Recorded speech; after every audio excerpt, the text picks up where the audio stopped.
Hello, hello, hello, and welcome once again to Meatballcraft Dimensional Ascension. Thunder Fury, Blessed Blade of the Windseeker edition. I have a bit of a sore throat today, but I have taken some medication for it. I've taken something to soothe it. So hopefully we can move past that. But if my voice breaks at any point, I'm apologizing in advance. I've also slightly tweaked the sound settings this time.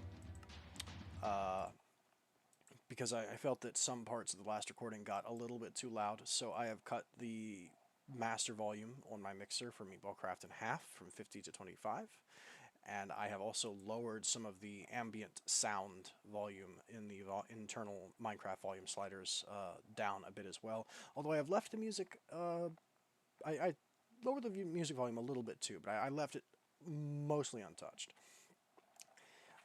The moaning and groaning spam got a little bit obnoxious, especially when I was listening to it in the in the post after I recorded it and uploaded it to YouTube. It was pretty bad, so hopefully this will fix it.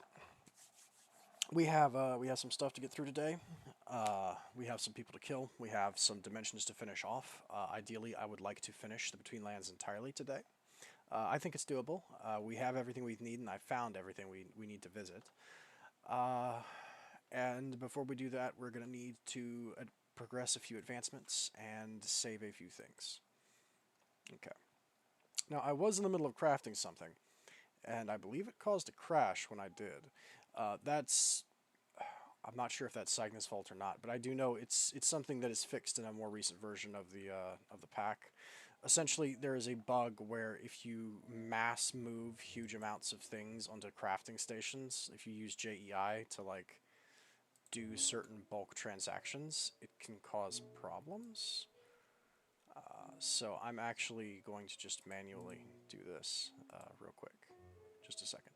So if we do one of these, we hit it with one of these. I could auto sort it, but I literally just crashed like not an hour ago or so. So we're going to do it manually instead. Demonic slates. There we go. Here's our runes of knowledge. Or not runes of knowledge, these are runes of augmented capacity. Okay. Put that back. Put that up.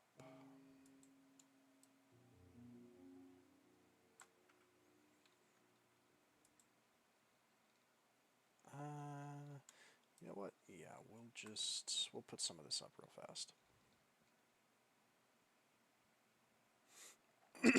So, I think before we go anywhere, I should probably explain some Between Lands alchemy real quick. Because if I don't, it's probably going to cause some confusion. Not everyone understands it. A lot of people don't. I barely understand it, so you know. Then again, I'm stupid, so that's kind of a given. Put that away. Put that away.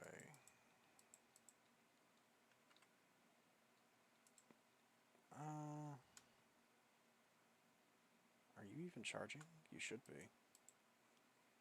Alright. Also, these mini handbags from Extra Botany can hold other bags, and I have been using them for that intended purpose.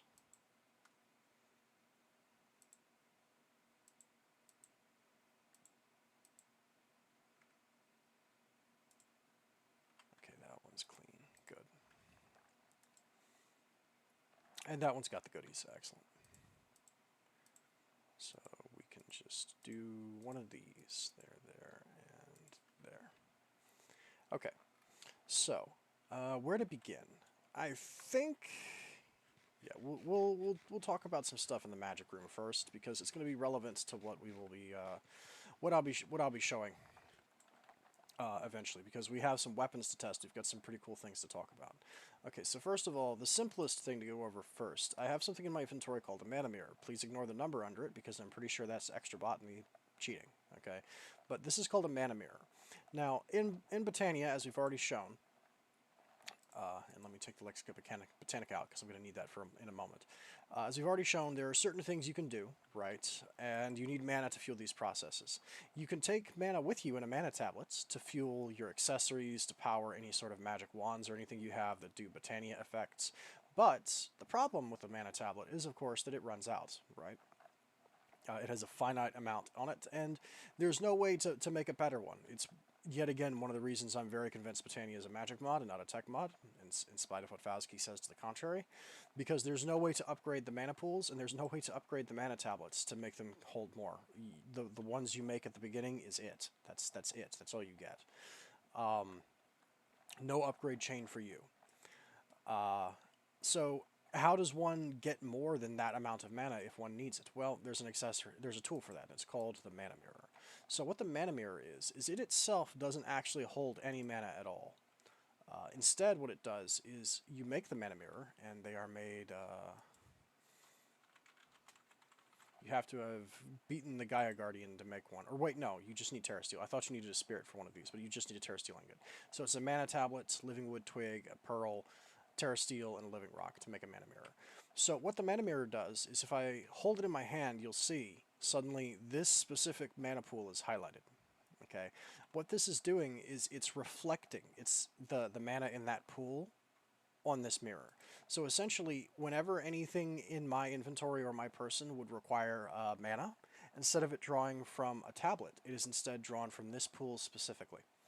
Which means if I go on an adventure, I don't have to worry about mana running out as long as I have a setup that can ensure that this pool stays full. So that's what a mana mirror is. They're very useful. It's pretty handy. Just on its face, the mana mirror, even if the pool isn't being filled constantly, it still has twice as much mana as a tablet because it takes 2 tablets to completely fill up a pool. But anyway, so that's what the mana mirror is. It's a very handy tool. I've made one. It'll soon become apparent why, because we're going to be talking about spending mana and redstone flux to accomplish some pretty fun effects.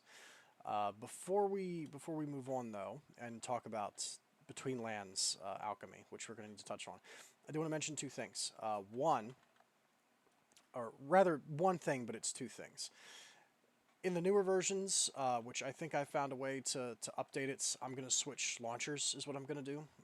So the ATF launcher, or the AT launcher, it's not going to let me easily update, so I think I'm going to be switching to a new one. I have a terabyte hard drive. I have a hard drive with some terabytes of free space. I can back up this whole world, and then I will try and switch over and port the data and see if I can get it to load, which I've been assured it will. But in the newer updates, there's some blocks that don't exist anymore because certain mods have been removed from the pack to make way for other, more interesting things. One of them is the well from the well mod. I made it because I thought it looked cool. It does slowly generate water over time. Say hi to the Mimicrab. Did he fool you? He didn't fool me, but that's because I'm used to him being here. I don't really need it to slowly generate water over time, but I did think it looked cool. I was going to put it in the middle of my farmlands when I moved everything over to the Void World. Unfortunately, the well is... I'm sorry, did you just eat the well? I really don't want to kill you, but the whole point of me doing that was to delete the well because it's gonna... Mimicrab, I'm sorry, I have to. I don't want to do this. You leave me no choice. The whole point of that exercise, I'm sorry, Mimicrab, he was minding his own business. He didn't do anything wrong, but I need to delete the well because it can, if it's a glitched block, so it could potentially cause problems later on. So the well is gone, and goodbye, Mimicrab. I'm sorry. Mimicrabs will pick up things that are dropped in the world, by the way, just in case you weren't aware. They can pick things up. I didn't consider that before I broke it next to him. But that has to go. And these inversion pillars, I've been told, also have to go. So remember how I praised sainagh and said, oh hey, those decorative things you can't make in vanilla blood alchemy, like he put them in the monuments, right? So you can get them if you want. So apparently they got removed in a more recent patch, and I think the reason why is either because he needed some of the block space. Because there is a limit to how many items can exist in Minecraft. There is a finite limit to that. He may have needed the blocks for something else, so he's been removing extra blocks that aren't needed from other mods to make more room. Or alternatively, they may be bugged in some way, and they're causing problems, so he's just removed them. Either way, I will be destroying these as well, and if you are going to have to port over to a newer version from an older version, you are going to have to do the same. Just as an advice, it's not a good idea to leave blocks around that will cease to exist during an update. It can cause glitches and errors. So wave goodbye to our inversion pillars. They were kind of cool, but they gotta go. Okay. Last thing before we do the Between Lands Alchemy. I didn't mention this because I'm an idiot, but one of the most basic things you're supposed to do is as soon as you activate this portal, the first thing you should throw through it is actually your Lexica Botanica. I didn't because I just know what to do. But the elves, like, so the way the Lexica Botanica works is it does have, like, lore. And essentially, it's like, hey, make the portal to Elfheim. It's said that once elves used to share the world with Minecrafters. Due to unknown events, they would have been banished back to their own world, Alfheim. Experimentation has been done to attempt to bridge the world between the two worlds, bridge a gap between the two worlds, and a means of creating a portal that does just that has been devised. Creating this portal proves not to be an easy task, as quite a few exquisite resources are necessary. The following requirements are 8 living wood blocks, 3 glimmering living wood blocks, 1 elven gateway core, read on, and at least 2 mana pools and 2 natural pylons.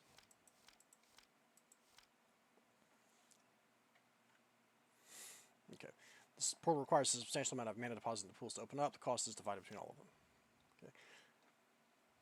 This isn't anything I didn't explain. The link isn't strong enough to allow living beings to jump through it, so forget about going to Alfheim, blah, blah, blah, blah, blah. Perhaps letting the amount of information about Alfheim stored in this lexicon is limited to this entry alone. It seems like a lost subject of sorts in this world. Perhaps letting the elves have a look at it might prove beneficial. Maybe they can share knowledge that can be beneficial.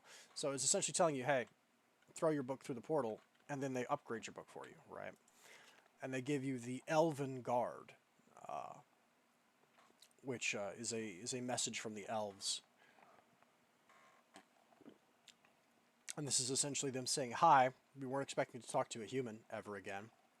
And then they explain most of what I explained already, which is how you can get Mana Steel, Elementium, and Dragonstone, and Pixie Dust, and all these other things, and how they do trades with you.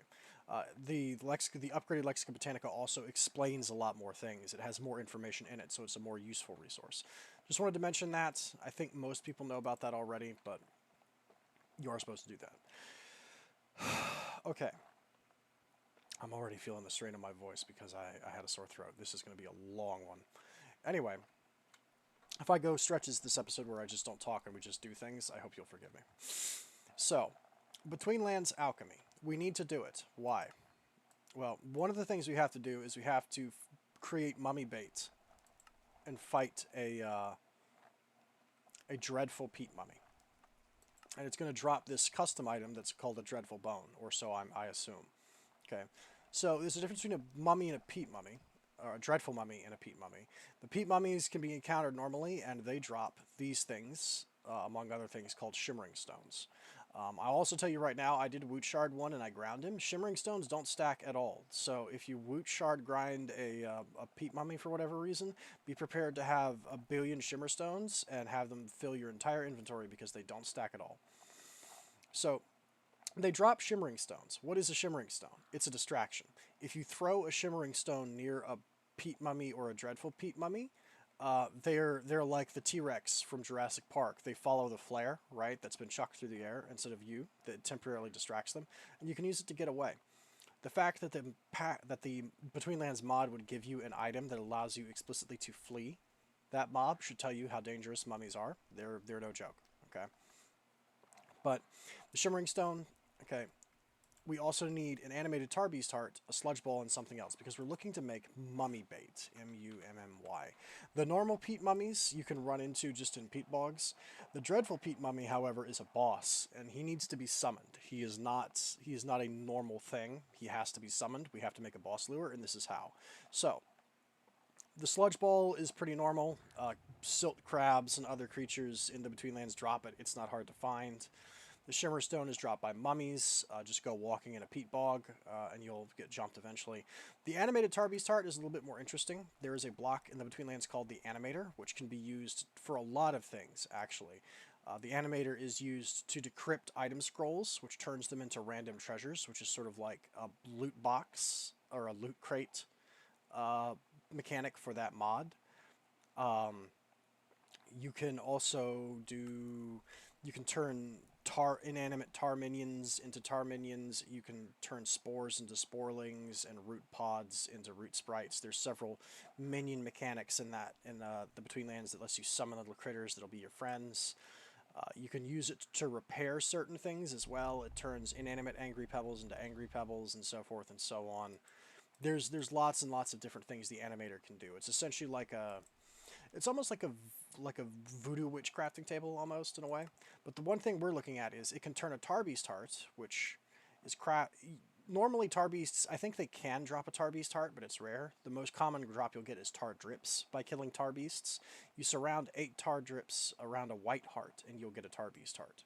You can then use a life crystal and sulfur in an animator to animate the tar beast heart and wake it up so it's now a beating heart, right? Which is its own thing that's used in certain recipes. So each of these things is doable. The hardest part is this. Armanis. Okay, and he actually has red text underneath this explaining. You find this by right-clicking various Betweenlands dusts on a gecko in a cage. It's different in every seed. So, if I was smart, I would have left the book either here or in my own inventory. Was I smart? I was smart. Okay. Some of what I'm going to say right now is going to sound very similar to Thaumcraft, but I do want to just gentle reminder, this has nothing to do with Thaumcraft, okay? Ignore Thaumcraft, Essentia, and essences and everything.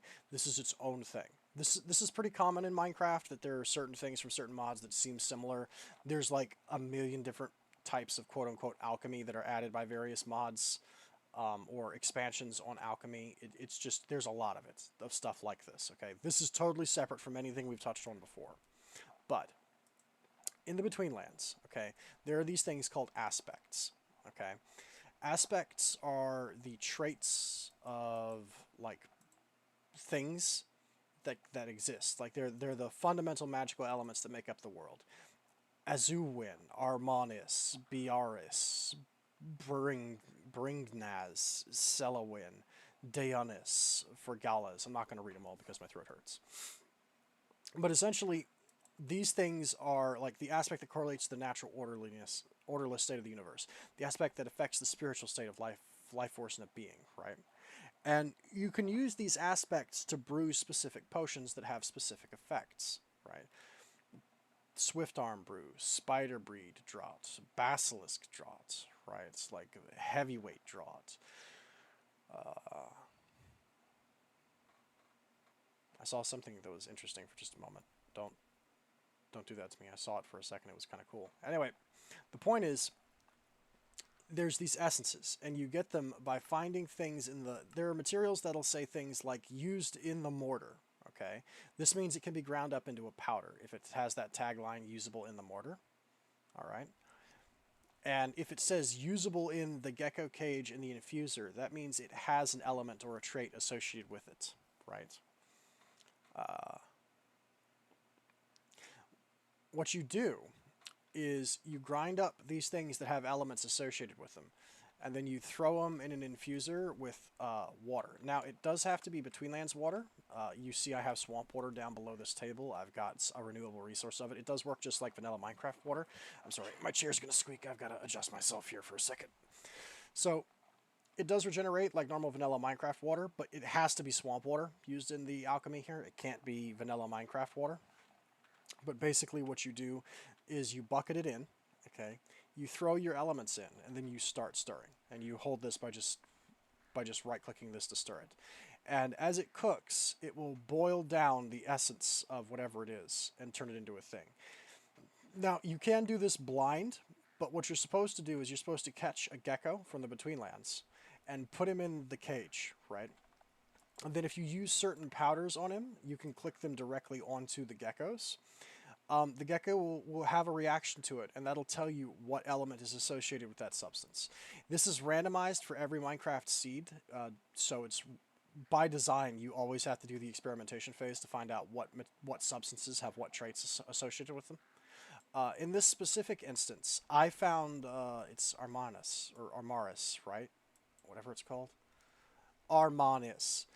Mine for this seed was associated with ground crimson snail shells, which of course, the one time I found crimson snails, I didn't boot shard them because I'm a fool, which kind of sucks. I need to go find some if I need more of it. But essentially, they had Armanis for me. And in fact, I might try and do a little bit of it here. There is a process involved here, but basically the way it works is you do one of these. And to light this, by the way, you're going to need to make smoldering peats from the Betweenlands, which is just take some peat from the Betweenlands and then set it on fire. You can use either use an octane ingot from the Betweenlands, or you can use a fire charge from vanilla Minecraft and throw fire at it. Set it on fire and then extinguish the fire, and it makes the peat smoldering peat. Now, if you pick smoldering peat up, it's no longer smoldering, so you have to do it in place. So I sat that down and then set it on fire and extinguished it to make it smoldering. But that's how you heat the infuser. You provide heat from the bottom with smoldering peat. Okay. Then I do one of these. I'm going to take the ground snail shells. I'm going to do this for you so you can see it. I think, I'm just double checking to make sure that I'm not blowing smoke up here. It was Armanis. This aspect is found... Yeah, ground crimson snail shells. I found that in ground crimson snail shells. The aspect that influences the desire of a being, right? Which makes sense that we're using the desire essence to make bait, right? But so I take one of these. There we go. Swamp water. Then I take another one of these. There we go. I take, I guess, another one of these. Yeah, there we go. Okay. Now, I think that's going to start bubbling in a moment. It should. And then I'm going to throw both of the crimson snail shells in and start stirring. Yes, I think I saw some bubbles. It takes a minute to warm up. Yeah, it's starting to bubble. Okay, so here's what we do. So I throw... No. There we go. And while they're in, I start stirring. And you can automate this using a life crystal, but I'm going to do it by hand just to show you how to do it. You stir it over time, and this takes a minute, but it will slowly start to turn from swamp water with two little objects floating into it. It'll turn into a colored water. Then I need to bucket it out using weedwood buckets. You have to have weedwood buckets for this. You can't use vanilla Minecraft metal buckets. It doesn't work. Okay, please keep that in mind. Vanilla Minecraft buckets do not work. Okay, once I've got it out, I'm going to try and tilt the screen so you can see it. Do you see that thing over on the other side of the cage? I'm kind of looking right at it. It's off to the side between the panel that says infuser and the minimap. That's called an amblic. Okay, there we go. Now it's cooking. Now we're cooking. Keep going. Keep stirring. It's getting there. That amblic, we're going to put the buckets of fluid into that. Okay?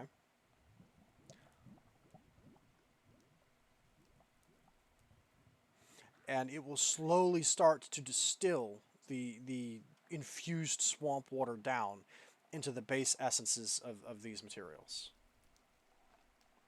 And once we have them, once they're distilled down, we can then extract them and put them in these storage jars. You see these pretty little storage jars I've got on the shelf. They're not just for show. They're holding raw essence. They're holding the raw aspects of materials. I think I can bucket this out now. It's a little bit of a crapshoot, but let me try. Can I take them? No. Keep stirring. If you can't take it, keep stirring. You got to keep going. It's possible if you stop stirring that it'll start to evaporate and you'll start losing mass. You'll lose swamp water. You'll lose a bucket.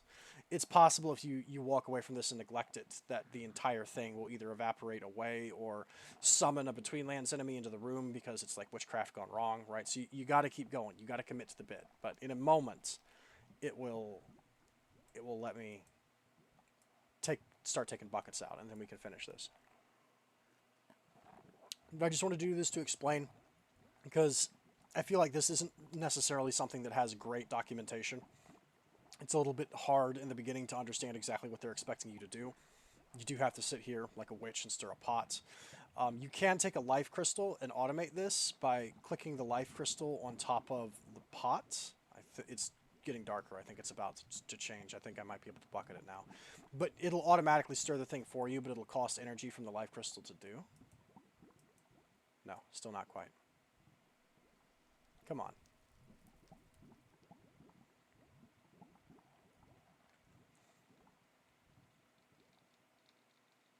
And the Between Lands potions are quite potent. They are quite strong, but it is a little bit. It can be a bit difficult to brew them. So whether or not potions that are around 2 or 3 times more potent than the vanilla Minecraft ones is worth the hassle of doing all of this is up for debate. You do have to do a lot of research. You have to find the materials in your world seed that have the certain traits. You got to hunt them down and build up a collection. You got to grind them down into these dusts and then brew them. Whether or not that's worth it is debatable, but it is a thing that can be done. So, while I'm stirring this pot and we're waiting for it to finally let me bucket it out and move on, we'll craft the tar beast heart when I can get away from this, because I do have what we need to make it. What do we do after that? So I need to go to the digital world, the new base location. I have something set up there that I want to do and I want to show you, and I'm going to explain why I'm doing it too. Or we're going to get into compact machines, which is a bit of a fun thing if you've never seen it. On top of that, we are going to do a bit of an explanation on some Tinker's weaponry, because I have made a new weapon and it's pretty good. And then we're going to go to the Between Lands and the Twilight Forest and try and finish both of those dimensions out if we can. I would like to do both, but if that's not possible, I will just push Between Lands primarily. Why is this not... Oh wait, you shift click it. I'm a fool. Okay, there we go.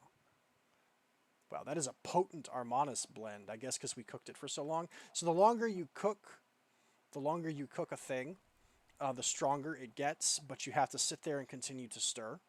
So that's why it kept getting darker, by the way, is if I'd done this earlier, I think it would have been a weaker one. So let me go ahead and put these in the amblic real fast. You go in there. Okay, and it can only take one at a time, but that's fine. And you can also, it's slowly pouring the extract into that runoff thing, and when this is no longer puffing and that is full, that's how you know it's done, and you can bottle it out. I guess I will just put these 2 buckets back in here, and then I will come back here later and bucket the more of it in. So you'll notice on the mummy bait, it says it needs at least 1 Armanis. Okay. And if you look here, you might see like Armanis 0.08, right? Armanis 1.06, right? And each of these buckets contains Armanis 2.69. So it needs, there's a certain amount of Armanis that is in these different fluids, that is in these bottles. It needs 1 Armanis, okay? And we can take one of these green Dentrocyst vials that we've made. We can go ahead and, I believe we can... Yes, I think we can take 1. We can take... Wait, why is that... Really?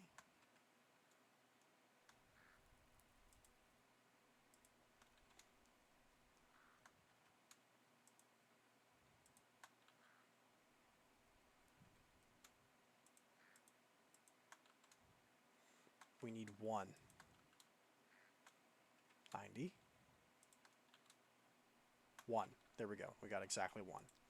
Okay, so there. And that'll give us the tar beast heart. And we do get the green Dentrocyst vial back. Okay. I think we can actually take that out of that bottle entirely and move all of the Armanis into this one. Yes, we can. Today is a big day. Fascinating. Okay. So we have the mummy bait that we need to fight that boss, and I'm going to go ahead and put this book up because I think we did a good explanation for that. I think that made sense. So Herblore book, back into the box you go. Let's see. Let's go to the digital world and talk about this. So the Extreme Reactors mod is actually not that extreme, in my opinion. It's pretty easy to understand once you grasp it. It is just a big box. Sure, it's made out of specific materials. That's true. But it's very simplistic in how it functions. You put fuel in. It processes the fuel and generates a lot of RF. It produces a waste product in exchange. And then there's some other things you can do to make it a bit more complex and wring a bit more out of it from there, but that's largely it, okay? It's just a big box that does a process. To my knowledge, Extreme Reactors is not a dangerous reactors mod. The reactor does not leak radiation unless you go around punching holes in it. Even then, it might not. It will probably just break the multi-block. It can't explode. It can't go off like a nuclear bomb. There can't be a massive, disaster or radiation spill. So it's a very safe mod. In spite of the fact that it has extreme in the name, it's not really that extreme. Nuclear craft. How does one describe nuclear craft? Well, before we get too deep into that, let me just point this out. This is from a mod called Compact Machines, specifically Compact Machines 3. What is this? Well, you make these 4 miniaturization field projectors, okay? Mini.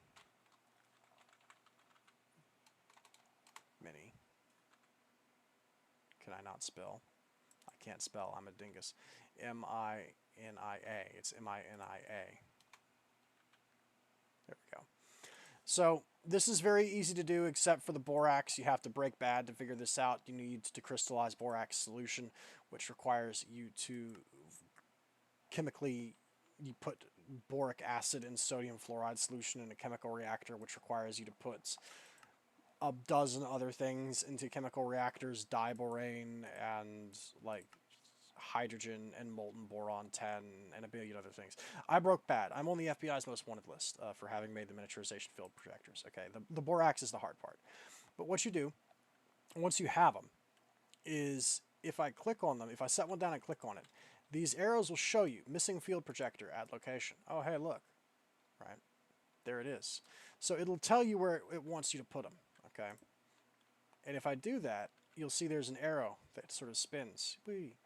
I need them all facing inward. And when they do, they'll do that, which is how you know you've done it correctly. Okay? The idea for this mod is it's essentially it's a shrink ray, in theory. Okay? And we can use this to make what's called a compact machine. What's a compact machine? Okay. So the multi-block miniaturization. Okay. So these are the compact machine walls that are used to make the tiny compact machines, which are the whole point of this. However, to do that, we do need to make certain objects, such as the tunnels and the machine walls. So let's go ahead and do that. Okay. To make the machine wall, okay, you get 16 of them, and please note they do have an EMC value, so you only need to do this once. It takes 1 redstone on top of a block of iron. So we build this in the center, and then we throw that into the miniaturization field to start the crafting process. We throw a redstone at it to begin. Okay, so watch. If I do this, I do that, and then I throw a redstone at it. Watch. It shrinks it down. Whoop. Beep. And now we have 16 compact machine walls. Wonderful. So, there are things bigger than this space, though, which you may have surmised, perhaps, from this shape that's here. Spoilers. Spoiler alert. So, what is compact machines? What are they? So, like I said, in theory, the idea is it's a shrink ray, and you can make a tiny room. And the tiny room is the size of a block in Minecraft, and you can access the insides of the room from any of the sides, almost like a dollhouse, right? But inside the machine, everything is shrunk, and you can fit large, like, contraptions. You could fit multi-blocks. So essentially, that whole, like, thing that's taking up a huge amount of space in my base, right? The extreme reactor is a good example. I could build a tiny machine and put the whole extreme reactor in there. So in actuality, it would only take up 1 block's worth of space. It'll be easier to show you, is the idea. But let's see. If we want to make one of the biggest ones, if we want to make the huge one, which is what I want to do, I want to make the huge one. That's going to cost us. It's a 5x5x5. Is it? Okay. Maximum compact machine. It provides a 13x13x13 room, and the emerald is suspended inside. Okay, we can do that. Let me do this while we build. Okay, so 3,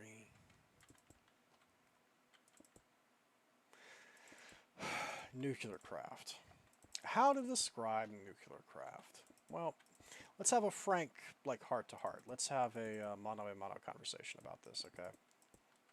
There are Minecraft mods that are, and I say this in the most affectionate way possible, kind of autistic. There are some things in modded Minecraft that are, they're pretty nutty. EME. Okay. And I get it, right? Those kinds of things can be fun. I'm not inherently opposed to that, right? But there's also a level of mod that is beyond that. Okay. How does one describe this? Like, let's say normal. What is like normal, like extreme autism for a mod? I would say that would probably be, I don't know. In terms of internet memes, we're talking a middle-aged German man who comes home from a long day of work to play Farming Simulator. Right? I think that's correct. That should function. That's a 5x5. 1, 2, 3, 4, 5. Let's say that's moderately strong. Okay, on the autism scale. Where we're at, what I'm talking about is going to the Steam forum for Train Sim. And what do we need to throw at this? Is it an Ender Pearl? Okay. Going to the Steam forums for Train Sim and saying, oh, so you like trains. Name every train as a joke. And then some kid named Davy Skylar, geotagged from being in the Netherlands, proceeds to name every single train engine that has ever existed. Just in a comprehensive list. He actually answers and says, yeah, I love trains. Here's every train. And he names it, okay? Is that not going to work? Why is that not going to work? Does it need to be smaller? Is the field too big? The field might be too big for that. Hang on. I may need to shrink the field to make that fit. But why would it let me go max size like that if that's not max size? Okay, we can shrink it by steps until that works, but that should work. That's correct. Anyway, the point is, it gets a little bit out of hand. I would say nuclear craft is that. Nuclear craft makes me feel like I'm going to be arrested. Okay, nuclear craft is the sort of mod where some mods are like, hey, you need to learn a little bit about how our mod works in order to make it function correctly. Nuclear craft is, so you're going to need to be on an FBI's most wanted list, and we're also going to make you learn nuclear physics too while we're at it. Okay, it's this one.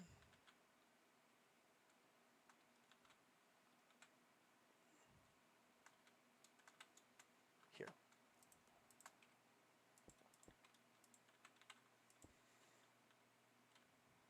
Let's try 3 high and see if that's the correct height, because the height is a little bit variable. This might do it. Anyway, nuclear craft is infamous. It's some beyond levels of autism. It is Elder God tier in terms of what it expects from you to do. You basically have to legitimately make a real nuclear reactor, and all of the problems that can go wrong with a nuclear reactor in real life are problems that can go wrong with your nuclear craft reactor. Oh, close. Not quite. It needs to be lowered by 1. Okay. And I'm gonna be honest. I'm stupid. I am not a clever man. It feels a lot like that meme, right? Of the joke of the communist state, right? But I thought I was going to be writing poetry in the People's Republic. You know, here's your shovel, get mining, go mine borax. It's like I didn't know I was going to be a nuclear physicist in the communist state. Here's your clipboard and your hard hat. Go be a nuclear physicist, right? There we go. That worked. I needed to make it slightly smaller. I'm not qualified for this. I'm a gorilla, and you are asking me to learn basic baby nuclear physics and nuclear engineering. But I will do it. It can be done. However, I need a failsafe. I don't want to just build a nuclear reactor because so many things can go wrong and it can explode, it can melt down, it can cause a huge radiation hazard. So compact machines is essentially my way out. And this will make it a lot easier for you to understand. The idea is that it's a shrink thing, but it's actually an extra dimension mod because what's really happening is we go inside of it. We enter this dimension using the personal shrinking device used as in-game documentation and to enter compact machines. You can click on it. It's got documentation for all of this, right? But if I click on this, it will let me go inside. And now we're inside that thing we just made, right? This is a maximum sized one. And my plan, we're actually in a different dimension entirely, okay? You can tell our biome has changed. We're in the Darklands if you look at my my map. And if we were to map out, you see it's just a single, it's a single block inside of a single chunk. And if I were to use creative mode, because these are indestructible walls, but if I were to use creative mode to become omnipotent and smash through these walls, you would see that there's just a void outside. There's nothing out here, okay? So this is an isolated dimension that is accessed by clicking on that cube.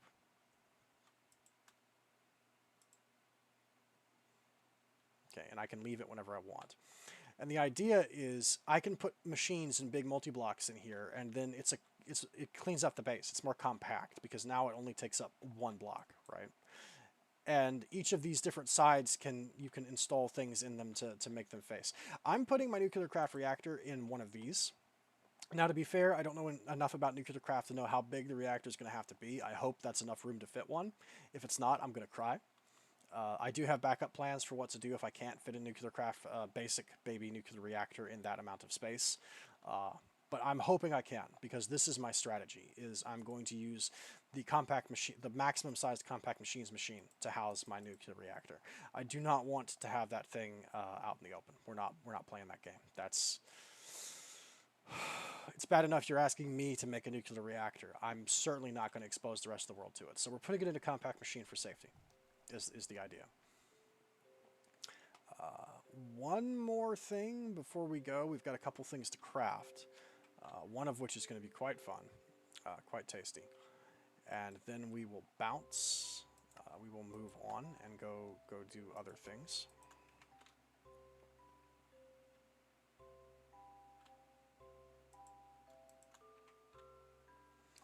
So, first of all, we're going to make some of these. These are the 5 will crystal clusters that we found in the correct configuration, and if we were to fill this with some of these, we can now make crystal clusters. And we get to keep the actual things. So we're going to need 4 of these to upgrade the altar to its max level. Then we're going to need another 4 of them because they are used to super enchant the Bloodmaster armor. They are part of that recipe, if I can find it here. On the Hellfire Forge, we need Bloodmaster metal helmets, demonic blood shards, ethereal slates, which can only be crafted on the highest tier altar, which we are now able to do, and it needs a crystal cluster. And that can turn Bloodmaster metal ingot plus 6 armor toughness plus 5 armor into this, which comes with a lot of stuff baked on it. That's really, really good. So let's go ahead and set these other 4 aside in our box. There we go. And I think that'll be it. We do have some things to craft, though.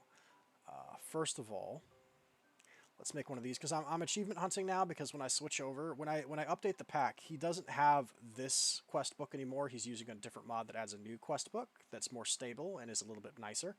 But it does mean I'm going to have to manually give myself items in creative mode to progress all of these quests back to where they were previously. So to make it a little bit easier on me, I'm trying to fill out as much of this as I can, just so I can say, oh, I know for sure I did all that. I know for sure I did all that. I know for sure I did all that. So I will only take like 20 or 30 minutes off screen in creative mode to get back to where I was. So I'm trying to flick through as much of these as I can. So just to finish this blank magic map, make this define locations in the Twilight Forest. Not really necessary to do. I kind of already have found all the locations in the Twilight Forest, but sure. I made a map. Let's go. There's a few other things I want to make real quick.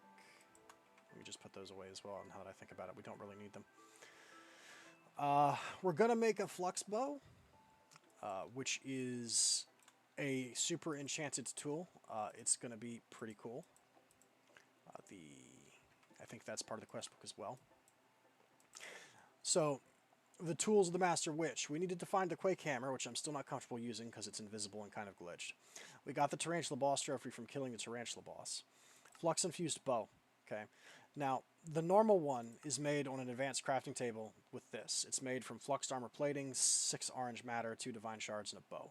This is essentially from Redstone Arsenal. It is a bow that is powered. It uses redstone energy. It's it's an electric bow. I've heard it hits like a truck. I heard it's actually a really good ranged weapon. It can also be super enchanted and turned into, using demonic horns, dragon's blood plastic, a sigil of ruin, and a demon heart, we can turn it into the brave, which is a super enchant. So we have the tools we need for that. So let me take that down because that was purely there as a reminder to myself. Let me put the personal shrinking device away. We don't need it right now. We were able to get what we needed to make the Soul Stealer. I found the Aldunari. I was literally like standing right next to it and I didn't see it. I'll make a quick detour and show you. But this is the Soul Stealer. We got pristine wither matter, 6 blocks of nether stars, and the Aldunari, reusable, found in the darkest depths, the darkest abyssal world of darkness. I'll show you this so you can see it for yourself. I will show you where I found it real quick. It's not that big of a deal, actually. I will take some warp, some taint, unfortunately, by going to that dimension, but it's fine. We're about to we're about to reach a point where we don't care about that anymore. But I'll accept that as a temporary setback on the road to greatness. Let's go ahead and use one of these just so I don't get warped on screen. Well, I'll still get warped, but we won't like get the flux flu or anything. Damn, Sarah Omethol. The Dark Realm. I'll show you where it is. So it is in fact in those buildings that have the crazy spawns of Shoggoths that start pillaring up everywhere. It is in fact there. And let me... Oh, you lose control of your wings, right? We can't fly here. Hang on. Give me one of these. And then hit me with one of those. Thank you.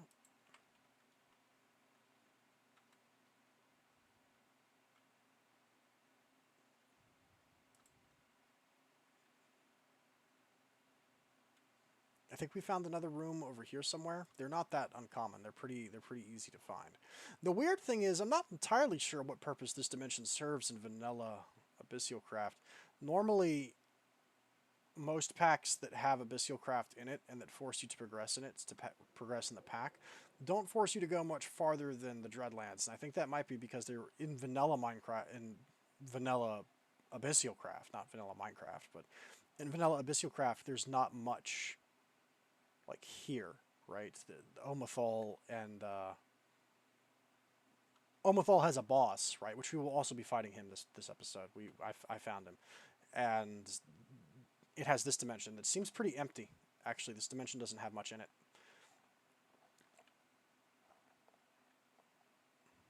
Come on, don't do this to me. I talked real good about how they're not that uncommon just a minute ago, and now we're gonna get screwed. We saw others when we were here. They aren't even that rare. Come on, y'all. By the way, how have y'all been?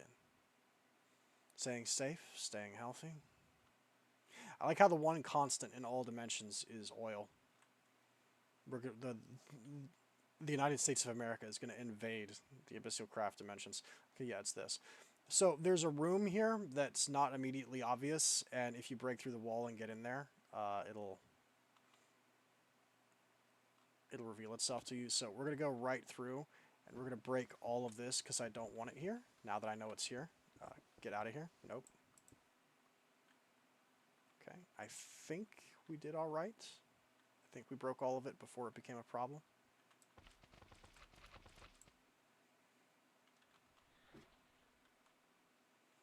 Yeah, I think we're okay.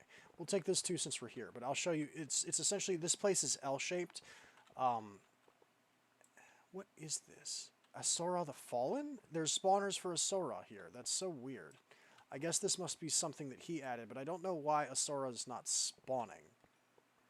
Like, Asura and the spectral dragons don't spawn here, so that may be bugged sainagh, or someone who talks to sainagh. You guys might want to look into that. Kind of feel like that's not working. I didn't see either of them when I hung out trying to do damage control the other episode, but anyway. So there's this, right? And then there's this. See, this little nook is hidden here. There's another room here. And in it is this wooden crate, which contains an Aldunari.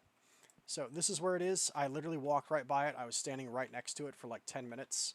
I literally found it like 5 minutes after I ended the stream, the episode last time, as I was doing more cleanup, trying to stop the overflow. I felt very stupid when I found it. It's right there. It was right next to me the whole time. But I think we can... I don't think there was any loot in the other part of this building. Is there? Oh, there is. No, wait, no. We'll take this too. Give me all your stuff while I'm here. Since I came here, give it to me. We'll probably need these mats later. I do like, by the way, how sainagh has this set up where like you can visit these custom, because I'm very sure this is not vanilla at all. For Meatballcraft, you can visit his like little custom structures that he's got in this world. There is a reason to come here in his pack, because it gives you tons of free stuff. We get 38 blocks of Dreadium, 50 blocks of Abyssal Night, and 48 blocks of Refined Corallium just by visiting one of these little storerooms. So it's very worth it, but let's go home. That's where the Aldunari is. Just wanted to show you so you can see it on screen so you know where it is if you're doing this yourself. It's in that building. Okay. Let's make the flux bow, and then let's make the nuclear controller. And then let's make the new warper, because we have everything we need to make that as well. Nothing much has changed here, really. Let me make the bow.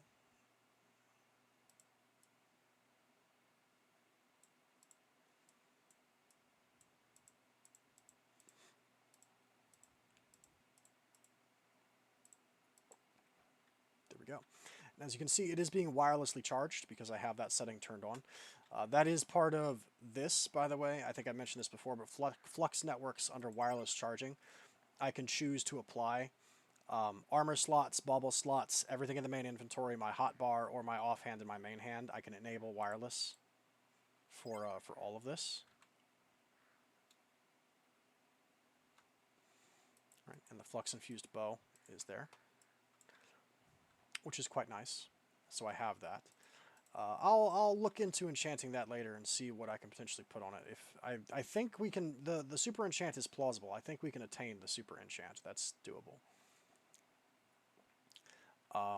Let's go ahead and do one of these. Take the Aldunari off the table. I'll put it in the crystal's chest because I guess it's technically a crystal. Sure, yeah, we can believe that.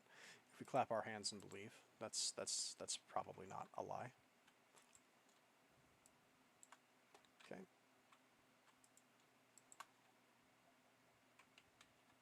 Okay. Guess that goes here. All right. So this is going to advance a quest. This is part of here. I already made the fission reactor casings. You saw me do it last stream. This is the fission controller.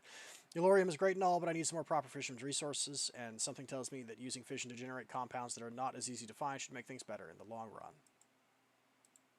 There. Fission controller, splitting the atom, proper fission. What does that open up for us? Yeah, as I thought. It opens up, I may be losing it. It opens up the Bloodmaster, which I already predicted that was the next book, and then also fission reactor casing. Let me take a sip of my drink first, I'm sorry. It is now evident that the great powers of the universe see me as some sort of threat. The enemies that are stalking me are definitely getting better equipment, so I think it's time for some upgrades. Blood magic is a tricky art, but the knowledge of a blood master could grant me some of the power I'm looking for. Being absolutely and totally mentally scarred from all of this Elder God stuff, I at least know of recursion.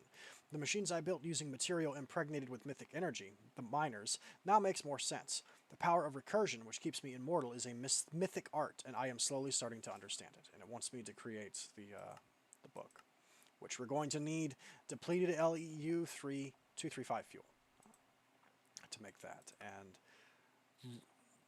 Lord help us, we're back on our BS. I do not know how to make this. We're going to have to figure it out. I'll have to figure this out off screen and let you know. I guess it's the LEU fuel. Molten LEU fuel. how do we make the LEU fuel? What do I do? I guess I combine uranium isotopes to make it. I'm not sure. I'll figure it out and let you know how it works. Anyway, let's go ahead and put that in here for now. Or actually, no, we'll put it in the box that has all of the nuclear craft stuff is where we'll put it. Which is over here. This has all the casings I've made. I've made 6 full stacks of fission reactor casing. Hopefully this is enough. It better be. If it's not, I'll cry. Because that stuff's expensive to make. Let's make the new warper. Okay, so this recipe once again is identical to the last ones we've made. There's once again 2 changes. It uses real mites in this circle of 8 in the center, and it uses 2 horcruxes. Yes, horcruxes. They even look like little Voldemorts. So how does one make a horcrux? Great question. Glad you asked. So this is a statue of Hearn, who is a demon from Bewitchment. Bewitchment is a witchcraft mod. It is in this pack. I've explained some things about it before. It allows, you don't have to do it, and I don't intend to, because this is a Christian Minecraft server, but it does allow the worship of demonic figures and the creation of demon contracts on the upper end of what Bewitchment is capable of, and you can use it to gain certain powers or the ability to do certain things. Hearn is one of the entities that you can contract. He's essentially like, I don't know, the god of Wendigos, right? He's Hearn the Hunter, right? But he's a witchy sort of Hearn the Hunter. They're all evil. None of them are kind. So to make this is one of his modular machines. This is called a Hearn altar. Okay. You need 5 chiseled dark Exathium bricks, which we had to go to Omathal to get because Exathium is an Omathal resource. These are normally decorative blocks in Abyssal Craft, but here they have a use. They're 5 in a checker pattern because there's one underneath him. Then it takes 2 fluid input hatches and an item output. I tried making this, but for some reason, even though you only need 12 of each fluid to make the process work, it wouldn't create the multi-block unless they were max upgraded to vacuum fluid inputs. So make of that what you will. Also, only one facing of the statue is respected by the machine. So in this one, he's facing away from the machine controller. He's facing that direction. If I were to spin him around in another direction, the machine wouldn't work. And in fact, I'll do that just to show you. I think that'll make it break. Will that break it? Let me hit you with one of these. Right. If I were to place him down like right here, that won't do anything, right? But if I were to make the statue and spin it like this, now it works and it forms. Okay, so it has to be facing away from that. So Hearn's altar only serves one purpose. H-E-R-N-E, Hearn. It only does one thing. It makes Horcruxes. That's all it does. For some reason, Hearn is in the business of mass-producing Horcruxes. You take life essence from blood magic, and then you take liquid LP, which is one of his content tweaker fluids, which is essentially... I don't know why they're different, because they're both fluids already, but this is essentially his sort of condensed version of life essence. And you combine the two of them to create Horcruxes. Horcruxes aren't used for many things, or at least not many things that I can see just yet. The Dyson compressor uses them with essences of a Howlite warrior to create Howlite ingots, and they're used in the ultimate crafting table. You need 2 of them to make the Forato warper, which is what we are about to do. So I needed to make this. We had to go to Omathal to get the bricks. I couldn't do that without going to Omathal. So let's go ahead and make the warper. And I've already got everything we need to visit that plane as well at our leisure. There we go. We have the Forato warper experiment 3. I'm guessing that'll be the end of it because I don't think... Yeah, we can't... Holy crap, is that the Ender Chicken? Are we actually going there already? Okay, so Forato, it seems, was the last successful battle of the Testificates. This planet, just like Terrapita and Forato, was... What? Why is... Even he's getting the names confused. You can't hold me responsible for being confused if he's getting the names confused. This can't be correct, but it must be Terrapita. This planet, just like Terrapita and Diamercera. Okay, so see, even he's getting him confused, so I feel a lot better about it. Forato, it seems, was the last successful battle of the Testificates. This planet, just like Terrapita and the other one, was under the control of the Shire Empire but got claimed by the Testificates. The next wormhole, I was warned, is where the only where only few dared to adventure, and where the retaliation war from Terra became nothing more than a few idealistic warriors trying to accomplish the impossible. Note for the future, no more wormhole portals until I'm more powerful. I guess I'll have time to practice. Ender Feather. Well, first time seeing the extent of the effects of this recursion. If whatever process that leads to recursion is not done correctly, the result is an extremely mighty berserk. And when the stakes are high, this can be used as a weapon. Terra chickens, thanks to the influence of dimensional shards, are able to absorb matter. This is similar to my attitude towards alchemy, which I'm starting to believe to be a human-only trait. Within me, I can store matter as EMC. Chickens are similar, but they become what they absorb. Are there dimensional shards on Earth, at home? That would explain why I can do such things, or maybe I'm overthinking it. We need an Ender Feather. This drops from a gigantic boss chicken that was introduced from a mod that I don't remember as a joke. It is essentially like a joke boss that's stronger than the Ender Dragon. It's the mighty Ender Chicken. It's a giant Ender Chicken that's like an Ender Chicken Dragon. I'm guessing we're going to have to fight them pretty soon, but I have no idea how to get there. Maybe it's at Ferrato. Maybe Ferrato is where they are, in which case I'm terrified of going there because they're not a joke. Okay. So, we have the Ferrato Warper. We can do that. What else? Oh, right. Right, of course. There was the other thing we were going to do. Okay. So there's two more things I'm going to do. We need to, well, three. First of all, I wanted to show you something just because I think it's interesting. So we can make Tinker's stuff really strong, and I'm going to demonstrate a really strong thing I've made that'll carry me for quite a ways in the pack. But I do also want to show you that in the end, vanilla Minecraft stuff is going to be what becomes the end game in this pack, and I'll show you why. So these are two machines introduced by Industrial Foregoing, the Enchantment Applicator and the Enchantment Extractor. They're both pretty simple in what they do, and I'll demonstrate it right now. So let's take, oh, I don't know. Give me something interesting. Let's take this Sand Slash, Venom 2, Unbreaking 3, Life Leech. Okay, check this. This fell out of the woot. So the Enchantment Extractor requires energy and books. You put books in here, which of course they have an EMC value, so they're free. If we put the Sand Slash in here, watch what happens. Boop. Boop. Boop. We get Venom 2, Unbreaking 3, and Life Leech, and it turns back into a normal Sand Slash, which is not enchanted, and which has no real value, so I'm just going to throw it in the trash can. I have a million of them upstairs. I can make them by grinding the Ancient Entity. Okay. So, we can extract enchantments, essentially for a pittance of RF, for a small amount of energy. We can just strip enchantments off of things. What's the Enchantment Applicator do? Well, the Enchantment Applicator is what you'd expect. It's the exact opposite. Okay, it applies enchantments for a small amount of RF and for a small amount of essence, which is a form of liquid XP. Now, here's the thing you need to understand about this, though, that makes it so stupid.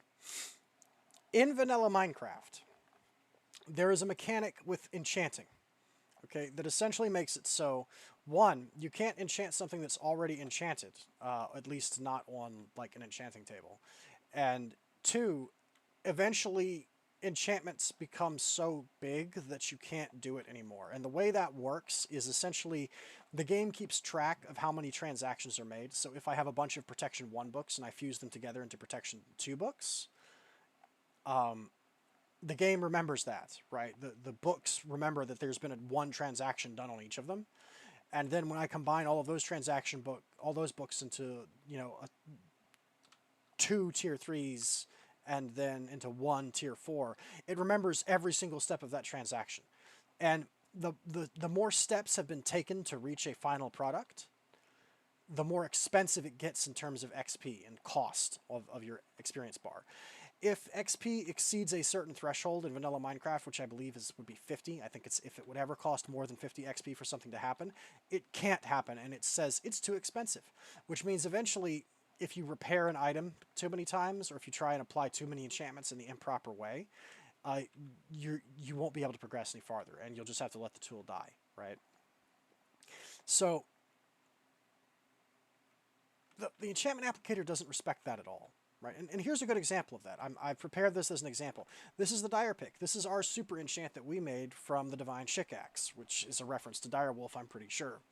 It has an efficiency level of 20 inherently, which is very high, but it also has efficiency XX, which is a stronger than should be normally possible vanilla enchantment. You can't normally get something with 20 enchanted efficiency. Okay, now I'll show you.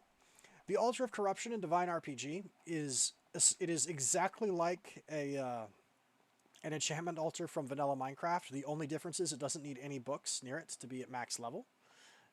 So you can enchant anything you want on here. It doesn't need to be near bookshelves. Doesn't need that configuration. So let me show this to prove to you that that's true. If I were to do one of these and then, oh, I don't know, diamond axe or gold axe. Put a gold axe in here and some lapis. As you can see, we can go all the way up to 30. We could enchant this Insight 3 auto smelt soulbound, right? Check this. If I put the dire pick in here, nothing happens. Why? Because it's already got efficiency 20 on it, and the game is like, whoa, buddy, that's... no, you can't enchant that again, right? You can't enchant something that's already been enchanted on the altar, on the enchantment altar, okay? You can't do it here either, because this is going to say, whoa, that's... oh, wait, you can do it. I guess because it's only one step, right? It hasn't really been enchanted at all technically yet. But the idea is, I guess I've sort of sabotaged myself by pointing this out, by doing it on the anvil. But the enchantment applicator doesn't respect any of the vanilla anvil mechanics. So you can continuously... give me my tablet back. Don't put it on the table. You can set things down on tables, but I don't want that to... where on earth did my tablet just go? Excuse me? Oh, there it is. I'm sorry. It doesn't respect the anvil at all, so or the mechanics of the anvil. So I could instead just continually apply enchantments over and over and over and over again, right? And it'll do it automatically for a little bit of energy and a tiny amount of essence, and it'll do it instead, right? So now I have a dire pick that also has soak touch, right? So it can, for instance, pick up that bookshelf instead of shattering it and turning it into nothing but books. So the enchantment applicator and the enchantment extractor are very, very, very good. They're very, very, very OP. They're extremely strong. Okay, they allow you to almost totally circumvent vanilla Minecraft enchanting mechanics.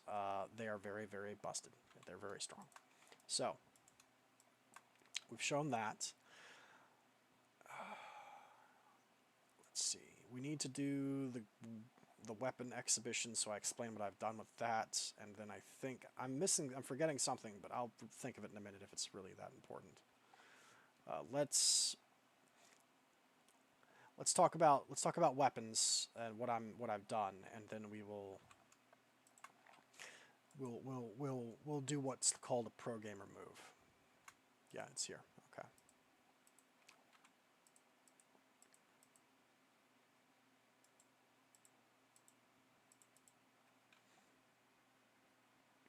Okay.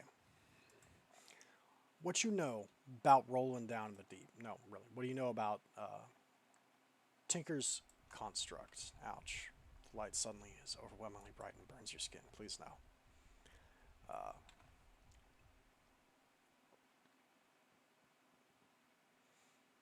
We have to go outside anyway, so I'm going to go get another scroll. I guess mine just ran out, I suppose. So, Tinker's construct. Tinker's like 101. What is Tinker's? Oh, I remember. We were going to do Astral Sorcery real quick is what we were going to do because I have something to craft. I have something to make to show. That's fine. We'll do that while I explain this. So, Tinker's construct. What is it? How does it work?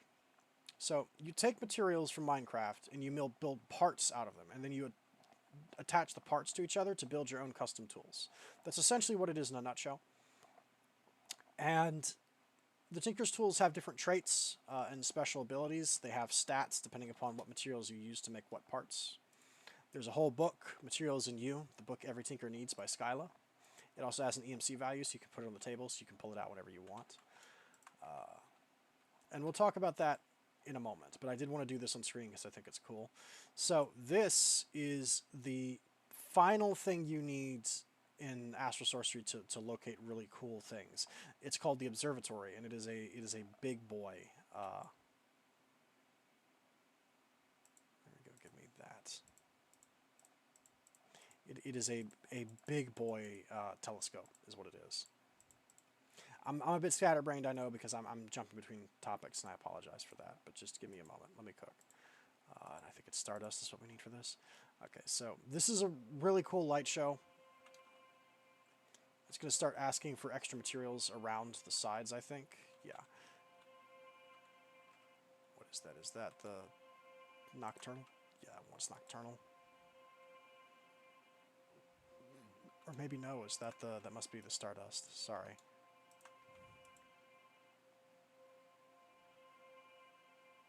Excuse me, what is... Or is that just what the illumination powder looks like when it's transparent? That must be illumination powder. Yeah, that was illumination powder. Anyway. So...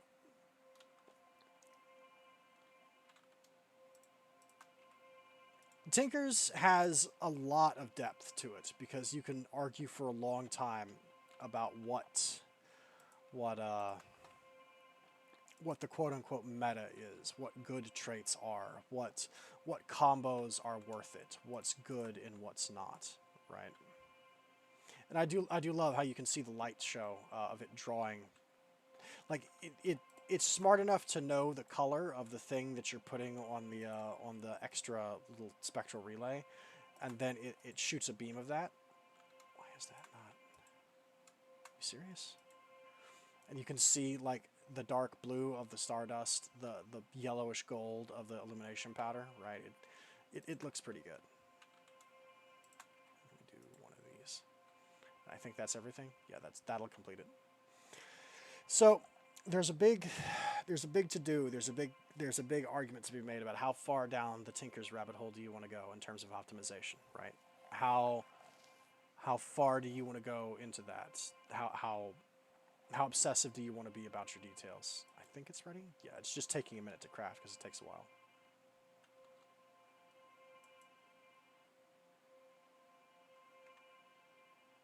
Or it should.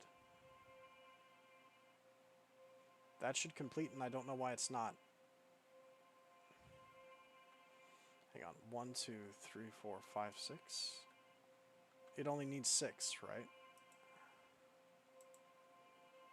1, 2, 3, 4, 5, 6. Oh, it needs 2 more spectral relays. That's why it's not completing. I'm sorry. We need to apply 2 more things. Whoopsie daisy. I was wondering why that wasn't working for a second, but that's why.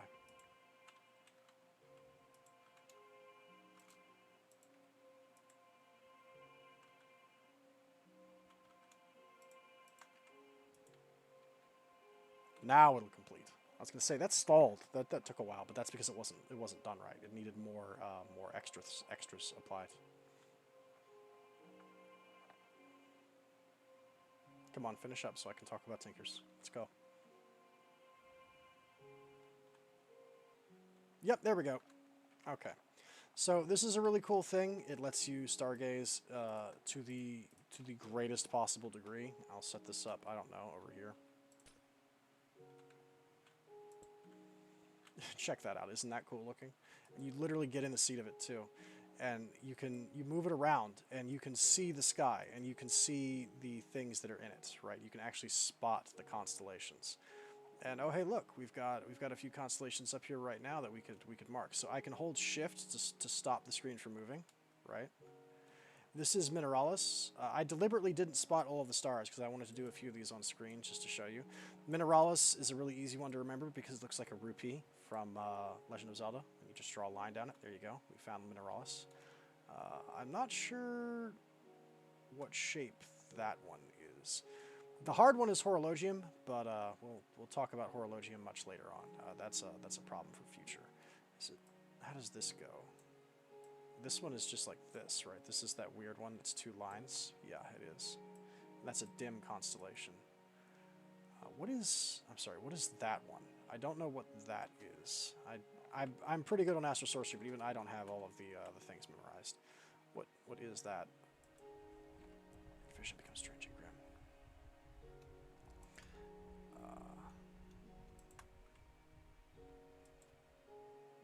Is it booties? It might be booties. Hang on. What exactly did that look like?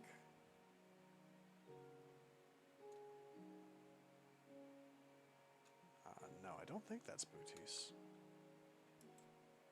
1, 2, 3. 1, 2, 3. No, that's too many points. It's not booties. So which one is that?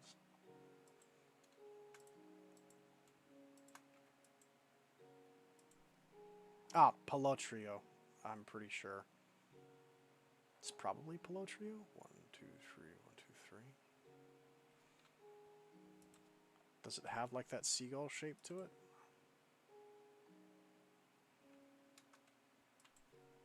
Yeah, but it doesn't have that weird one that's way up off the side. I don't think it's Pelotrio either.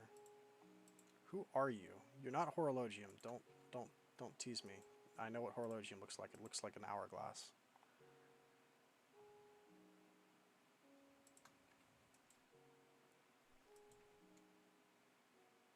I guess it must be either one of these two, because I'm pretty sure I don't need more papers. Or maybe I do. That might be the problem.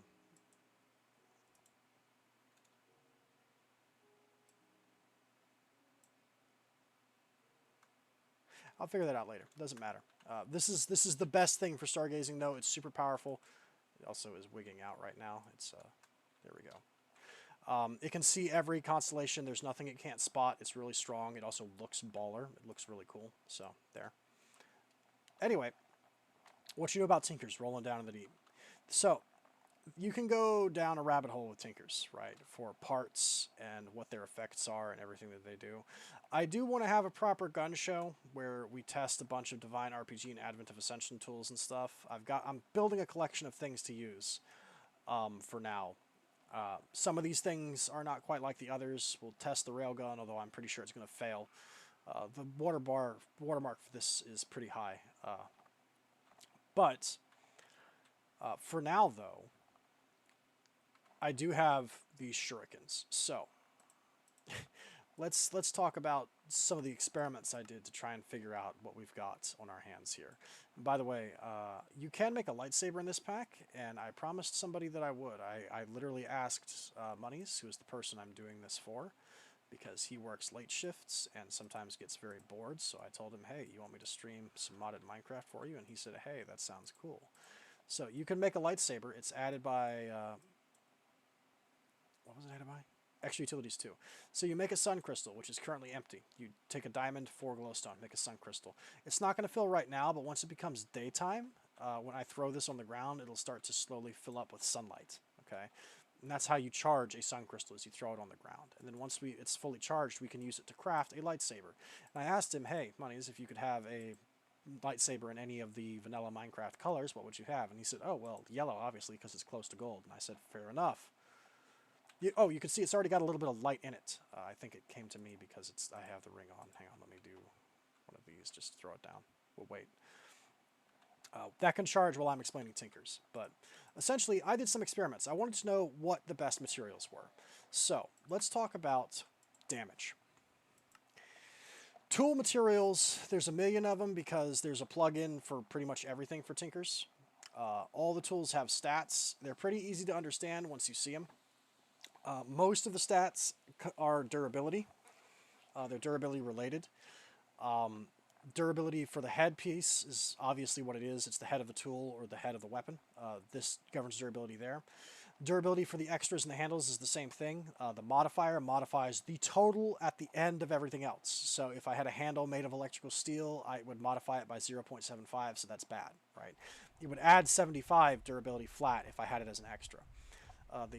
So that's how that works, okay? The mining speed just determines what range the tool, materials the tool can mine. This can be a little bit weird and confusing if you're not intimately familiar with vanilla Minecraft, but essentially the idea is in Minecraft, as almost everyone who's played it knows, you have to leapfrog up materials. Like you punch a tree down and make a wooden pick, right? The wooden pick breaks stone, but the wooden pick can't break anything tougher than stone. So you immediately replace your pick with a stone pick, right? And then you use the stone pick to mine up iron, and then you smelt it and make an iron pick. And the iron pick is able to mine diamonds. And you can't mine obsidian without having diamonds, right? So we get diamonds, we mine obsidian, and then you build another portal and go to the nether, right? And that's the progression. So the idea is the mining level is what you're able to break with your pick. So level 1 is wooden, okay? Or rather, it's stone, because a wooden pick can mine stone. That is the limit of it. It mines stone and nothing more, okay? The level 2 would be iron, right, which is the equivalent of a stone pick. The stone pick can mine iron, but nothing beyond that. Level 3 would be diamond. The tier 3 mining would be diamond because it's essentially the equivalent of an iron pick. An iron pick can mine diamond. Level 4 would be obsidian because it can mine obsidian, right? Now, in vanilla Minecraft, there's nothing beyond obsidian, okay? However, Tinkers added 2 new ores to the game, Ardite and Manulin, which are both found in the Nether. Now, Ardite and Manulin, and the Sun Gem is charged, by the way. Ardite and Manulin. It's important to remember, I know I came down on a certain kind of dimension mod a while ago. I said, hey, there's dimension mods out there that are just color, right? Go to this place, it's the color dimension, and you'll get jacked up by pink, right? Pink is just going to run your pockets. All the blocks here are pink, all the enemies are pink, and there's pink fire everywhere, and you're going to get pinked if you go here, okay? Once upon a time, the Nether was kind of like that, and Skyla, the Tinker's dev, was like, man, that kind of sucks. No one really has a reason to go to the Nether. So he thought he would make some ores that would, I'm sorry, excuse you. Why is that not?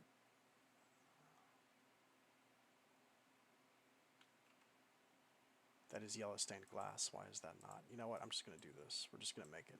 That should work. That should definitely work.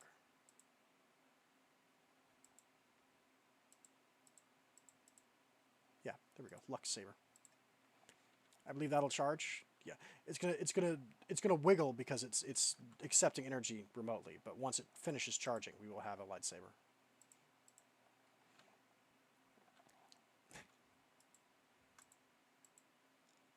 It's wiggling because it's charging right now. Anyway, he added cobalt and ardite. Okay, which are we've got some in the box, which is why I came down here. I wanted to show it. Don't do this to me. I know I have some in here. Don't do that to me.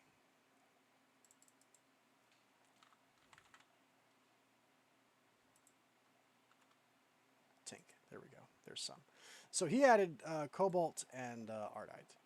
And this was essentially a motivation to go to the Nether. He's like, hey, go to the Nether.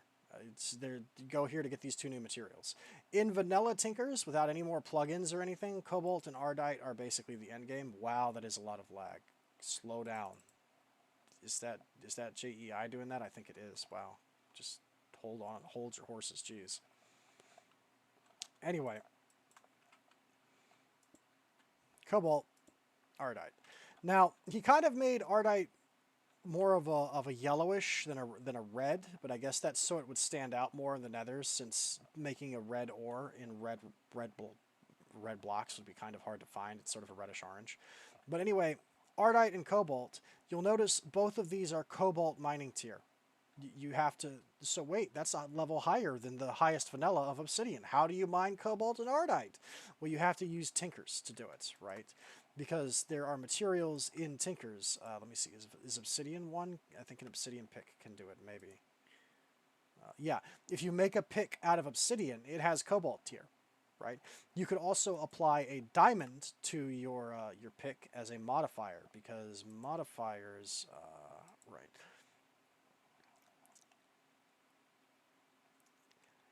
Increases what the tool can mine up to obsidian, so never mind, it can't do that. So you need to make an obsidian pick to mine this. But essentially, these materials are in-game Tinkers and vanilla Tinkers, okay?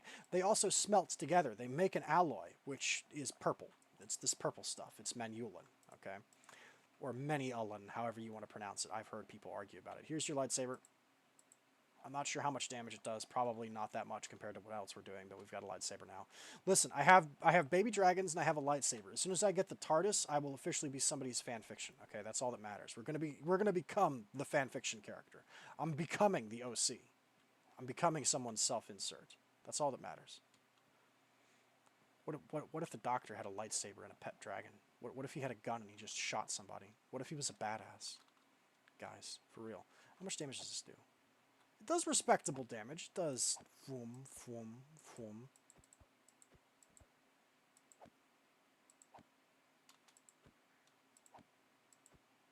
I mean, not that great, but it's okay. Sure. It's more of a cool toy. Anyway, so he added a bunch of stuff to try and make people go there. All right, to make the Nether interesting. There's tons of add-ons that add a million different things to Tinkers because people just like Tinkers. They like how it works. It's a perennial fan favorite of the modded Minecraft community. So lots of these things have different durabilities, different mining tiers, what they're allowed to mine. They have different attack values, how much damage they do, and they have different traits. And this is one of the reasons that you would want to do Tinkers, right? Is you can get traits on your tools that give them special powers. Like, let's see, let's find something that has a trait.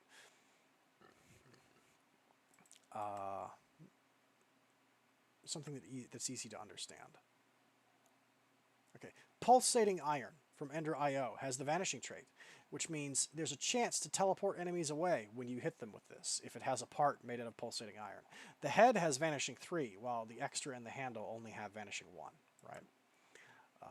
Dark steel has interference. If you hit an enderman with a dark steel tool, it prevents them from teleporting around for a short period of time. So they're stuck with you. You can beat them up. They can't run away. All right. Making good Tinker's tools and getting the traits you want is vital to getting something good. Okay. So I had some questions and I had some ideas and thoughts about what would be good and what would be bad. So I went ahead and I did some damage tests. First of all, there's 2 materials, Fluxed Electrum and Terra Steel, that have Eater abilities. There's several others that have them, but these are among the strongest. Terra Steel has Mana Eater, boosts the mining speed and damage of this tool by consuming Botania mana in your inventory. Okay, so Tinker's Terra Steel tools will eat mana to do more damage or to mine faster. Okay. And Fluxed Electrum has a similar trait. If we look at it, it's got Energy Eater. Boosts the mining speed and damage by consuming energy that's in your inventory. I wanted to test how big of a damage bump these did. Okay, so I made some shurikens that have things like this, and I tested them. So this is a wooden Fluxed Electrum shuriken. It has a base attack value of 5. So in theory, it should be doing 5 damage. But it doesn't because of Energy Eater. Instead, it does 6.25. Okay, so Energy Eater is boosting it by, I don't know, 25%, around 25 to 30% bonus damage, which is pretty respectable. That's not bad. Terra Steel, I made a wood Terra Steel shuriken to test how much bonus damage Mana Eater does. This is a 4.86 attack thing, 5.83. So Mana Eater is actually better than Flux Eater. It's better than the Energy Eater.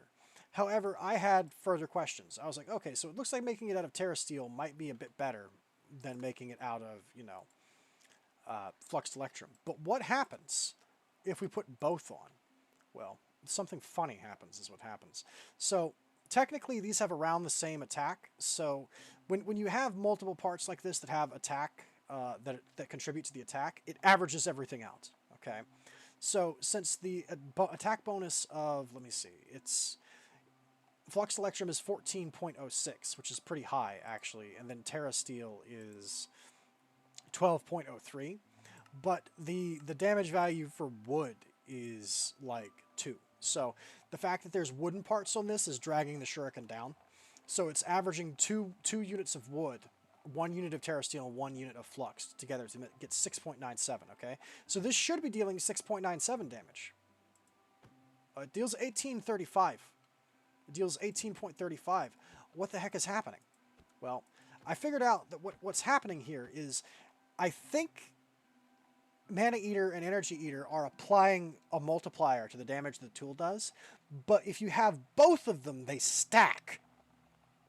It's using both multipliers. So literally, the sum is better than the whole of its parts on a multiplicative level. This crappy 2 parts wood, 1 part Terra Steel, 1 part Flux Electrum is dealing 18.35 damage on this shuriken. And I was like, ooh, wait a minute. We got something here. So I had some questions.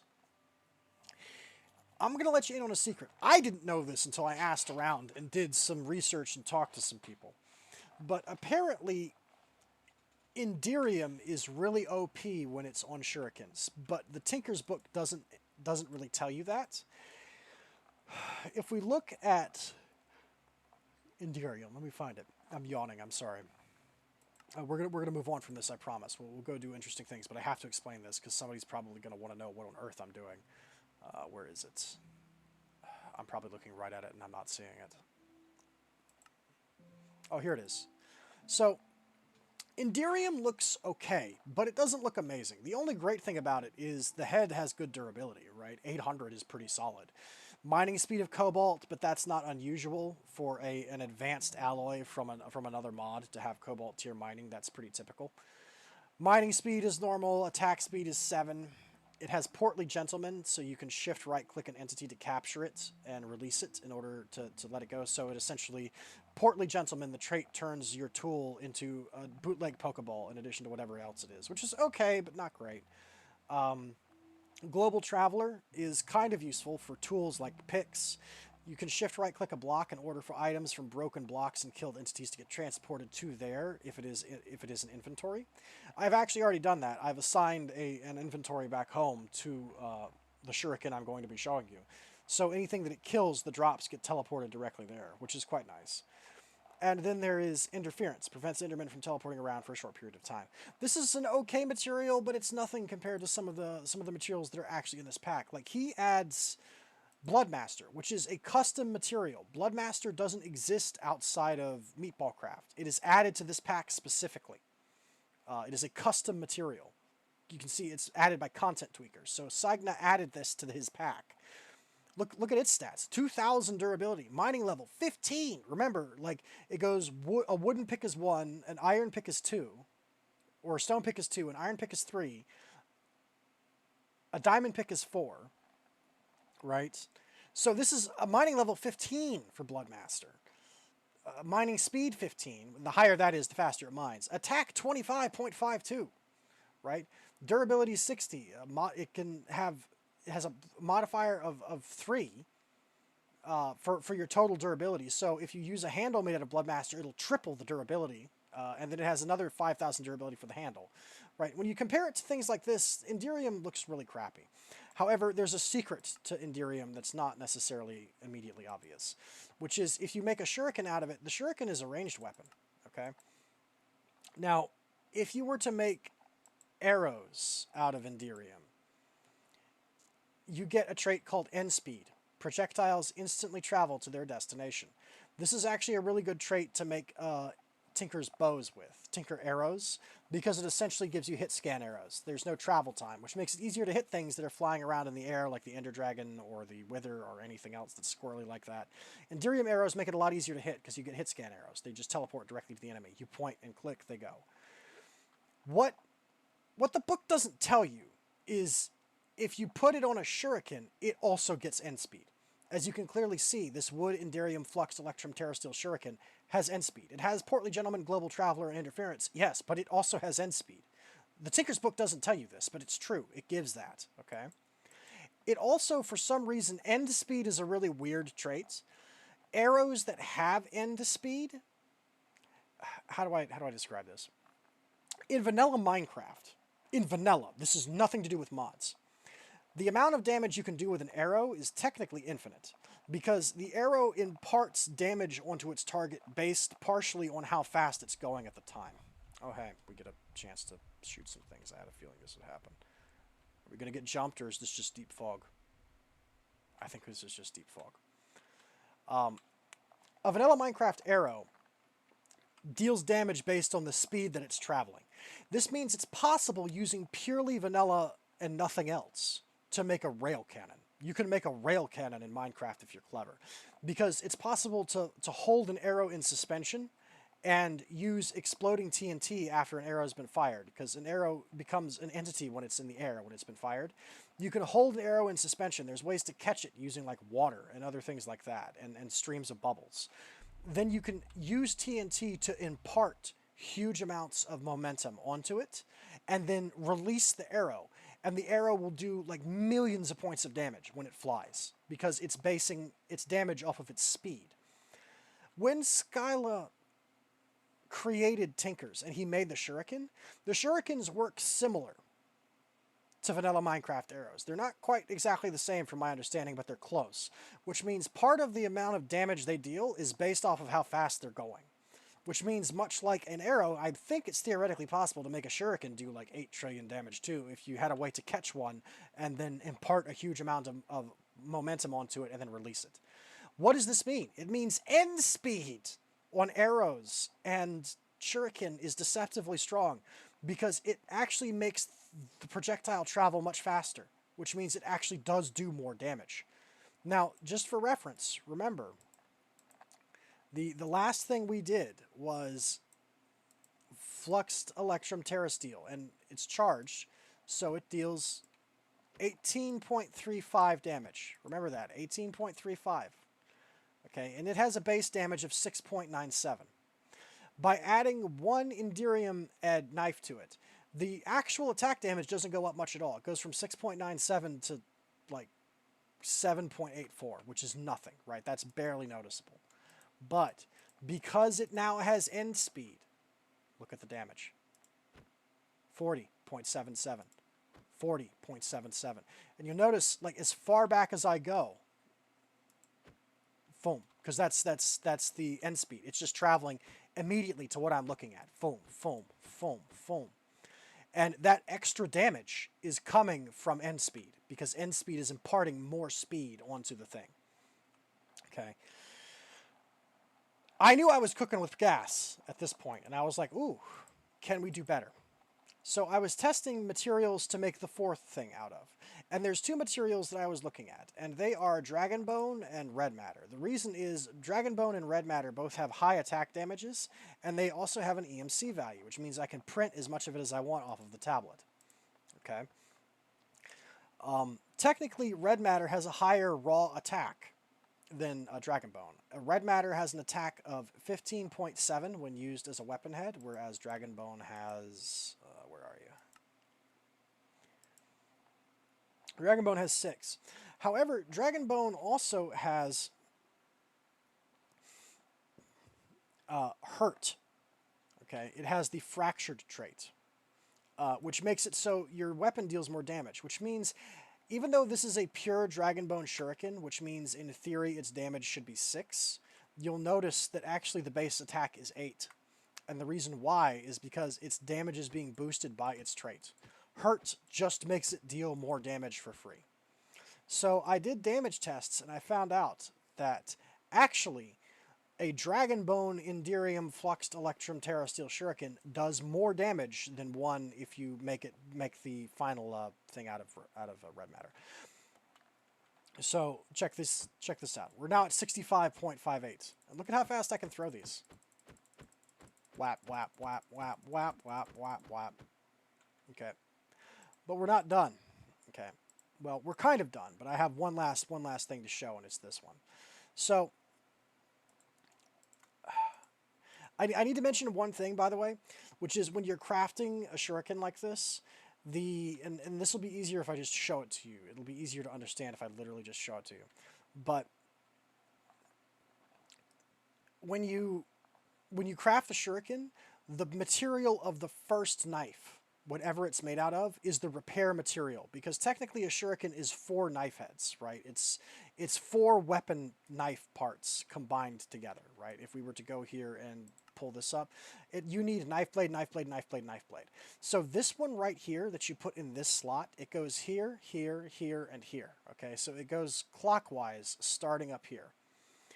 This one is the first one, which means if you want whatever you want to repair the shuriken with, put it in this slot, okay? These others are gimmies.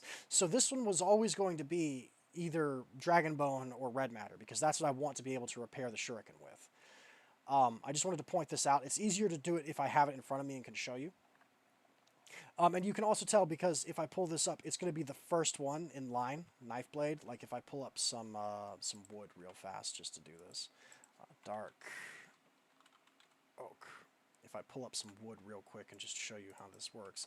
So since it's not a metal, we make it directly on the parts table. We don't have to melt it down in the smeltery and pour it in a cast. But if I were to do... Where are you? Where are you? Where are you? Where are you? There it is, knife blade pattern. So 1, 2, 3, 4. We're not really gonna do anything, but this is completely disposable. This is just trash, right? Put that back on the table. So as you can see, if I click on this, depending upon where I put the part, changes where it is. Like if I put it here, it's that knife blade. If I put it in that slot, okay? So you want the first slot, this one. See how that's the one that's checked off? Yes, correct. You've got a knife blade in that slot. This one is the first one, and this is what governs the repair. And then if I wanted to make it, I would put all of them in here. And it's crappy, and it only has one trait, ecological, because the whole thing's made out of solid wood, which we're just going to craft it and then throw it in the trash because we don't want it. But I just wanted to demonstrate that. That slot needs to be whatever you want to repair it with, just so you know.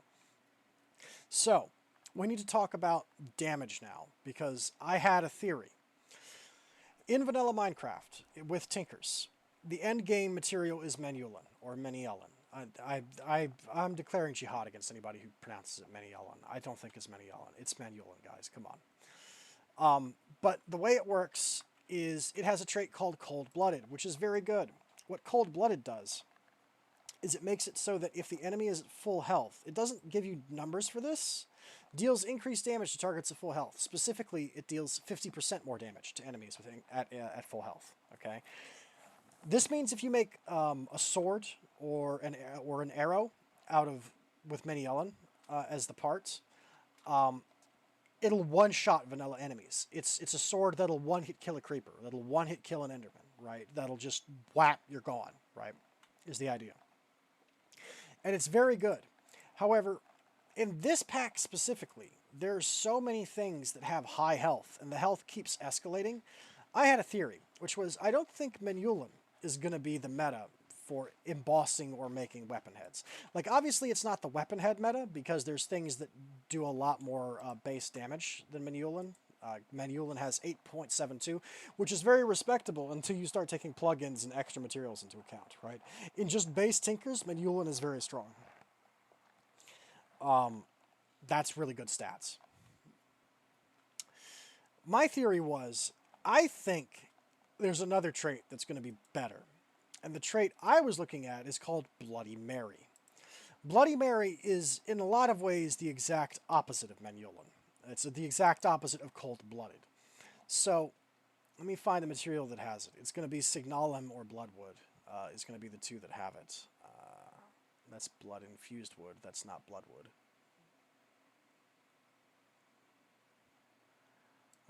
Come on. Don't play games with me. Is it over here? Yeah, Bloodwood is over here, and so is Signalum. So we'll start with Signalum. So Signalum is from Thermal Foundation, which we've already seen things in this pack that do it. Bloody Mary, brought to you by the legendary Queen of England. Deals bonus damage depending on the amount of health already lost by the target. Also has a chance to drop a coagulated blood for each hit, which we don't care about the coagulated blood, but the other thing deals bonus damage depending upon the amount of health already lost. That's ramping damage. That means the more health an enemy has lost, the more bonus damage they'll take when you hit them.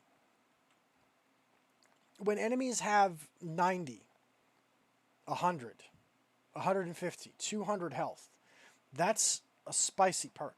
That's a really strong trait. And Bloodwood has it as well, which is a tree that grows in the nether.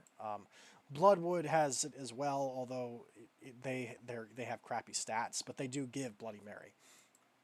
My theory was, since embossing lets you give the trait of a material to a tool without having to swap out parts, but you can only do one emboss, I thought to myself, I should emboss Bloody Mary on my shurikens and maybe some of my other weapons, because that'll turn them into boss killers, right? Because Menulin, Cold-Blooded, it takes out the trash, right? It dumpsters trash enemies. It's like, get out of here. It one-shots them. Bloody Mary is the Dragon Slayer trait. It's the Don Quixote getting on the back of a donkey and jousting with giants. It's the giant killer trait, right? Because of the ramping damage it does. It would shred enemies like the Ayurakos. You just start doing the damage, poke, poke, poke, poke, poke, poke. And the damage you start with almost doesn't even matter at that point, right? You poke, you poke, you poke, you poke, and it does a little bit of damage, but each time you do damage, you're dealing geometrically more damage until eventually you're taking chunks out, and then you swing a final hit at it and half of its health bar vanishes in one go and it's dead, right? I was like, That's definitely got to be the meta for this pack. I thought about it and I was like, that's definitely going to be what I want. So it turns out not only is it the meta, it's so good Sagna's removing it.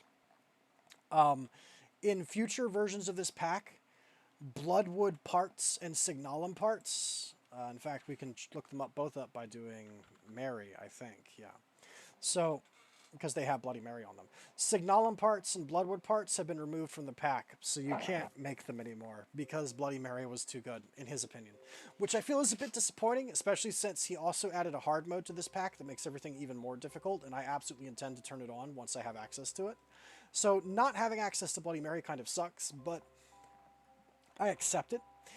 In theory, I could use an embossment to grandfather that trait in on my shurikens if I wanted to, because he's just removing the parts. He's not removing the trait itself from the pack. It's still theoretically in the code. So if I embossed something with it now, I should be able to get it on a weapon. But I will respect his wishes even if I don't necessarily like or agree with them. I think it's not that bad, but I mean, he disagrees. So I'm all for fun, but he seems to think otherwise. So instead of embossing in Bloody Mary, instead of using Signalum or Bloodwood to emboss, I've instead chosen something else. What I've chosen is humble, normal, mundane nickel. Why would you emboss with nickel? Well, nickel's a pretty crappy thing. It has a durability of 20, which is garbage. It has a mining level of iron, which is normie tier. Mining speed of 3, attack of 5.1, a durability of 7 for the extra, a durability of 0.14 for a handle. Don't make nickel handles. They're trash, and a durability of 30.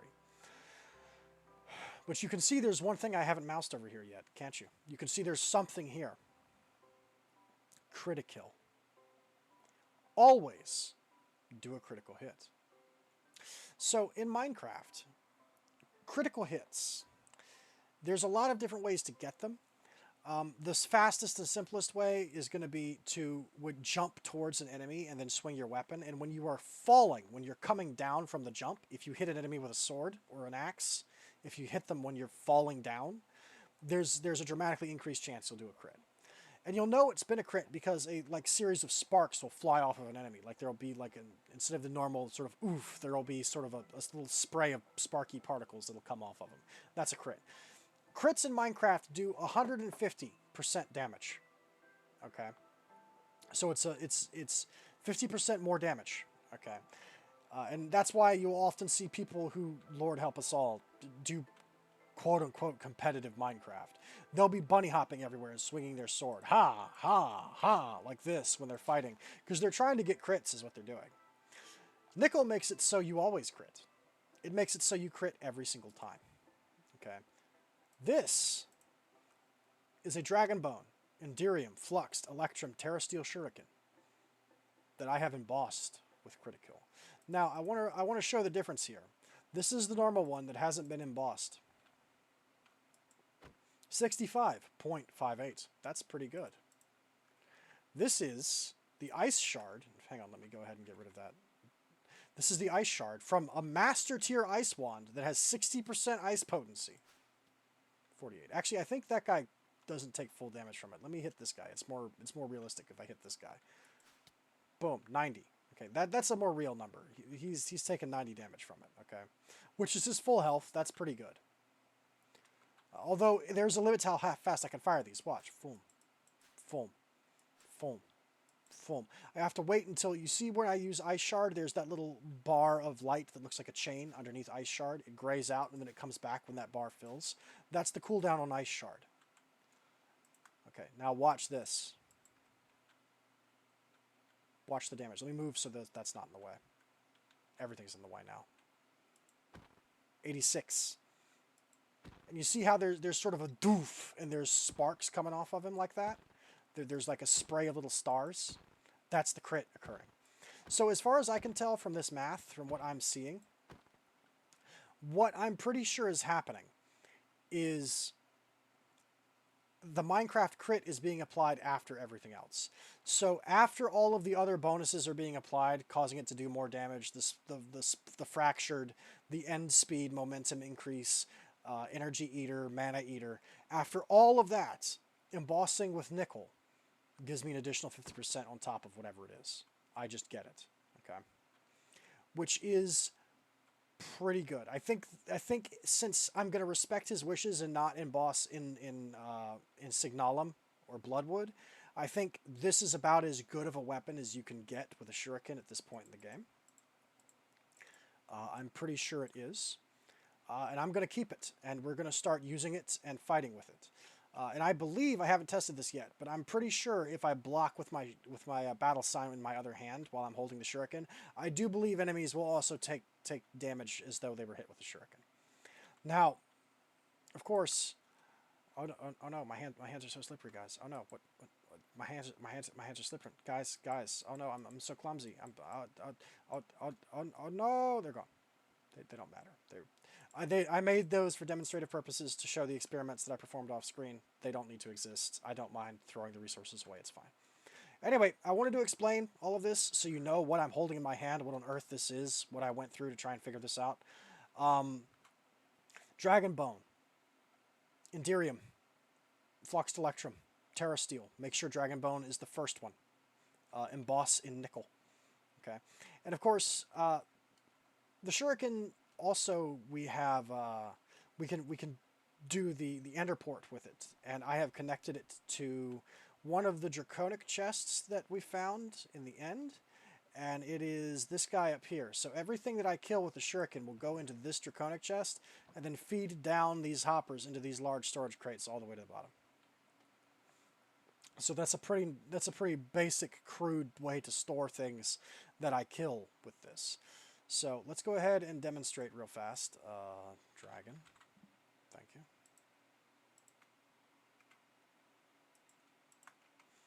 Let's demonstrate some things. I have one thing we need to craft, and then we're gonna go fighting. We're gonna go fighting and pick some fights. So as you can see, if I put this on the tool forge and then I put dragon bones on the tool forge, we can just repair it with dragon bone, which is super cheap because dragon bone has an EMC value. Now, did I make a repair kit crafting thing? I think I did. Yeah, I'm pretty sure it's the sharpening kit, I think.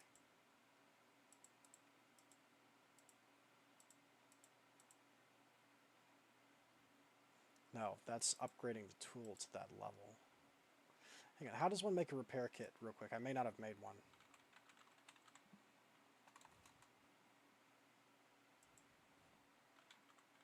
Maybe pattern will have it. Pattern should do it. Broadhead. I'm sorry, I kind of want these because I'm going to need to carry it with me. I can't imagine he would have disabled repair kits because that's the polishing kits. I don't think that's what we need.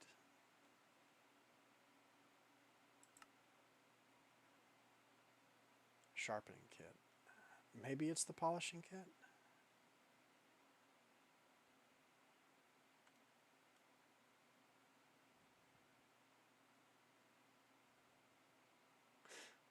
I'm sorry, is it?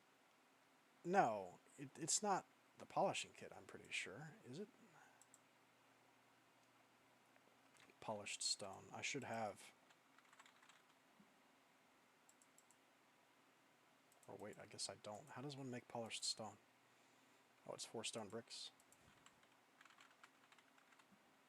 Let me make this real quick, because that might be what we need. But I could have sworn Tinker's has a repair kit that is used to make repair kits that you can use to repair your tools on the fly in the field, which is super important. So you kind of need those. What does the polishing kit do? I didn't think the polishing kit was what did it.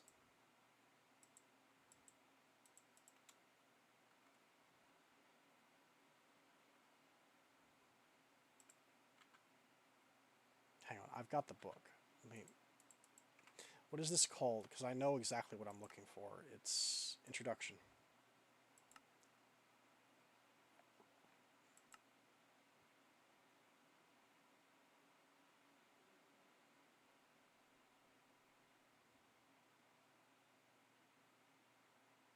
Simply make a sharpening kit of the material you need. So it is a sharpening kit. Wait a minute. I did make the correct thing. Then why does it have that verbal description?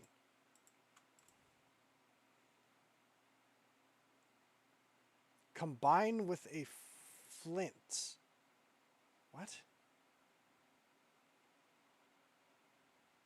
Oh, is it? Hang on. Let me. Is it saying that that's something you can also do with the sharpening kits? Is to upgrade it to that tier? Let me make sure this actually works. Is if I do this, it'll repair it, right? Oh yeah, it does. Okay. So yeah, this is actually exactly what we're looking for. Give me. In fact, let me make a full stack of them, just because I have them, just so I can. Dragon. There's no reason to not bring 64 of these with us.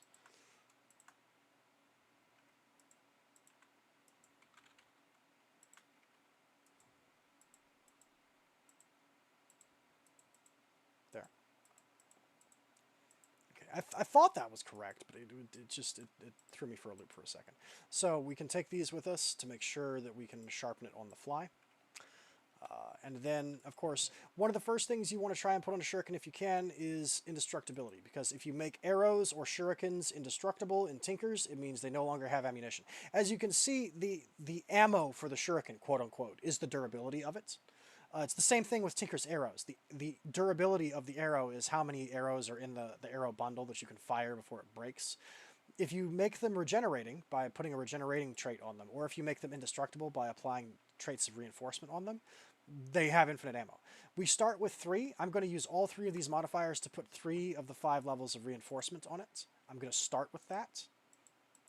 And that's going to change the shape of it. It looks a lot uglier now. It looks like it has a blob of Play-Doh on it, which I'm not a huge fan of. I think it looks kind of hideous, but whatever. And that does, I think, dramatically increase the durability. It should. Yeah, 94 ammo. We have more ammo for it now. Anyway, this is going to be one of our basic weapons, I think, going forwards. I'm going to be using this primarily to try and deal things. It has technically less base damage than these things, so I'm not sure how hard it will combo with the Tinker's Shield. I haven't tested it. I'm not sure if the battle sign will...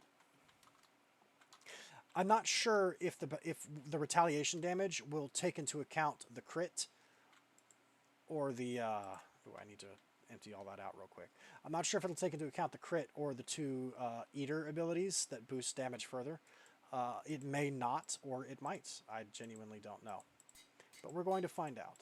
So, we've done everything I wanted to do. There's one more thing we're going to do before we leave this world and go exploring in other dimensions. But before we do that, I need to take care of this because these things are overloading real fast. So I'm going to give you a pro tip. If you're in Mystic Agriculture and you have tons of essence and you need to compress it down, you can make blocks of them, just like how you surround a crystal with 4 to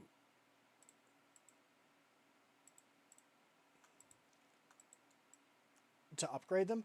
It works in the compressed form as well. You can in fact do that, and I'll show you that in just a second, just real quick before we go. But let me get rid of this so this can all be cooking in the background while we're exploring, because we need tons of essence for some of the things we'll be doing. So we have time, I think, to do everything we wanted. I'm not sure if we'll be able to complete the Twilight Forest this episode, but I'm going to push hard to complete the Betweenlands, just to get it out of the way.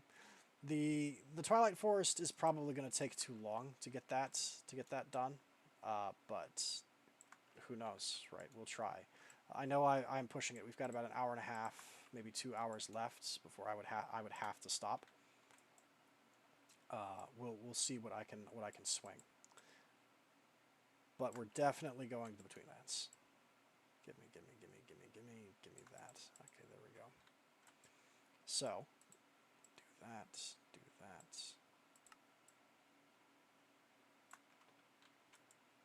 do that. So, this is what I meant.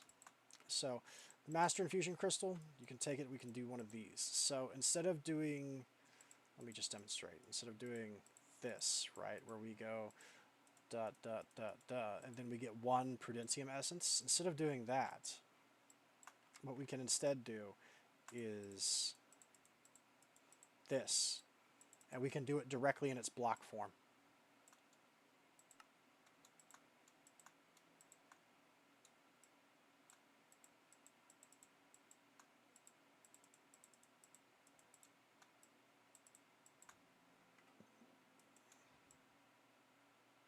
There we go. So, let's go ahead and do the one more thing that we need to do. So, let's talk about insanity. So, we've been getting jumped by problems. We've been getting attacked by Thaumcraft stuff for a while now, right? And I've been trying to push through Thaumcraft and Omethal and the Abyssal stuff because I want to get that warp cleanser to stop all this from happening, right? But I knew I must have inflicted on myself a lot of warp just passively exploring and going through the Abyssal Craft dimensions because you constantly gain warp while you're there, which sucks. I knew I had to have high warp, but I didn't know exactly how high. Now, ignore that. I'll explain what that is next episode. We'll be working on something else, but we're not doing it today. There's 3 kinds of warp in Thaumcraft. There's temporary warp, sticky warp, and permanent warp. Temporary warp is warp that you gain, but that goes away over time. Just if you wait, it slowly dissipates and it's no longer with you. Sticky warp doesn't go away over time, but it can be removed. It's sticky. It sticks to you, but you can remove it through various tools and things that are available to you to remove warp from yourself. Permanent warp is much rarer, but it permanently adds warp to your warp total, and it cannot be removed by any normal vanilla Thaumcraft means. The most common way to obtain permanent warp is there are research tabs that you can see in the book that are glowing purple, like researching liquid death or researching bottled taint, right? Or under Golemancy, if you research the brain in the jar, which I've done, or if you research the biothalmic mind, which is, I think, taking a zombie brain and plugging like machinery into it to make it work better, you gain permanent warp. Permanent warp never goes away. So if you were to make a sanity meter and examine your own sanity, pale pink warp is temporary. Purple warp is sticky. Dark purple is permanent. Okay, I made a sanity meter just for my own curiosity, just to see how much warp I had. I was pretty sure I had to be maxed out, right? There's no way I'm not. I am. I'm totally maxed out. That's a solid purple bar. I have 100% permanent warp right now. And you can also see like the brain at the top is sort of trembling and resembling, I think, that we're on the verge of insanity or something. But like, it's we're a little bit unhinged right now. We're a little bit goofy. We're a little bit you want to know how I got these scars, Batman? We're a little bit of a society right now. However, I realized something very important, which is, wait a minute. If I'm already at permanent warp, like if I'm at max, the really scary Vishroom is really scary. It unlocks all Thaumcraft knowledge at the cost of a lot of permanent warp. Having access to at least the dreading warp cleanser is a decent idea. Having access to the Omethal warp cleanser is a very good idea. Ladies and gentlemen,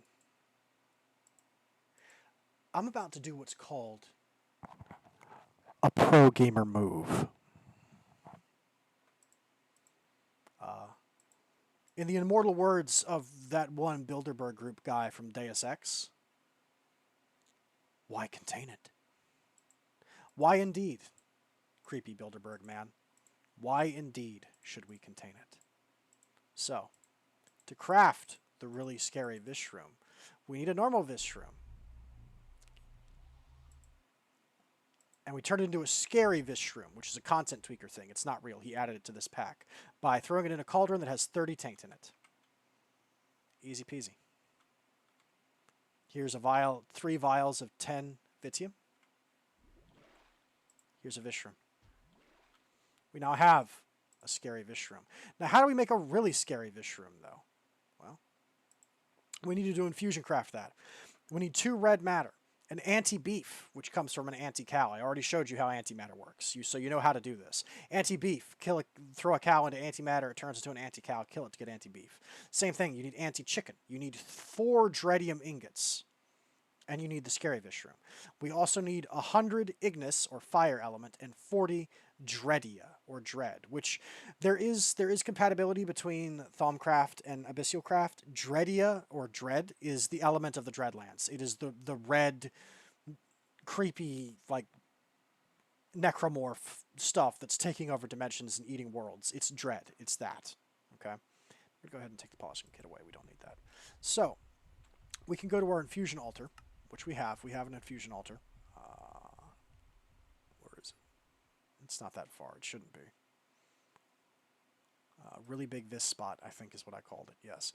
So, this is kind of similar in a lot of ways to Abyssialcraft in how it works, which is this looks a lot more complicated than it is. What you do is you create an arcane pedestal, and then you create 2-block tall pillars of arcane stone brick. And if you have the configuration correct, I think you throw Salus Mundus on it to transform it, and it turns into this sort of curved looking complicated multi-block. So this looks a lot more complex than it is. It's a lot easier to build than it looks, but it does look very cool. The way an infusion altar works is it needs to be balanced. When you craft things on an infusion altar, there is a stability issue. Let me find the scary Vishram again. Instability moderate. What does that mean?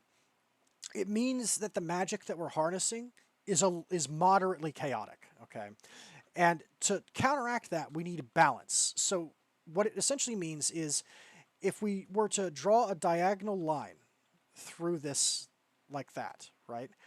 It needs to be as close to a mirror as possible on both halves. If we were to fold it like it was a piece of paper, this needs to be as close as possible to being halved.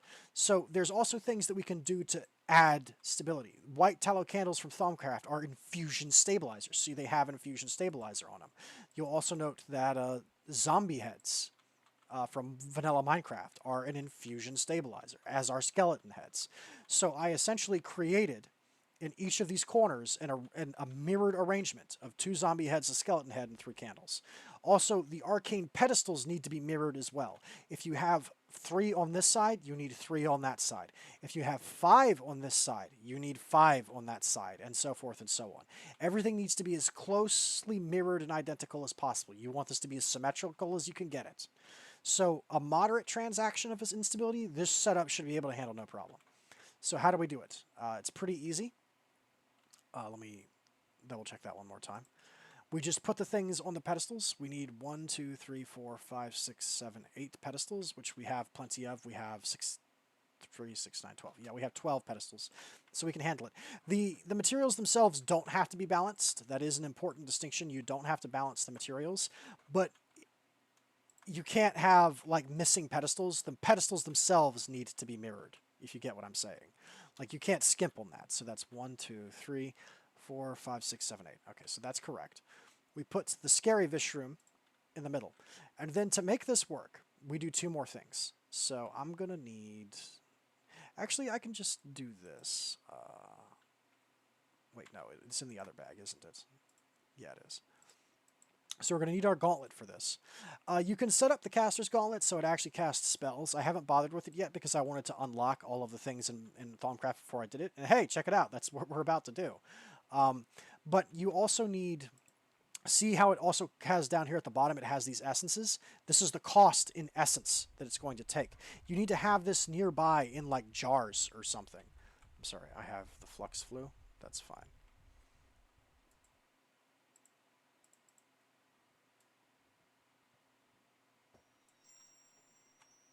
Anyway, so I have in these warded jars, I have 204 fire or ignis, and I have 55 dreadia, which is enough.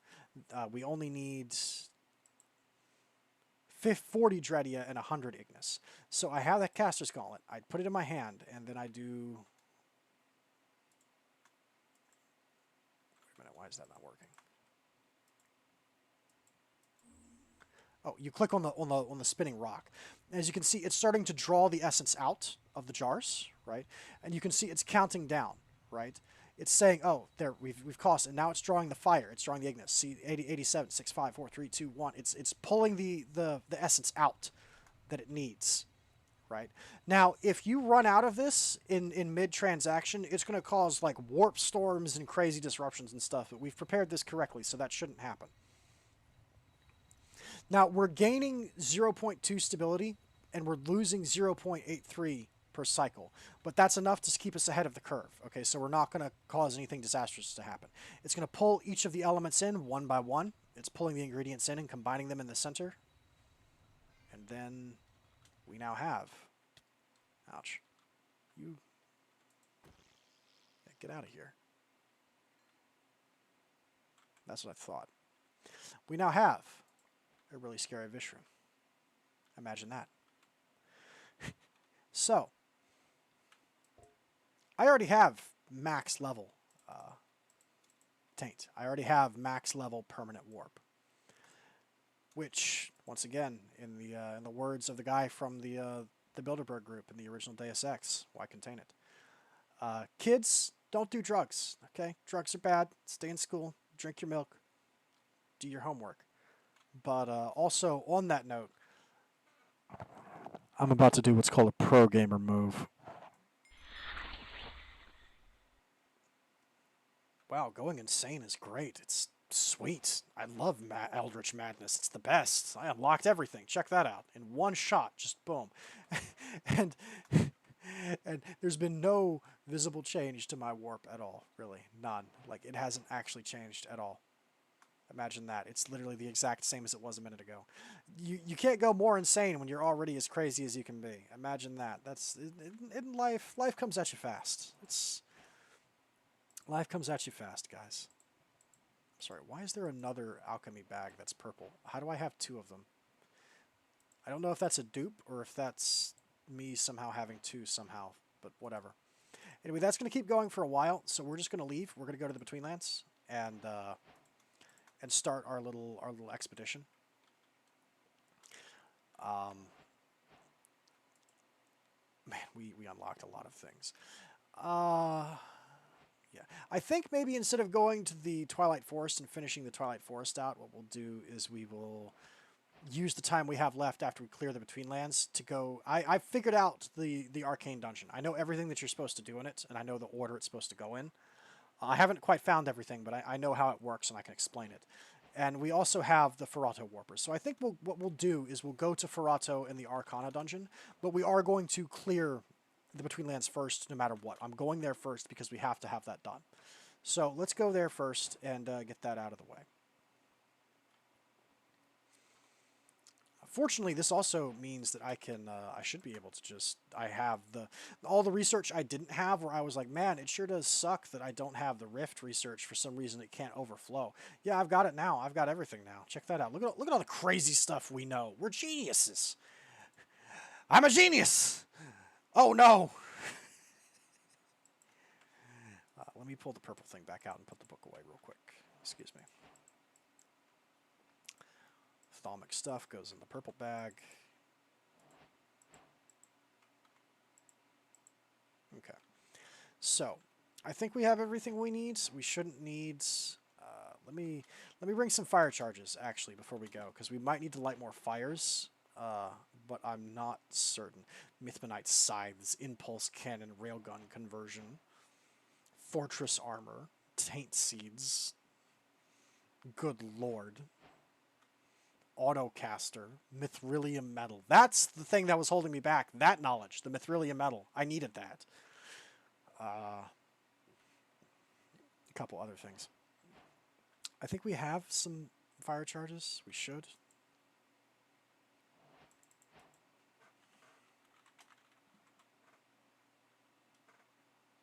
Uh-oh.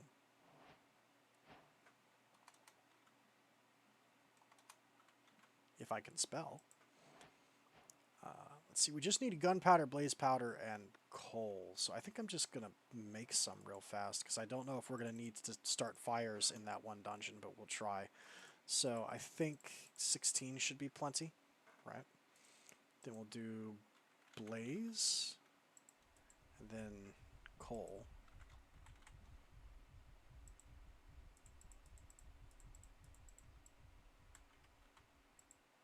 Coal, blaze, gunpowder. There we go. There's some charges. Just in case we need them, I didn't want to leave without them. So we got that out of the way.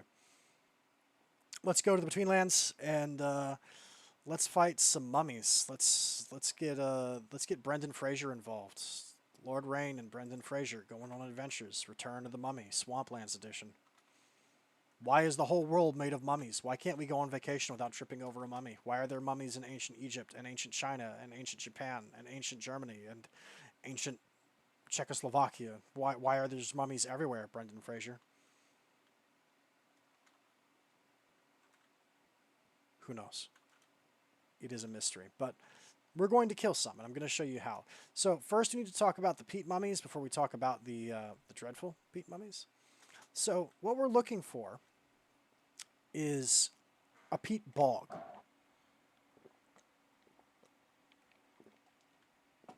Excuse me. My throat hurts and I need a drink. We're looking for peat bogs because obviously the peat mummies don't spawn elsewhere. I mean, it's in the name. So once we... Excuse you.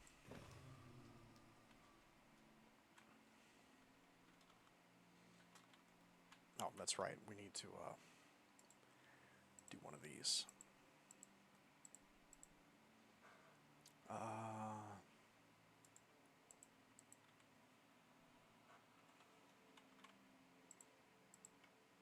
There we go.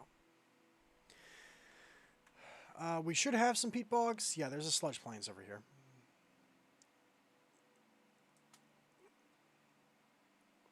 Now, because I'm invisible, peat mummies aren't going to attack me, so I'm going to have to take my cloak off for this to work. Essentially, the way peat mummies work is they spawn underground. You can't see them, okay? But they're in the dirt. They are essentially embedded in dirt blocks. And they just kind of, they wait, right? They lurk. And then if anything comes near them,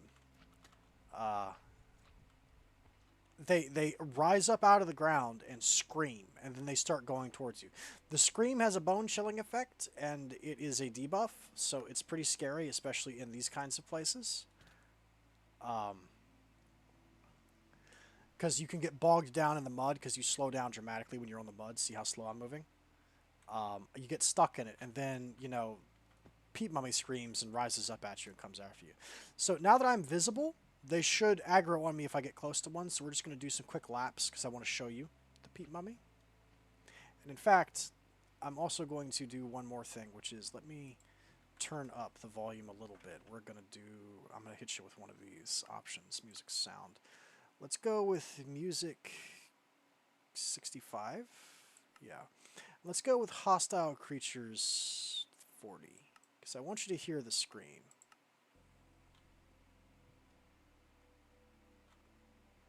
Can we hear the moans of the white? Kinda. Oh, there's a tar beast down there. Get wrecked.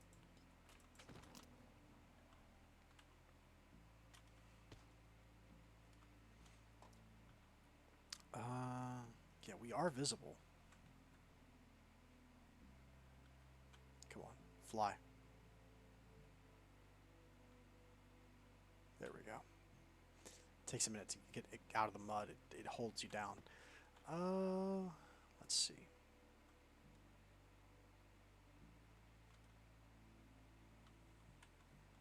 Here, mummy, mummy, mummy, mummy. Actually, I know that is a real peat bog over there. They can appear in sludge plains as well, but I might have better luck if I went over to the actual peat bog. Oh, no, there's one. There he is. There's a peat mummy. Hi, buddy. What's up? You want to scream for me? They're very ugly. Hello? Oh, he's not happy with me. But can you scream for me? Can you do the rah? Come on. Rah! Do the thing. Yeah, there it is. That's not very loud. Oh, yeah, they get real fast when they're mad. You see how fast he moved? He just hit the acceleration. He pumped it. And he ran in, I think he just ran into the he ran into the tar pit and died. You saw that, right? He's very dead. That man is dead. He's not here anymore. He ran to the tar and took hundreds of points of damage instantly and died. The Between Lands is a fun place. Let me hit the volume up a little bit higher. I might do a master volume 20. Let's just double that because I want you to hear some of these sounds. Yeah, I think. See if you can hear the white because the white makes a freaky sound too. Can you guys hear that? Let me move the audio thing so I can see it. Can you hear the... Ooh. I don't know if you can hear that or not. Oh yeah, I think it's registering on the audio. I think you're picking that up. I think. It's hard for me to tell. I'll know in post, but there you go. There we go. Anyway, let's summon the peat mummy. So that's the basic mummy. The dreadful mummy is a different matter entirely. The dreadful mummy is... come on, climb me up out of here. There we go. So, the dreadful mummy is essentially some kind of weird parasite growing out of the peat mummy. It's like if there was some kind of parasitic spider growing in its body, and it's got legs shooting out of its back, and it's sort of carrying the peat mummy around while the peat mummy, being an undead, is still alive and thrashing and screaming. So you're fighting some kind of creepy spider parasite you never fully get to see, plus a peat mummy that's attached to it, is essentially the way that works. So just to be clear, in a marsh or sludge plains biome, we'll do this in the sludge plains because I think the sludge plains are a little bit more open. It's going to be a little bit easier to see. I am going to woot shard him too because I don't know what he might drop if I do that. I'm sorry. I need to turn this up a little bit more. Let me one more time. I'm sorry. Let's go 30 just for this fight. I'll turn it back down once this fight is done. Oh, yeah, we can hear the music a little bit better at that.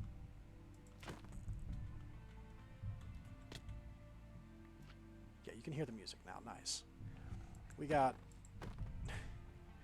people coming at us, but the shuriken's pretty spicy. The shuriken's a pretty spicy meatball. Okay, let's go ahead and do one of these, and then we're gonna do... I think you just throw it. Yeah, you just throw it. Dreadful peat mummy. See, he's like...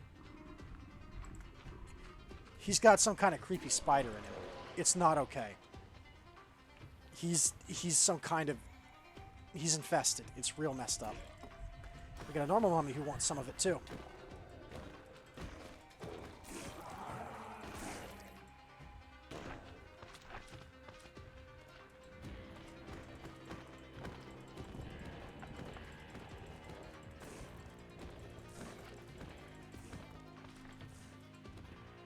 How do you, like, magic? I'm not sure if the magic is doing... The magic is doing 24 to you. How much does the shuriken do?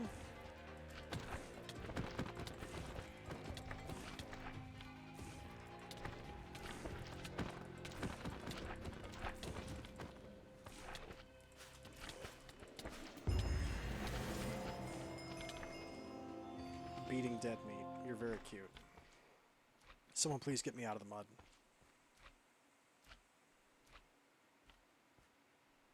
Well, we got his woot shard, which is quite nice. Forbidden experiments. I picked up whatever bone it is that he drops. I think that's a content tweaker thing. That's not something he normally has. Get out of here. See, this is the bad part about the peat bog, is you get stuck in the bog itself, and the bog blocks will just slow you down. Okay, so we got a bunch of shimmer stones. We got a yellow heart from him. We got an amulet slot, which is quite nice. And we got 2 dreadful bones. Dropped by the dreadful peat mummy in the Between Lands. Don't worry, it's ketchup, Reginald. Thanks, Reginald. I was going to have to rate this stream R for horrors beyond human imagination, but if it's just ketchup, it's fine.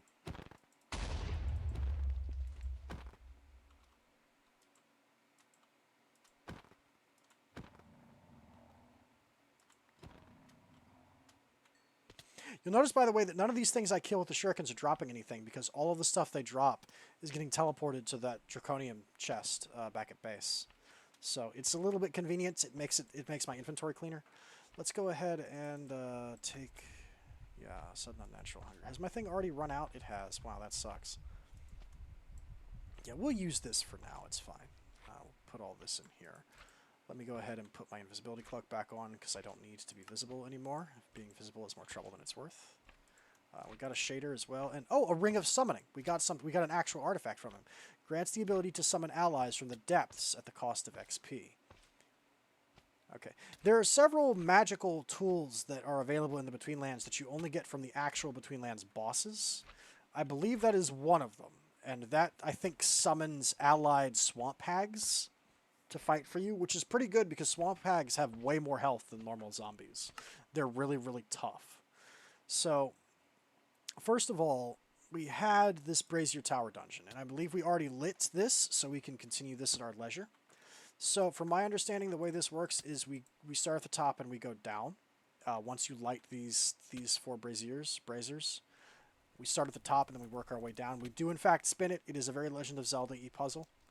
So I was right in that respect. Let's go down a tier. Okay. It looks like the first one is going to be there. Okay.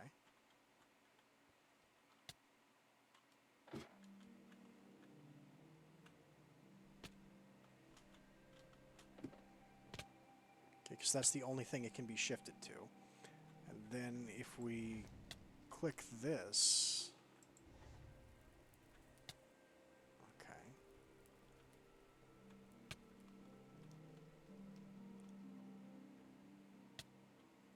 Is that where it's supposed to go? Yes, because then we can direct it here and send it down through that to go to the next floor down.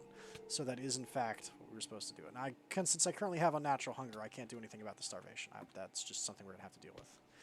I'm sorry, I know it makes an annoying bonk sound, but please just bear with me here.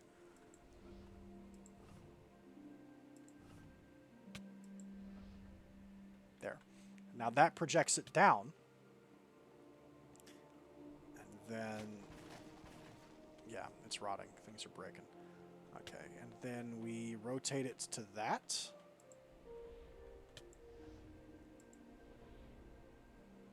Correct. And then what? Okay, it goes back up.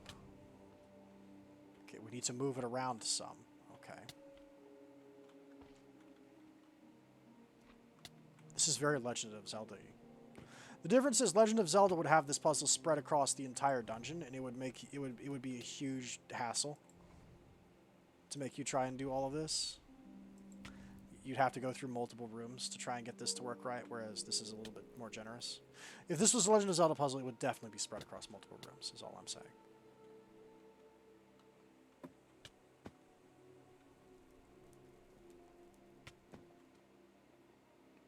Should have brought more of the Scrolls of Purification. There's literally a giant barrel of them at home. I'm very stupid for not bringing, like, a 6-pack of them. Do we really project it up? That looks like it's the only way it can go. Maybe?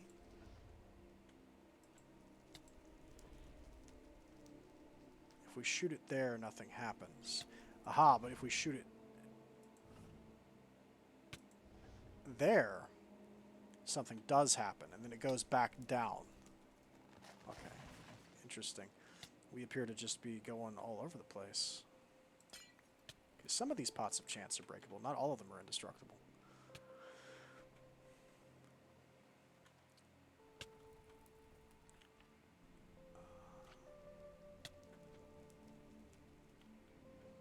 So that is going to have to be aimed from there.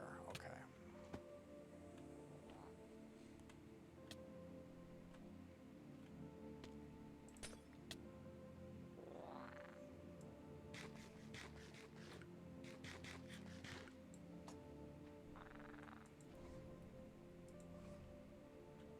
There's only one direction it can be pointed at, which is there. Okay. And then...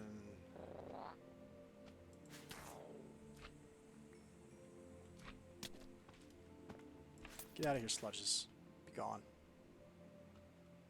Be gone! Thought? Yeah, it's these urns of chance that are indestructible.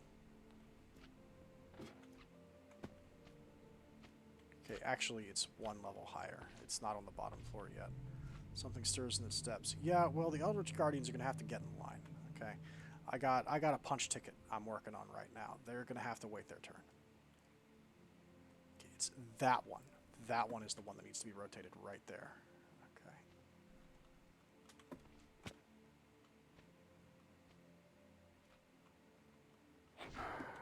Yeah, yeah. Fata, fata. I know. You're very scary.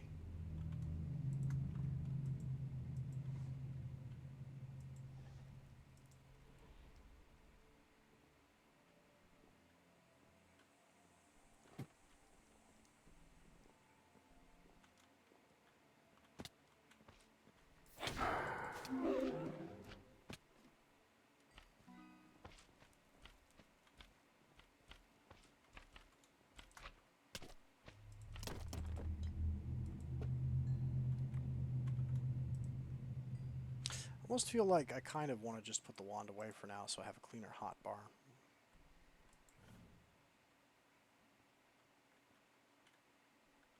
Oh, he's stuck behind the force barriers, just the same as I am. That's pretty cute.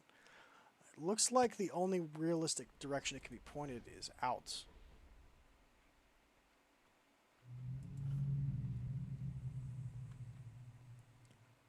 And that's going to do one of those. And then I'm guessing, yeah, I got to bounce it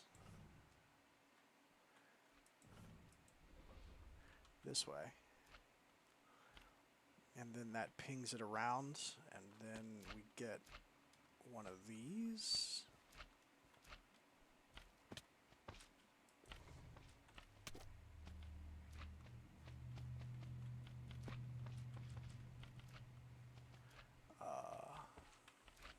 Oh, it goes back in here.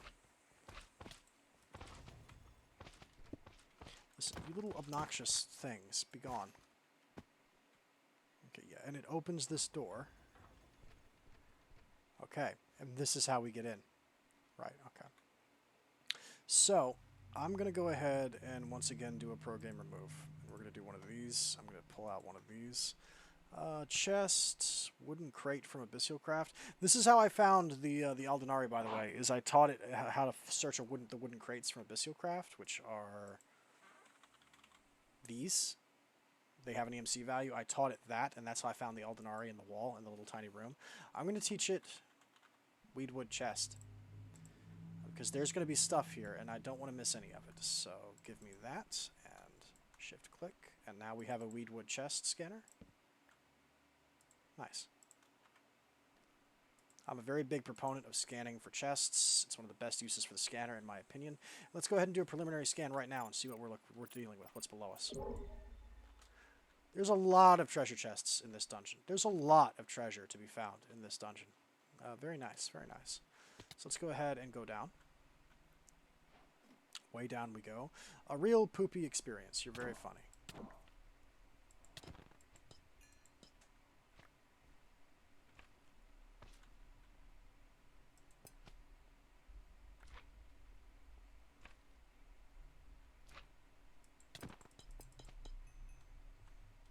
I think these wormholes can spawn enemies.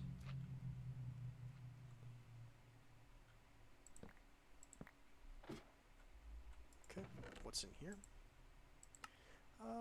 Nothing too terribly amazing, although there is a brand new predator bow, which is pretty clean. That's pretty sweet. I'll take that.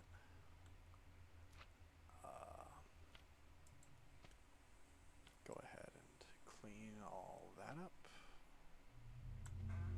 I think I'll go ahead and put the... No, I won't put the flux ball away.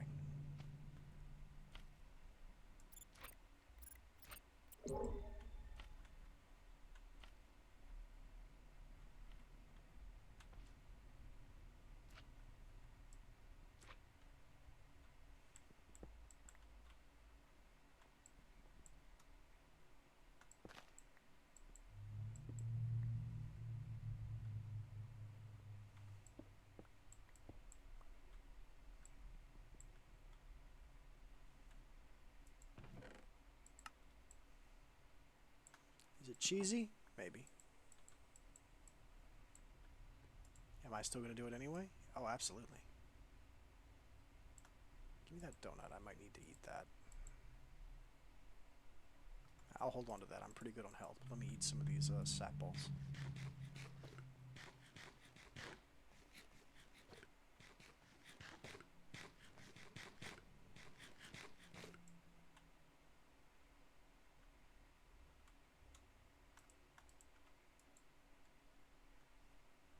Okay, I don't know if this is important, but the dungeon door code looks like a turtle that's flexing.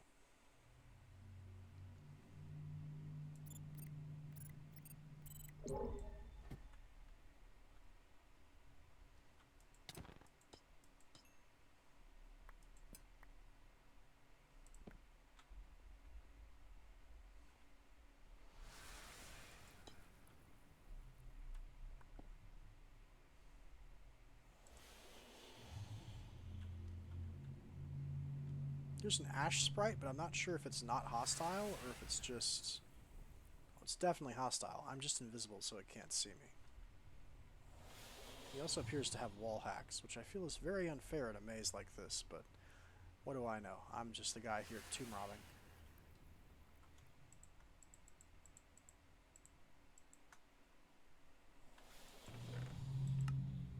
Okay. Now I know, although I'm not familiar with this particular dungeon per se, I do know that from looking into more recent updates of Between Lands, of which this is one. I'm familiar with a very older version of Between Lands, but there is a hidden room in this dungeon that has an armory that has a full set of the Between Lands armor, which is super enchantable in this pack. So I definitely don't want to go anywhere without getting it. I'm going for that armor because there should be a full set of it in this dungeon, which is quite nice. The ancient set, I think it's called. It's one of our quests. The ancient helmet, ancient chest piece, ancient leggings, ancient boots, right? It's part of the tools of the master worshipper. That and the shockwave sword, which is from the dungeon we're going to next, will complete that achievement for us if we can get it. Okay.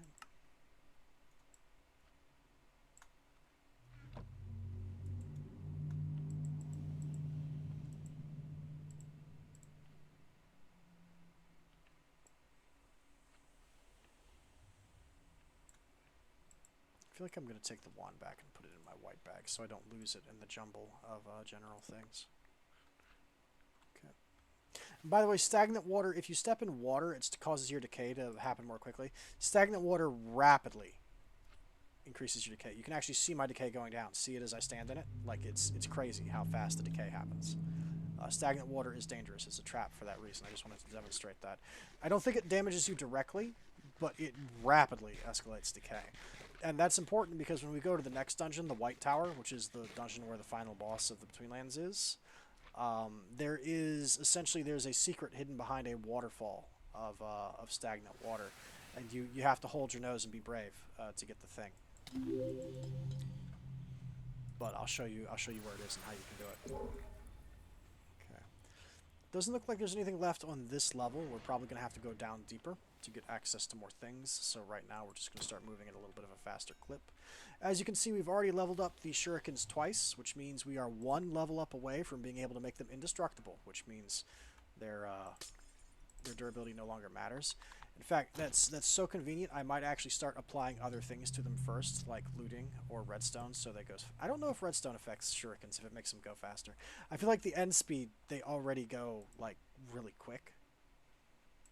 I might put looting on them, though, first, before I completely top off the indestructibility. We'll see. I don't feel like it's a huge hassle to repair them, because they're repaired using the dragon bone. Okay. This is a dungeon door. Okay, what if can we match this? Oh, we can. Okay, wait a minute. It was a turtle that was flexing.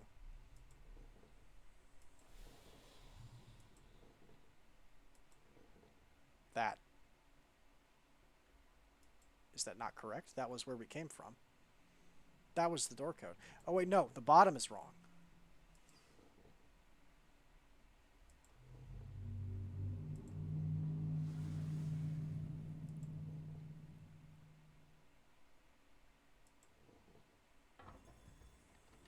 Yeah, that was it.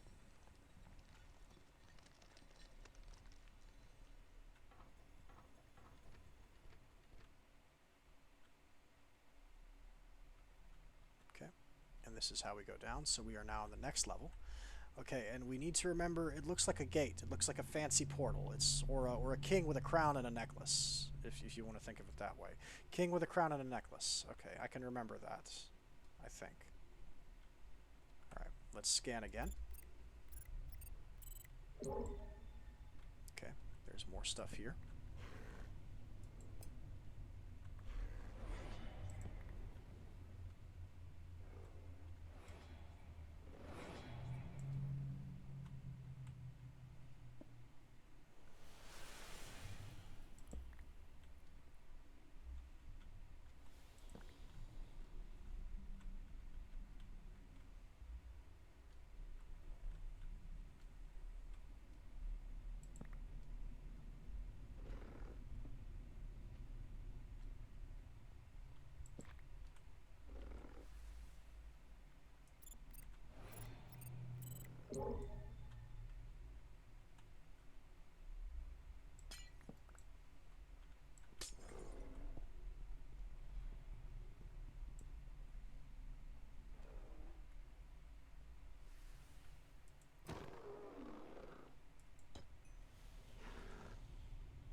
Being invisible is very handy. So, let's see. This is definitely the way forwards.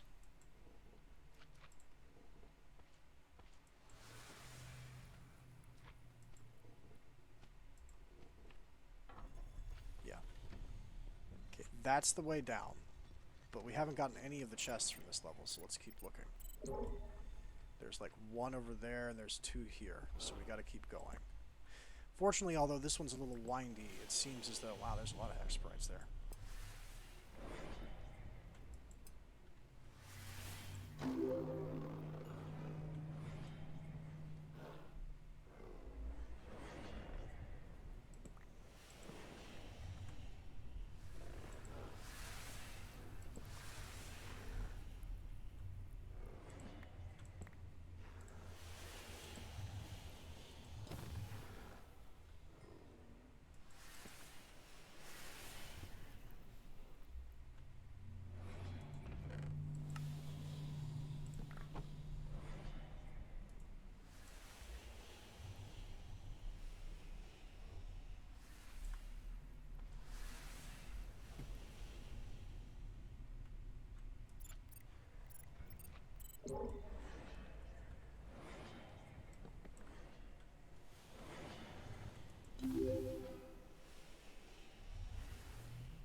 Oh, you can right-click these to turn them on and have lights. That's pretty cool.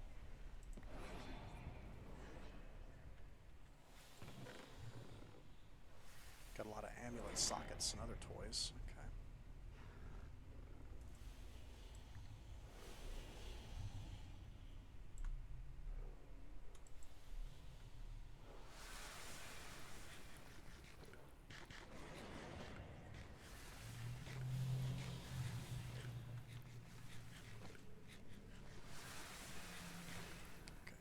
Is there... I think there's one more chest, right, if I counted correctly?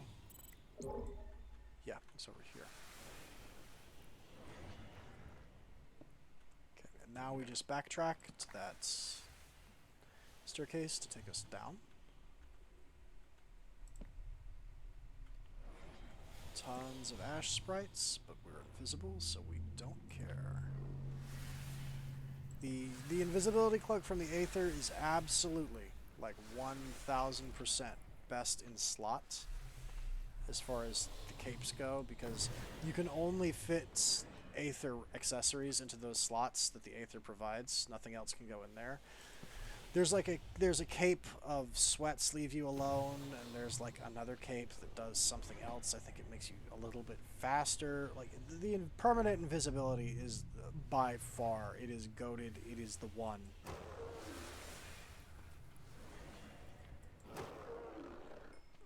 It is the last. It's the last one you'll ever need. It's the only one that matters. It's the only one that's really useful outside of the Aether. It's universally useful. Okay, yep. And now we're into the bad part where there's Indiana Jones traps all over the place. Okay, we are looking...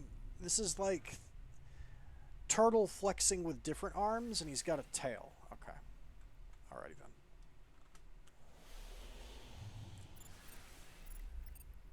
then.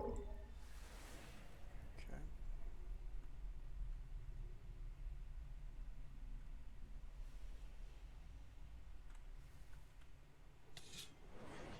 I'm just gonna go for it. I have 1,000,000 health. I don't care. I'm not gonna tiptoe around these traps. I'm better than them.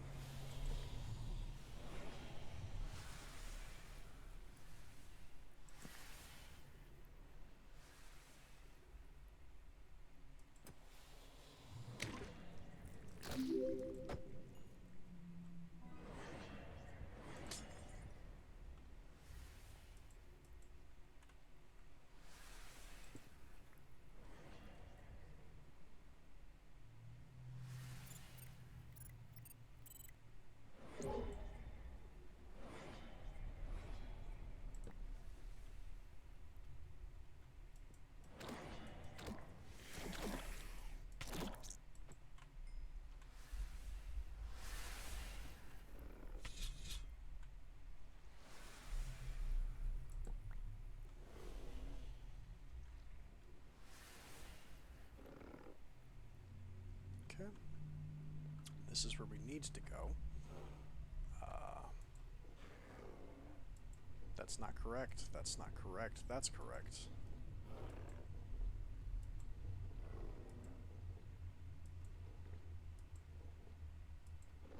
That's right. And then he had, like, the longer tail.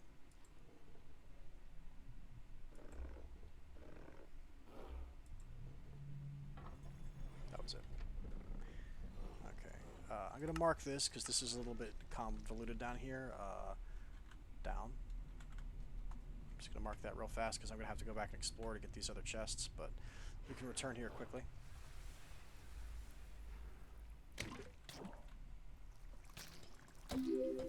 Interestingly enough, the worms aren't really fooled by the invisibility, but I guess that makes a certain sort of sense. Since they are worms, they're like, they don't really have eyes. Okay,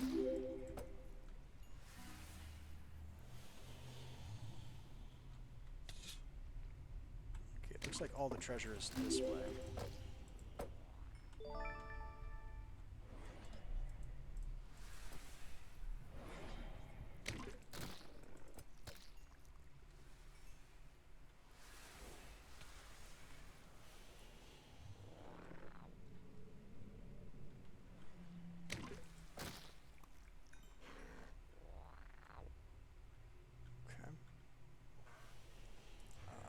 Put all that away. We don't need it. Just break that box. It's fine. Put all that away too. We're going to have to switch out backpacks in a second here, but that's fine. How many chests are left on this level? 1, 2, 3. Okay, we're pretty close. They're all like right here, so we're doing all right. Haven't seen a sign of the secret room yet. But maybe you have to knock down walls or something to unlock it. Like maybe, because I think you can break the walls in this dungeon once you complete it. We might have to come back and find the secret room when we're done. I'm not quite sure how that works. I'm not sure of the mechanics behind that.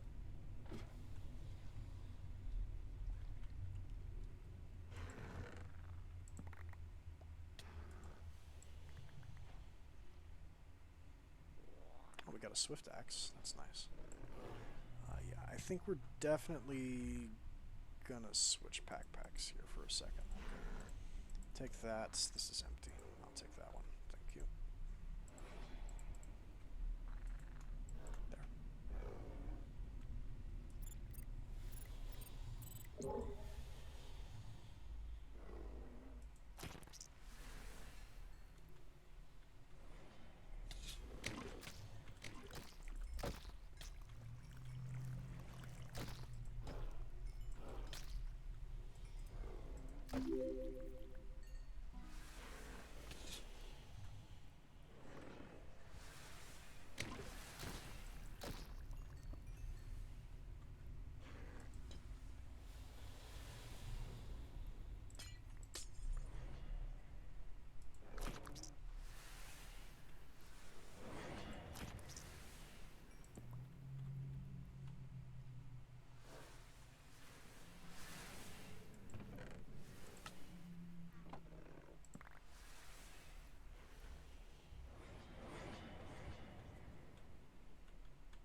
Looks like we got everything.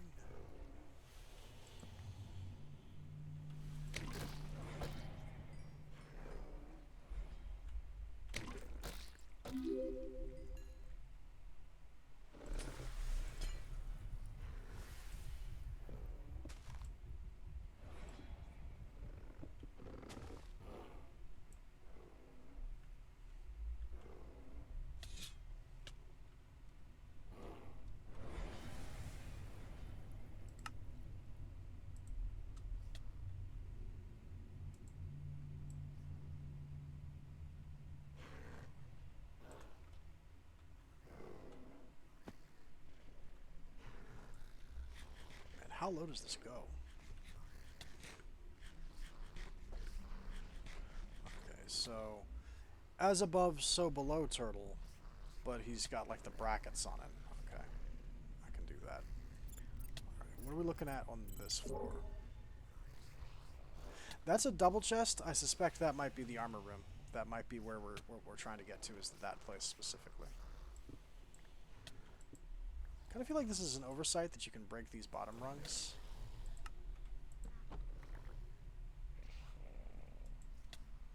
That's definitely not intended, but I'll take it. Whoa.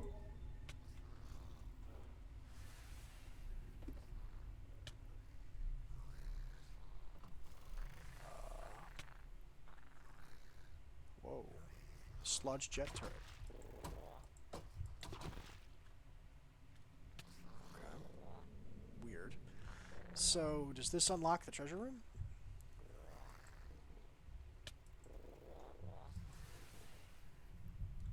Actually, hold on. What does it? Which hands did he have? He had the simple hands.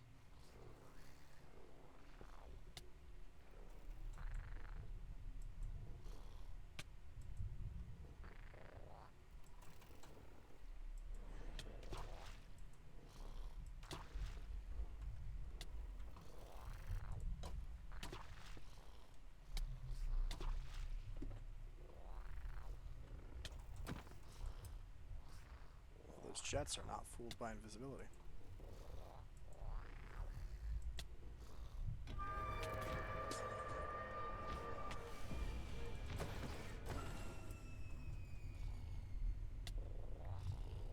What on earth was that?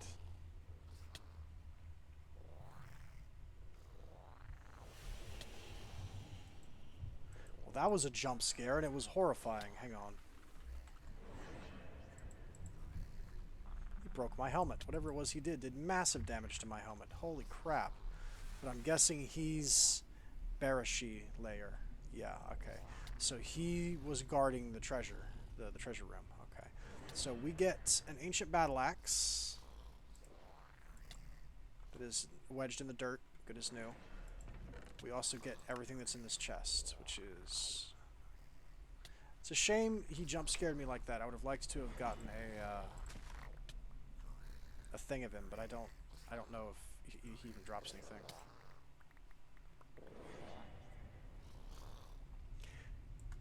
There may be more than one treasure room, because I was told, or I saw on the wiki, that there's like an armory. That there's a thing, right? That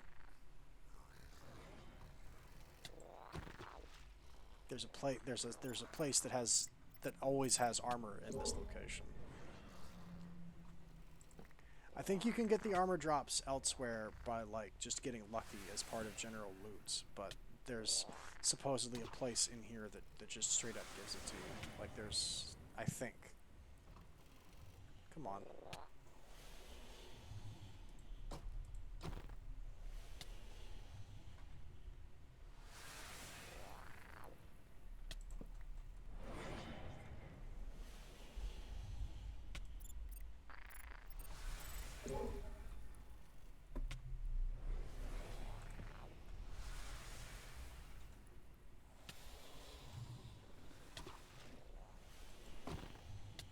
Gotta wait until that dot rolls past you and then you can do something about it.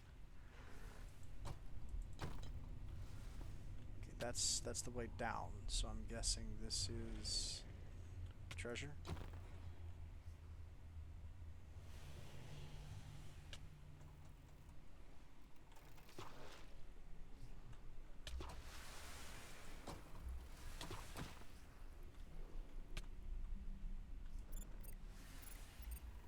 Maybe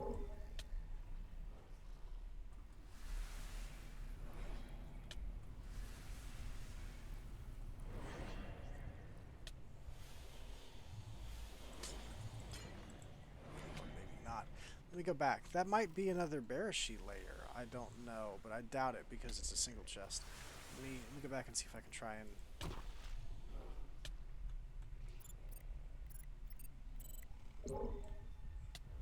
Oh, I just walked right by it. So that might be the actual way down. It could also be a Barashi that has nothing, but I guess we'll find out. Give me all of that. Let me take the reed donuts. Or no, I'll take the jam donuts.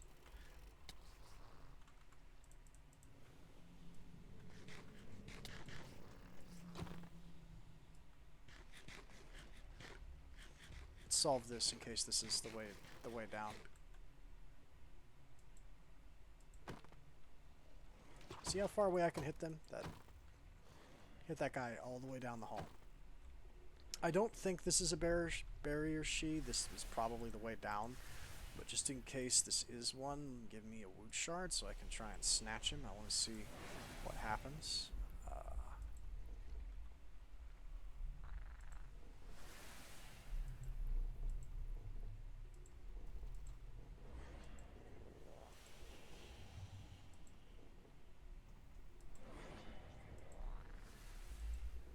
I won't lie, that got me good.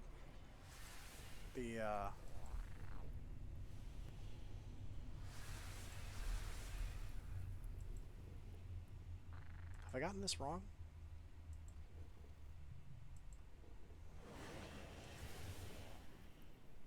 I may have gotten this wrong. Hang on. What is... Hang on. Let me...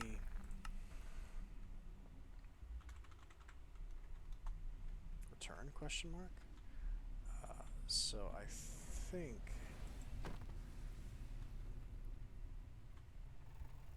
If I go back this way, I should be able to find the...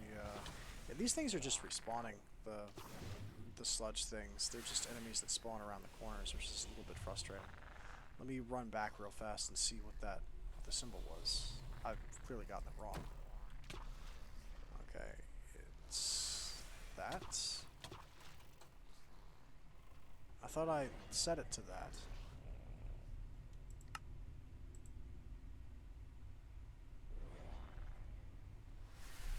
That is... I've set it to that.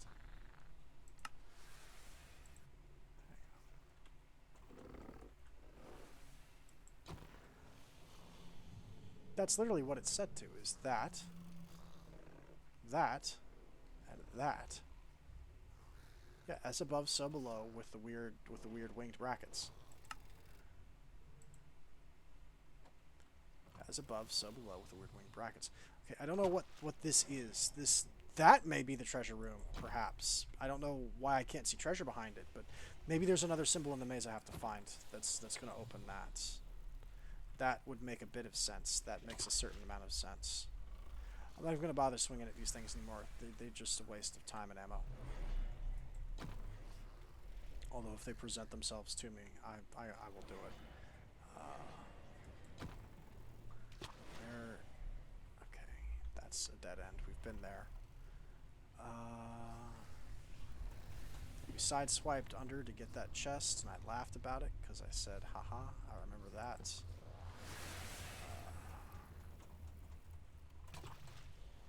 I'm not entirely sure what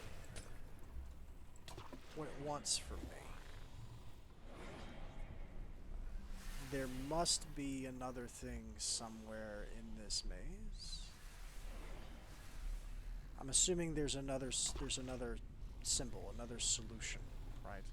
Let's go back to the down because that's the start of it, right? If we go down the stairs. Okay, so we are looking at that. Okay, so it's the simplest head and arms for the turtle with the two winged brackets. Okay. If we travel like normal, this is the Barashi layer.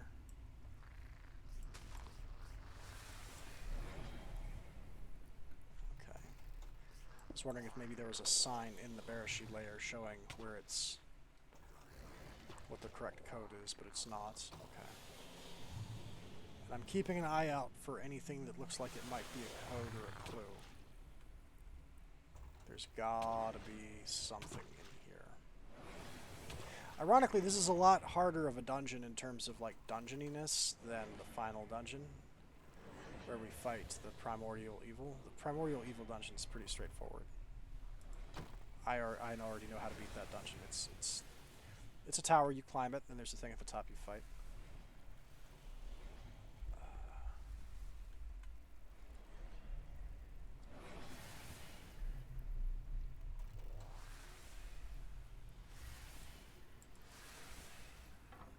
Oh, it hadn't fully rotated. Did you see that? It was off by like a pixel. That's funny.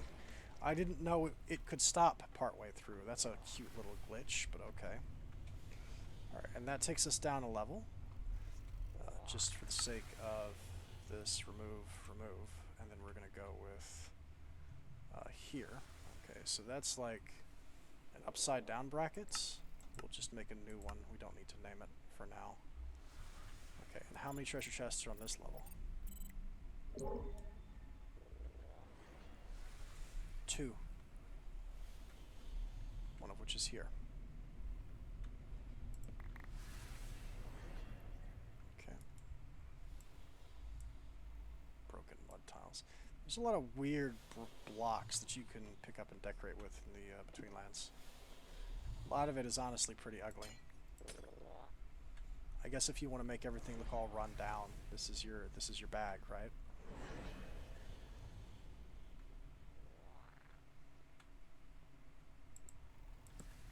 Don't think I don't see that, because I do. I saw that weird root. That's a splode shroom?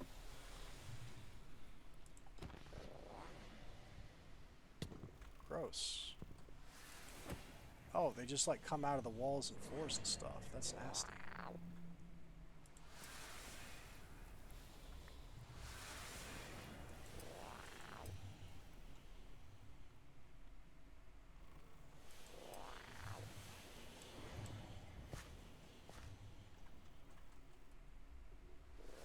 There's some weird stuff in this living root.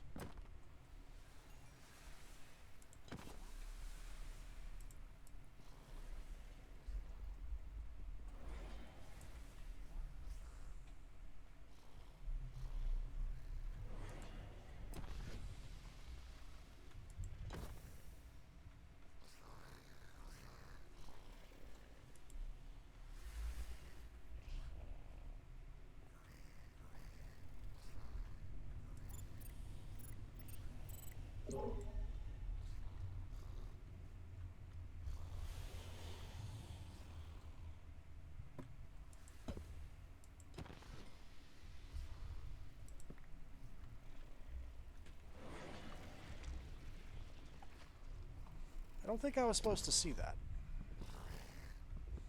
That's definitely a mistake.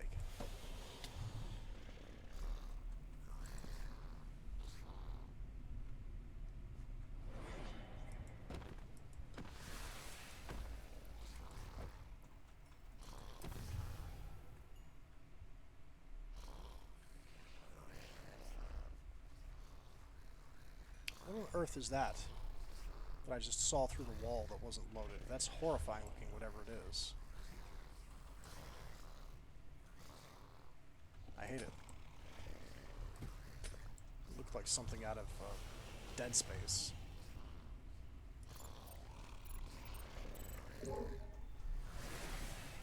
This dungeon is taking a lot longer than I thought it would. I apologize for that. We will push to the Primordial Evil. We will push to the final boss of the Between Lands because that's a pretty short dungeon. I know where everything is. It's like 2 rooms and then a boss fight. And then we might go to the Warper Dimension, and I think I'll probably cut it there. I think that we're running on time. I know. So I always underestimate how long it's going to take to do some of these things, but the problem is I don't want to progress too far off screen because I feel like it's cooler to see it all step by step. See, is that stuff on the other side of the wall? That's so creepy. I don't want to progress too far, like, without showing some of my homework and showing what I've done. Because I do think the progression is, like, the coolest part of the pack. Personally.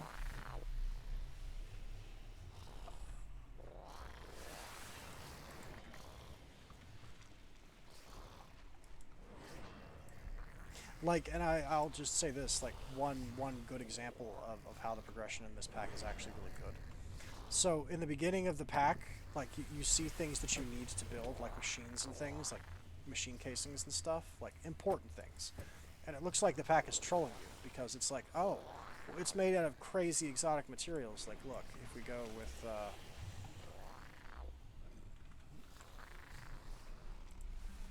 oh, I don't know. Iron casing, right?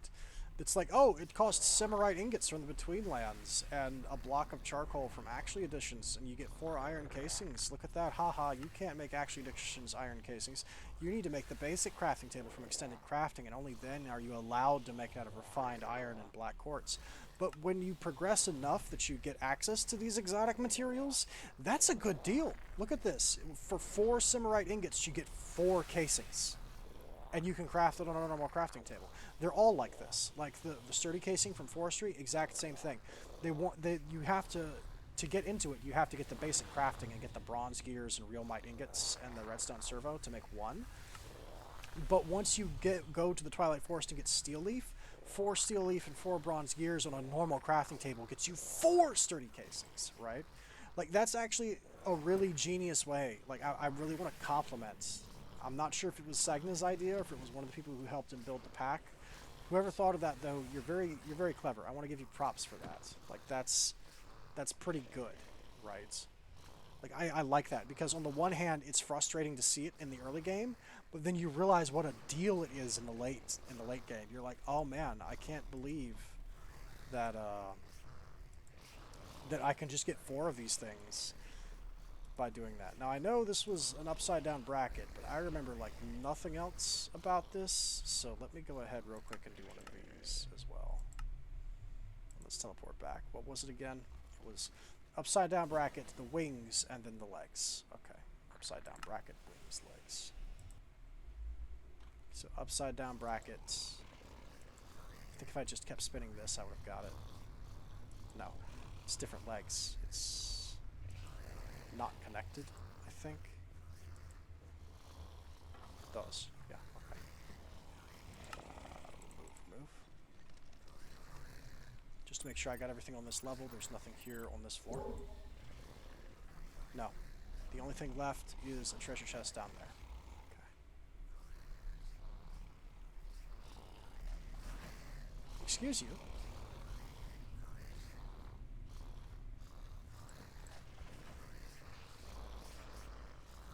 Okay, turtle, but more streamlined. He's got long legs. Gotcha.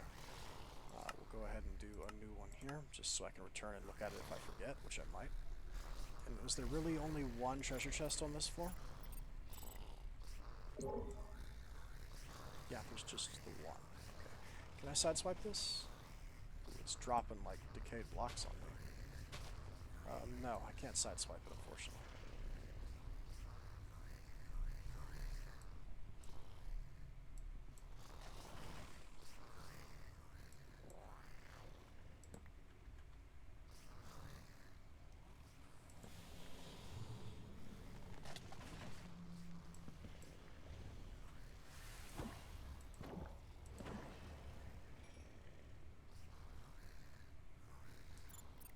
Hold on.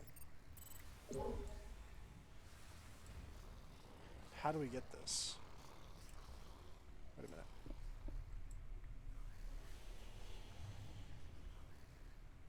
I guess it doesn't matter since I can just swipe under it, but okay.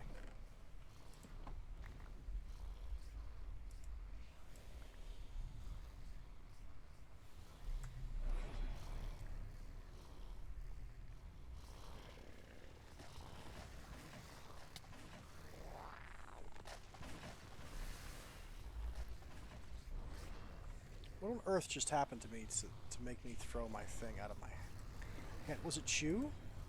Is that plant something that plant can do? If so, that's very rude. Something just happened that threw my my shuriken out of my inventory.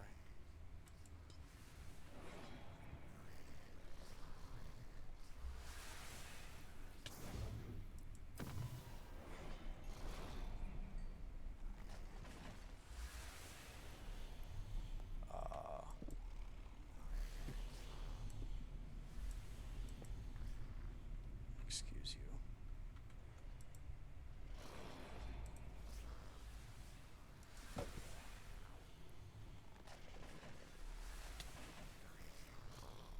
Wish it would stop doing that. It's not going to. That's clearly the trap for this floor, but I don't have to like it.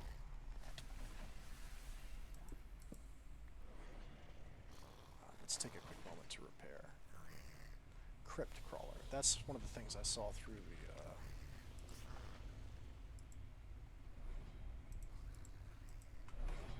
the walls when everything was unloaded for a second.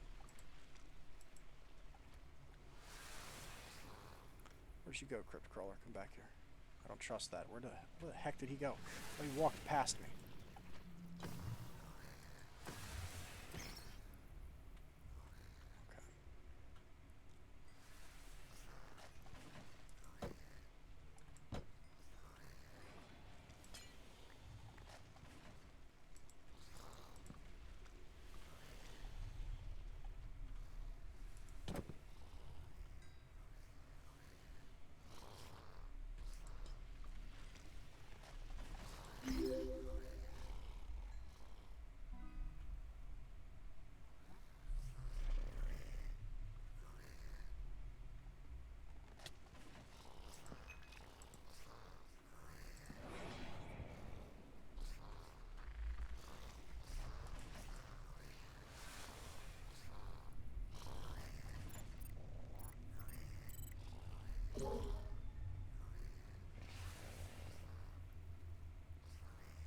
Looks like there's only one chest left.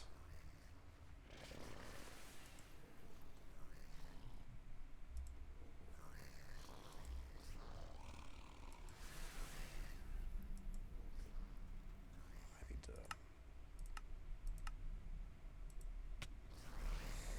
Okay, so it's that. It's turtle lifting up arms, and then the other two sides are like even? Okay. So turtle lifting up arms...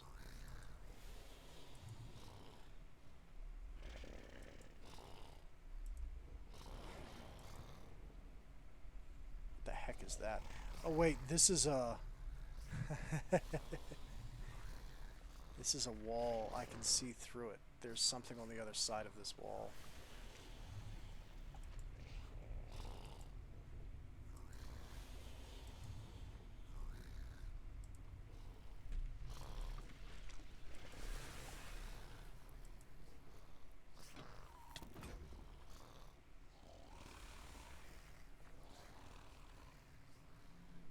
Are they like naked mole rats? That does a tremendous amount of damage to my helmet every time that happens. That just straight up breaks my helmet. Reinforce. It's a good thing they have an EMC value or I'd be upset. They're like naked mole rat people. That's horrifying. I was wondering why it looked like they had stuff. It's because they do. They totally have stuff. That's creepy. I hate it. Winding walkways. Oh, gross, guy.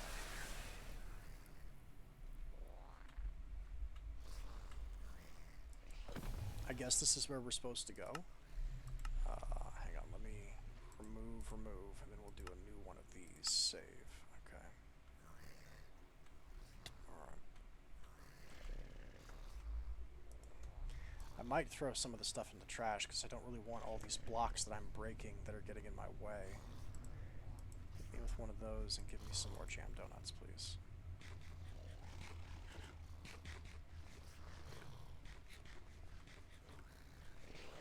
So that's why there's so many enemies, like, slightly outside of the dungeon. It's because the dungeon exceeds its own boundaries. There's, like, places outside of it you have to go to. It's messed up, and I hate it.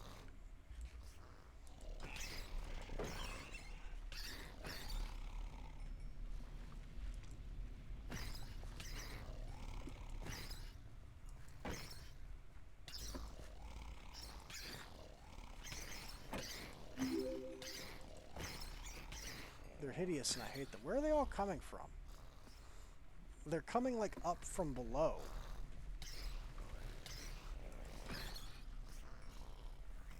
Oh, great. Now I'm blind because of the thing. Wonderful. How long does this last? 43 seconds? I swear. I'm tempted to just backslash home and then teleport return here after getting a purity scroll.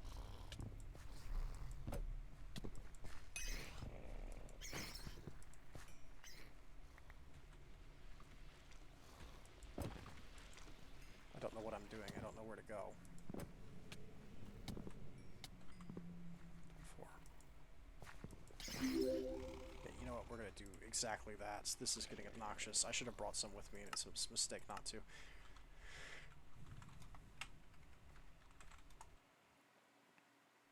was a mistake to not have brought some purity scrolls, especially when I ate the shroom and knew it was going to start causing events again. I knew that was going to happen, and I still didn't bring a scroll. I knew it. I knew it was going to be a problem, and I still didn't do anything about it.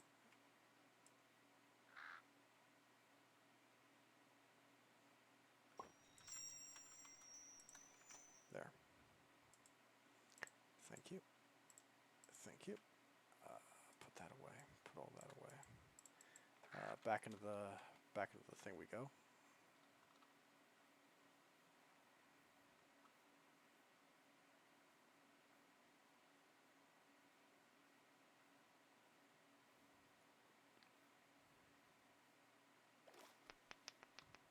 Yeah, snip and snapping to you too, Mr. Crab. It's me first dollar!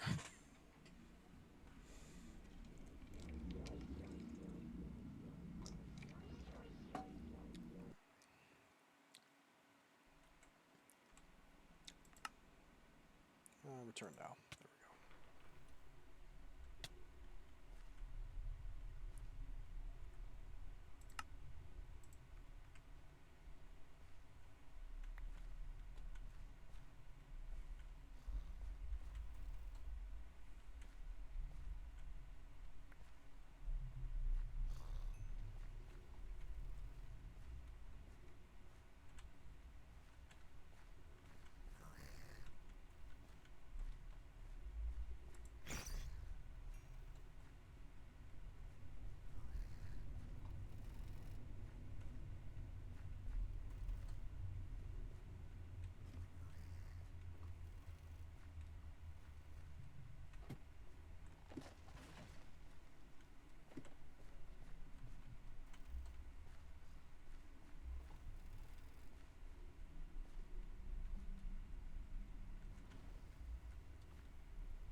Crypt tunnels. Okay.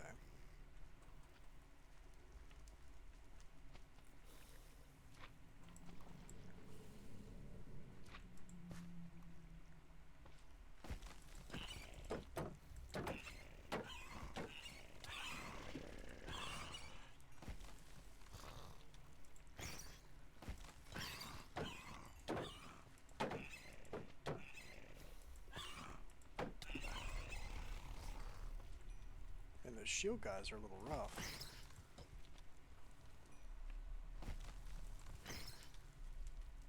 This hole will eventually close if you kill everything that comes out of it. I should probably get the wand, actually. So I think the magic will go right through that shield, probably.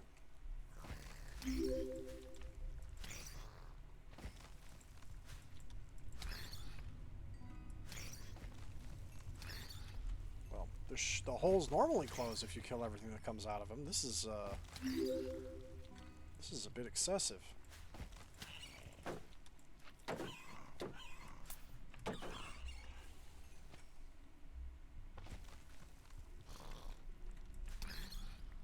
Whatever, I'm moving on. I don't want to waste time here. I don't need to kill everything that comes out of this tunnel.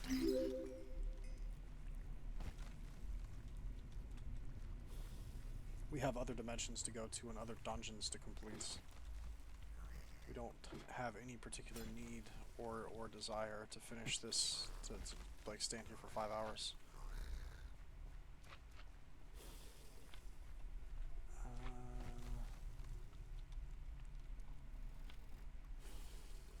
What do you think I am? Some random guy on the train simulator forums on Steam who's been challenged to name every train? I don't have that kind of time. Crypts. Okay, we're making progress at least.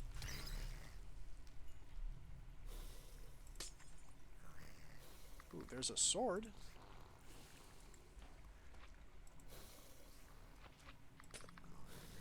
Secret of the Crypt. Ancient Greatsword. Good as new.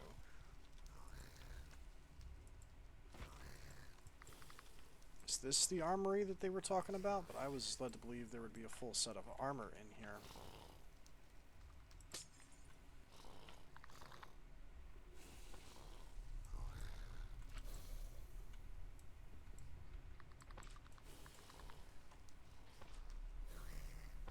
Don't tell me this is a dead end and I have to backtrack. There's a boss here. There's supposed to be. There's like a giant sludge worm in a pit.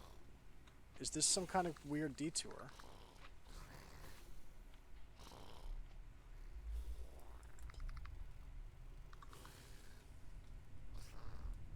Oh no, I think this is a detour and I didn't even find the right way. Well, on the one hand, that would be good because it means I found the secret, but on the other hand, where on earth are we supposed to go? Bruh.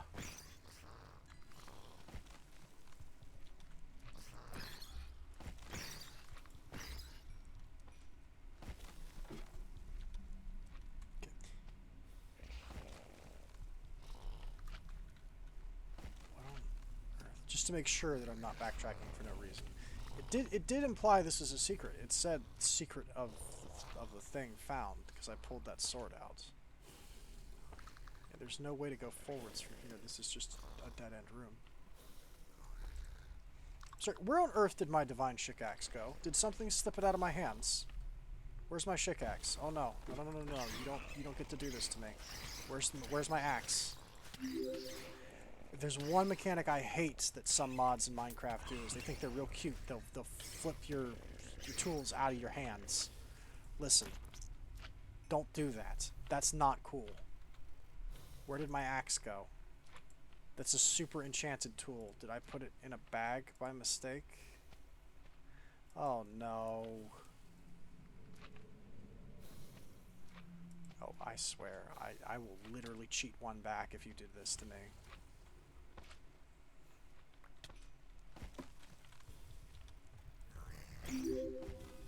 Where did my...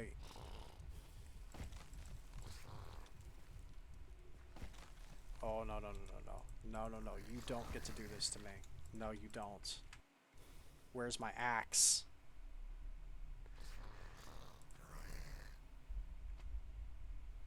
Can the crypt crawlers pull something out of your hands? Did one of them steal it or something?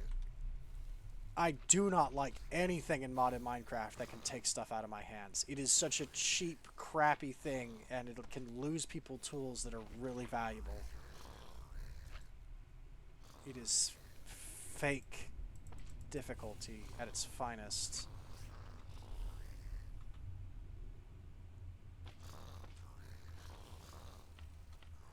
Okay. Looking for divine should show it, if it's anywhere.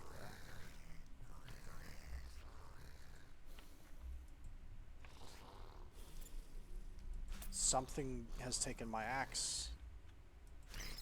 My shikaxe. It's gone. Are you kidding me?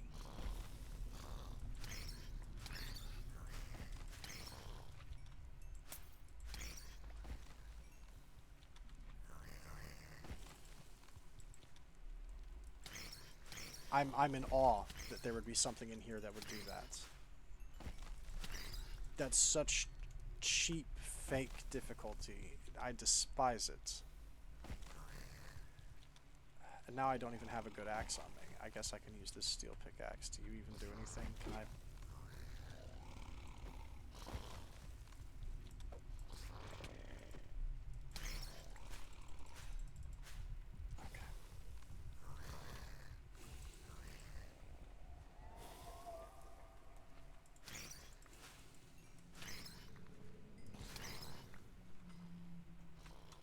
Well, it looks like I've got no choice but to continue. I don't know where the way forwards is, and I don't know what the dungeon wants me to do to progress. I thought this was the way forwards. Apparently this is some kind of secret, and this isn't the way forwards. So I guess I no longer know left from right and up from down. I'm going to go back slightly. If I can't find the way out, if I can't find the way forwards, we're going to put a pin on this and come back to this dungeon and just move on to other things, because I've lost my axe, which I'm very angry about. I'm legitimately upset that that has happened. And on top of that, this has wasted a tremendous amount of time. There is a boss here. There's supposed to be. I have no clue where he is. If I can find him off screen, I'll backslash home and come back and fight him later on screen. But this is infuriating. I hate this little naked mole rat side thing. Screw all of you. I despise you. I hate everything about you. Let me see if there's another place, another location in that floor that we came from that has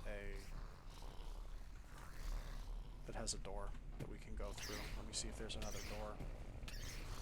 Get out of here. I'm gonna have to make another divine pickaxe. That's really upsetting.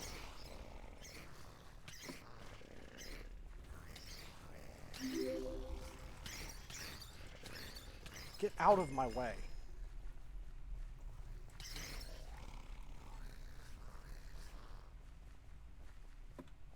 You've got to be kidding. A super enchanted tool that I had further enchanted with Silk Touch.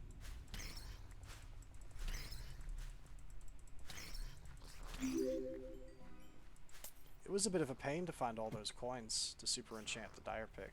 That's really, really upsetting, and I really, really do not like or appreciate that. Actual garbage.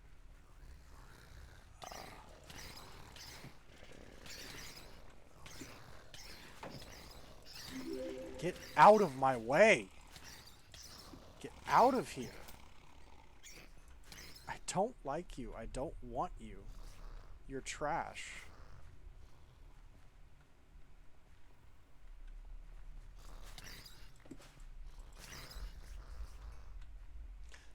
I don't know what happened to my pickaxe. That's the worst part, is because if one of them had taken it, I killed all of them there, and none of them dropped it. So, like, I don't know what... Finally, we're out.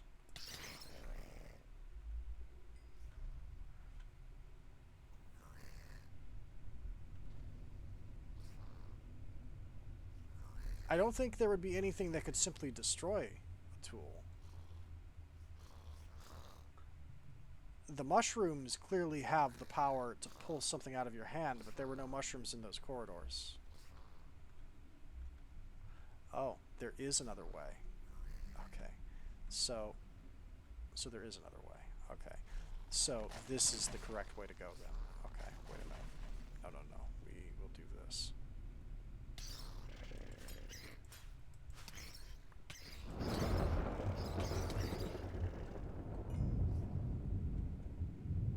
So, hang on. That's in game, by the way. That's not me that's making that sound. What did it look like? Hang on.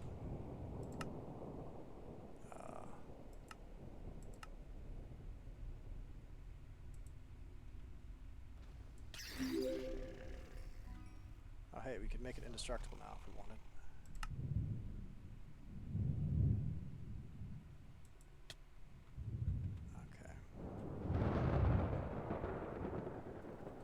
It was... Hang on, I remember. It was...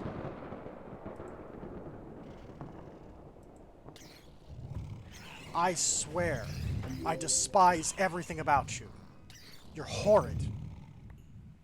Get out.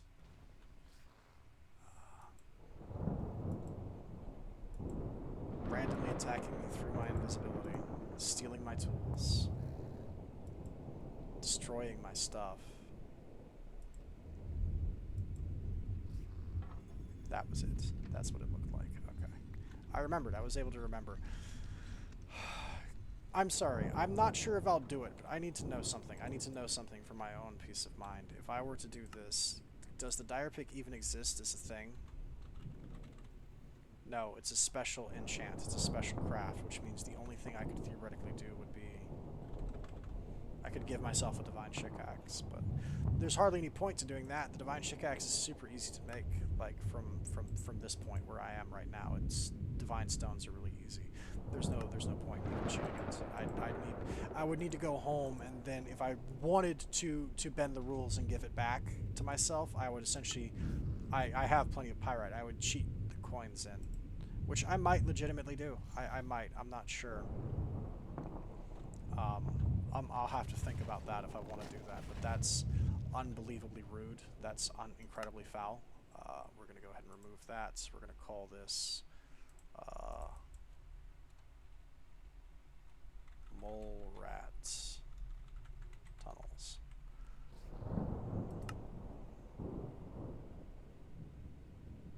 Or wait, no.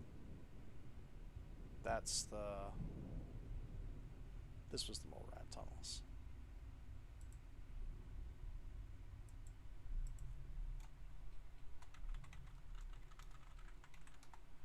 And this was the actual sludge dungeon.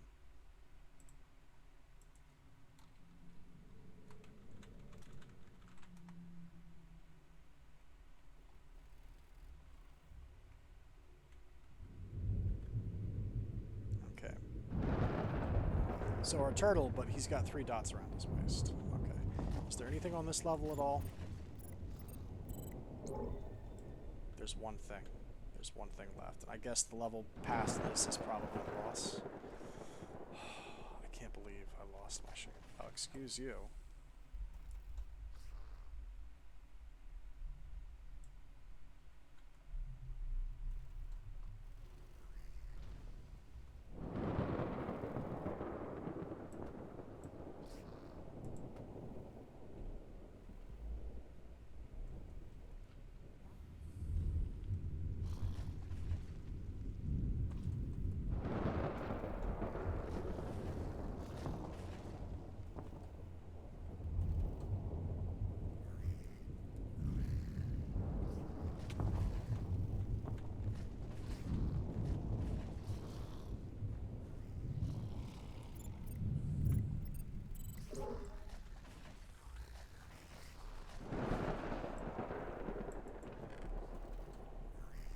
At least we have all the music discs, as cold a comfort as that is.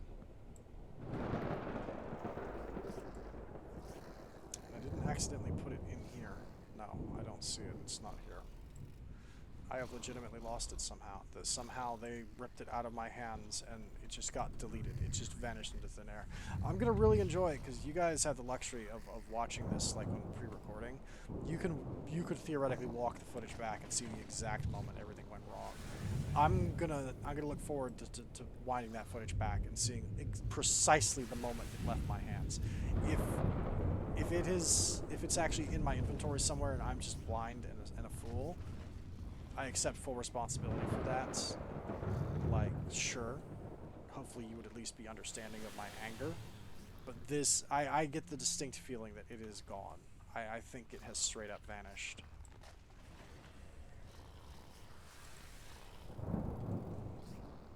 And I'm kind of not okay with that.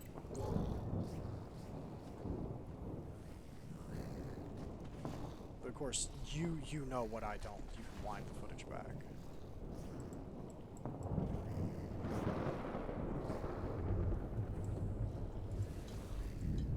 Whatever. Okay, so this was a normal turtle, but it had the 3 dots, right? I'm so done with this dungeon. I just want to get out of here. We've spent way too much time here.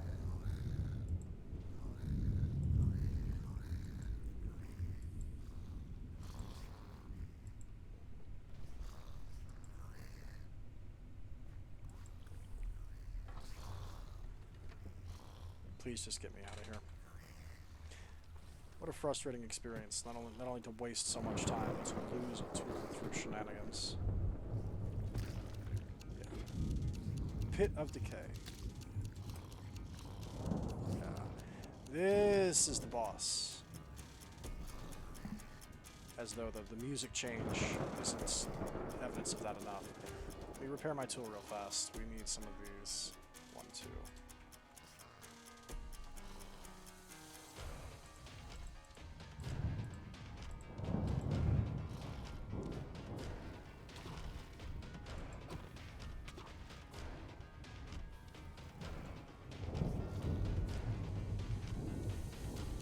What kind of mechanism is this?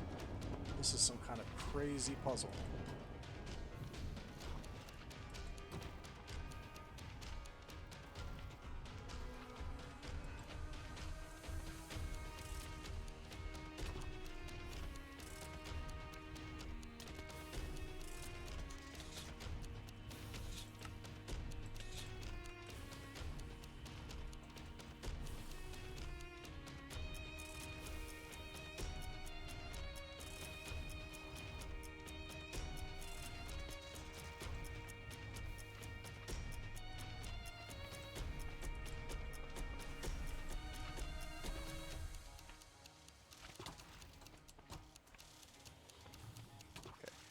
What are we supposed to do?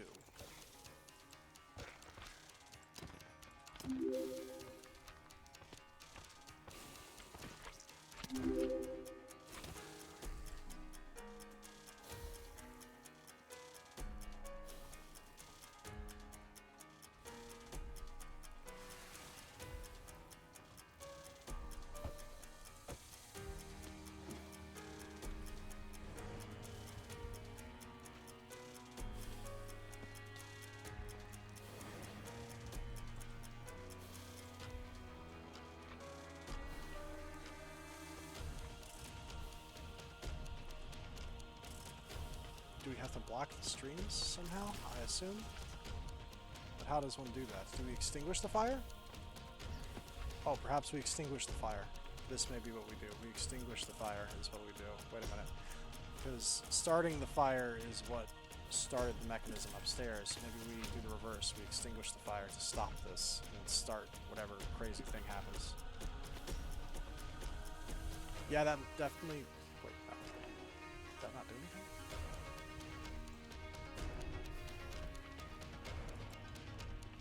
Why is one of these chains corroded? String roots.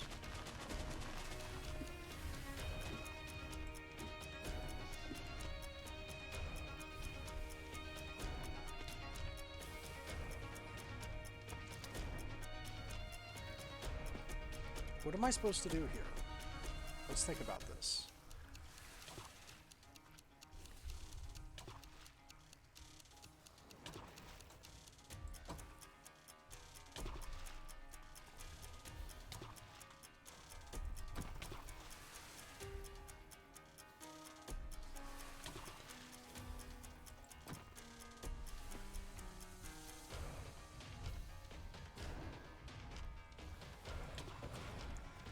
I swear, stop that. What on earth is this?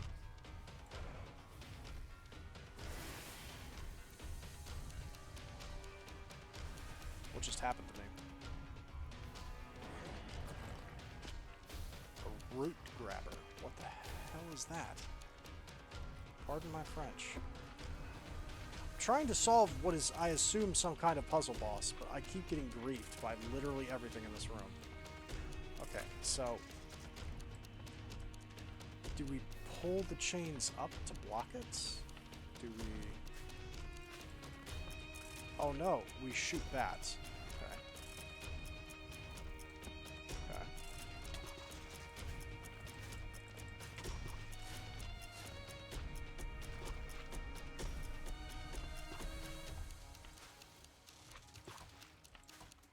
I've been grabbed by roots, and that's why I've been rooted. Hang on. Just stop. Stop. Stop. Let go of me. What? I hate that. What is causing that? We've got one more. There's lots of weird effects happening that I don't appreciate. Okay.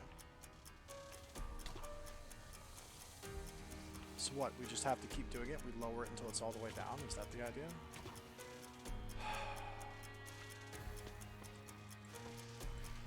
I'm going to shoot it from down here because I think trying to deal with it up there is just a complete waste of time. I'm just getting griefed by the sludge ball throwers. They're not even hurting me. They're just knocking my aim off. This root grabber. This thing. What is this? Looks like chains. I hate it. It's just so obnoxious. Everything in this dungeon is obnoxious. This is an obnoxious place. I regret coming here. I truly do.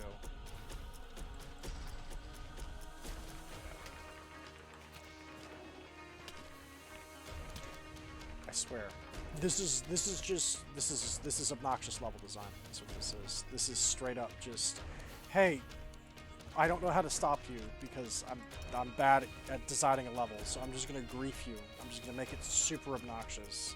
I'm gonna fill this dungeon with enemies that knock things out of your hands and things that just crowd control you for 20 seconds. You have no say in it.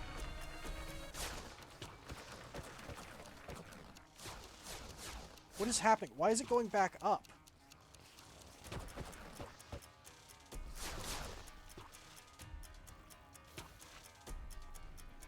If this grabs me for much longer, I swear I'm actually going to make a teleportation spot in the middle of this room to teleport out of these. In fact, I think that's actually what I'm going to do. You know what? If you're going to be this bad, I'm going to be bad back. Okay. The next time you grab me, I'm just teleporting out. You can't stop me.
Interesting, it can't even be captured.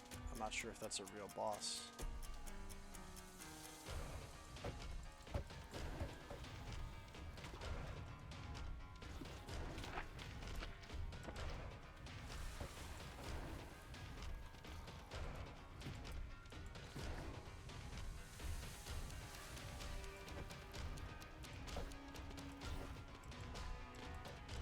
I'm sorry, how does one damage it?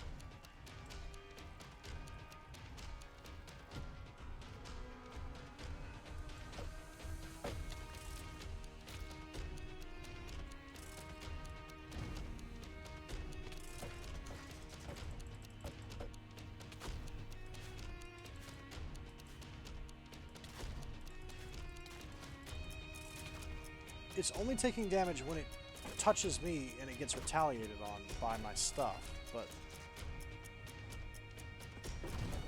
feel like this is definitely some kind of cheese. How on earth am I supposed to...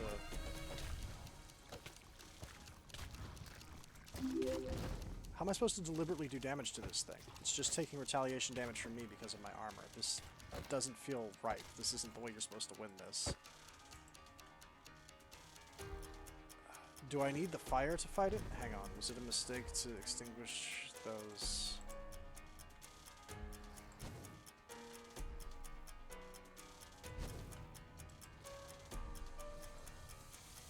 Oh, I can't ignite them now that they've been extinguished. Okay.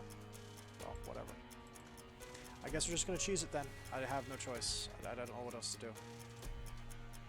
Give me the Titan Great Blade.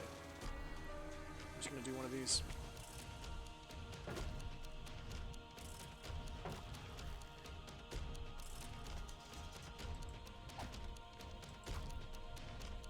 Oh, it takes melee damage.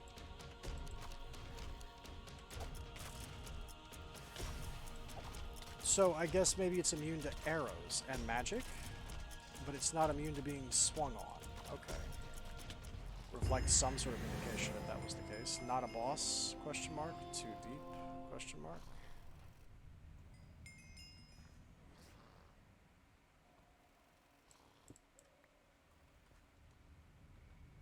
Alright. Oh man, I really did not enjoy that. That was a disaster of a dungeon. Let's just get out of here. Let's move on. We did get Menacing Sludge. Drop by the Sludge Menace in the Betweenlands. It has an EMC value. We're going to go ahead and put that on the table. Put that on the table, please. I'm not even sure what it makes. Menacing Sludge. What do you even make? So, Slime Balls, Sap Spit, and that makes Cursed Slime. What's Cursed Slime do? We surround Cursed Slime around Big Slime, can be duplicated because sometimes the worst ideas are the ones that work. To create Big Slime. Okay, so that's how you duplicate Big Slime. It's also used to make a fusion coil from Tech Reborn. What's Big Slime used to make? Perfected Gem of the Cosmos. Okay, well, whatever. Let's go ahead and go to the White Dungeon immediately because I don't want to be here anymore. I would feel much more comfortable dealing with something I know how to handle, which is this. Welcome to the final dungeon of the Betweenlands. It's also much more straightforward and simple than what you just saw. What you just saw was nonsense. This is slightly less nonsense. So let me eat some balls of sap real quick. We're gonna need quite a few because we're gonna have to go swimming. We're gonna go diving in stagnant water. So. The final boss of the Betweenlands is a giant floating evil eye. It's the Eye of Sauron. It's called, like, the primordial evil. And he's on the top of that tower. It's a puzzle boss. You're meant to... You'll see how it works when we get there. I think the shurikens will help tremendously in fighting him. I'm pretty sure they will. Let's add a thing here. It's not really like a puzzle. Essentially, we need a specific sword to kill him. This is where you get the shockwave sword. So, the mid part of this puzzle, this dungeon, is a puzzle to essentially obtain the parts of the sword and assemble it.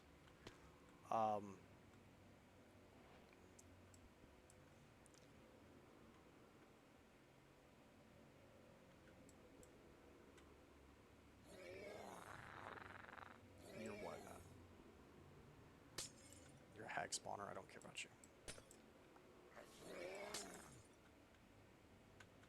How much damage does this do to hags? Instant death, just gone. Delete.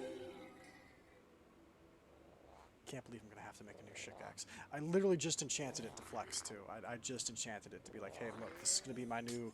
The shikaxe is gonna be my whole deal. Is gonna be the shikaxe is gonna be my new Soak Touch pick, and I'm gonna retire my old pick that's been with me this whole time because it's kind of been creeped. It's got a bunch of modifiers on it it doesn't really need.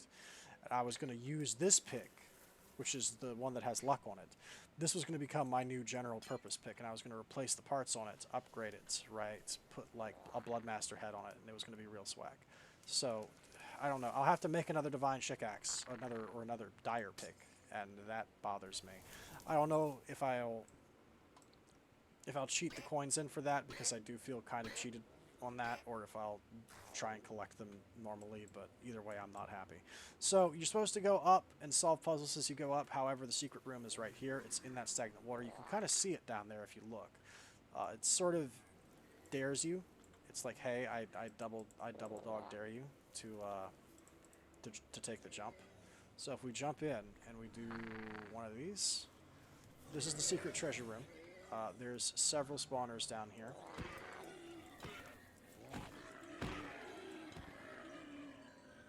There's also quite a few blocks of loots. We have blocks of Valenite, most importantly, because Valenite is the super material of this dimension.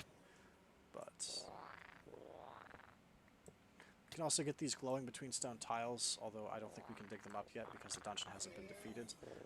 But they're like one of the only decorative blocks in here that is good in this dimension. I like the glowing between stone tiles. I don't think you can craft them though. I think you actually have to find them. Can you make...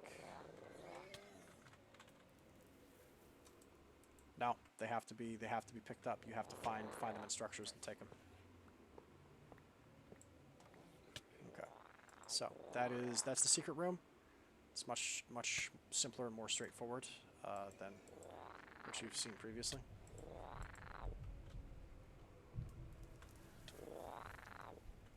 Okay. And that has touching the stagnant water has of course drained our sap. So what you're supposed to do is you're supposed to go up. You're supposed to go up in this dungeon. This is just the ground floor. We need to go... I think we go outside to go up, don't we? How does this work exactly? There's like stairs somewhere. Like, I don't remember where they are, but there's... Yeah, they're outside. Yeah, you have to go outside to go up. There's also some interesting enemies in this area.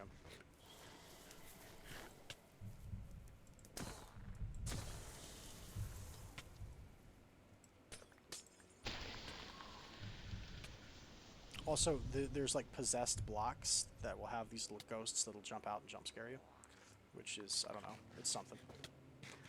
But like I said, we need to get the shockwave sword to beat this boss, and the way it works is we find the parts in this dungeon and then we assemble it.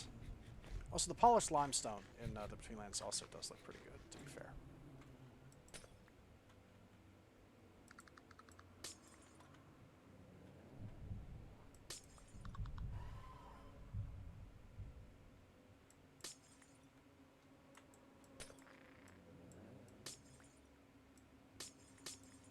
Stairway behind me is how we go forwards. There's also going to be a lot of whites in this dungeon, just an FYI. Unsurprisingly, it is called the White Fortress. But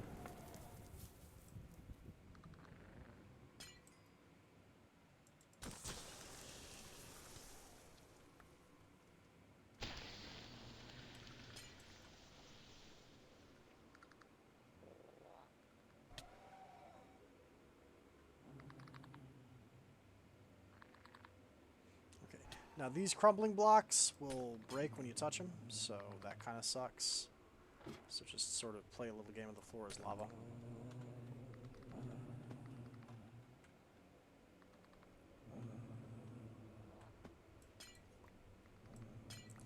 I suspect we might be able to, like, I think I mentioned it before, but these item scrolls will decrypt into random loots from the Betweenlands. We might get lucky and get the full set of armor from that. I hope we do. That would be preferred. That would be my preferred way to solve this problem.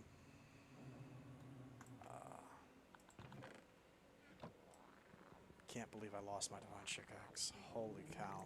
My dire pick. That is really frustrating. There are some things I don't mind in modded Minecraft. Like, I'm like, you know what, that's fair.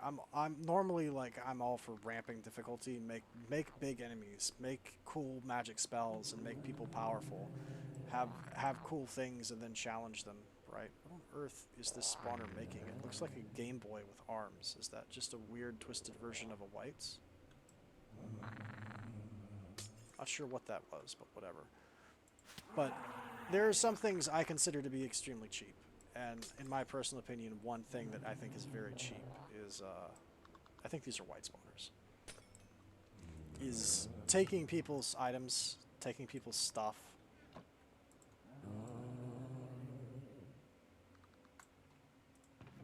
and disarming people. It's all very... There's definitely certain things that feel a lot ruder than others. I'm not even sure if we're going to be able to go to anywhere but the Warper Dimension. Like, even going to the Warper Dimension, I think, is going to be a stretch. This has gone on for far too long.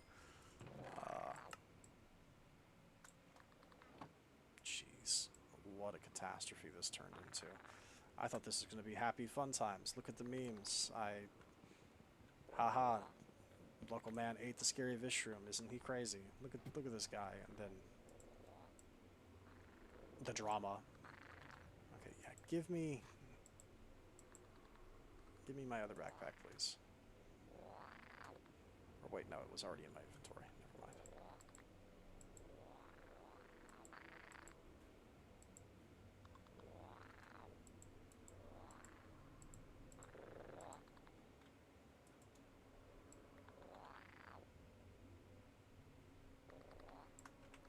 I really hope I'm just stupid.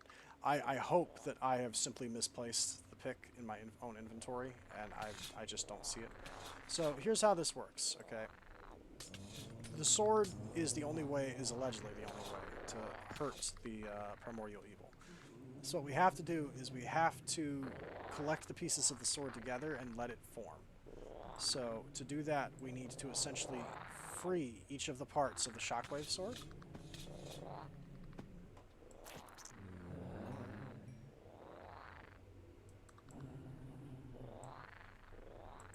Which I think means we're going to need an axe, because I think you need an axe for this. This is a much simpler puzzle than...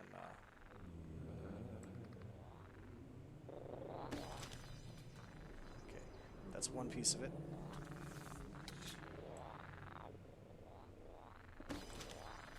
That's two pieces of it.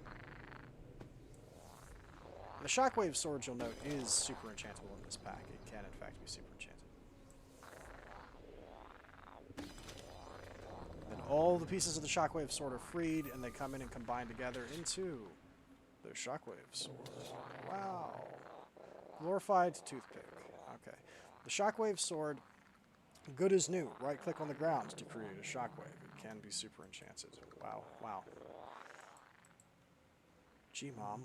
Gee, Billy, what does your mom let you have a sword that emits shockwaves? Well, that's because she loves me. That's why. That's the whole reason why. Your mom hates you, Johnny. This is another spawner. This is the reason there's charter balls everywhere. This is crumbling. But that's a lot of roots.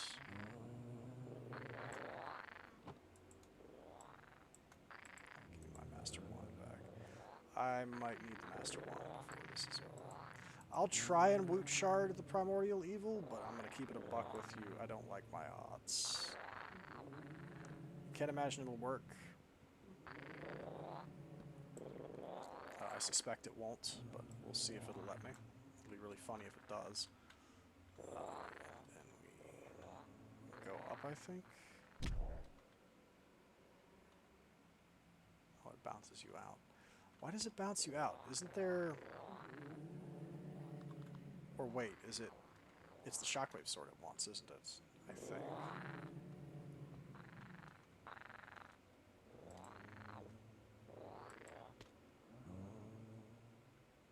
So this is where the fight takes place, but if you come up here, there's nothing there. You have to do this the right way, but I'm trying to remember... You have to be holding the shockwave sword, right, in order to get in. And if you come here, you can see, like, the primordial eye watching you. Okay, that's essentially what we're looking for, is that. Take the EMC tablet off and give me back the wand in case I need it. Because I think we're allowed to do damage to him with anything we want, in which case the shurikens and the wand are definitely going to be my picks here. But if we stare at the eye... yeah, primordial malevolence. Okay. This is the fight. And there he is, in all his primordial glory.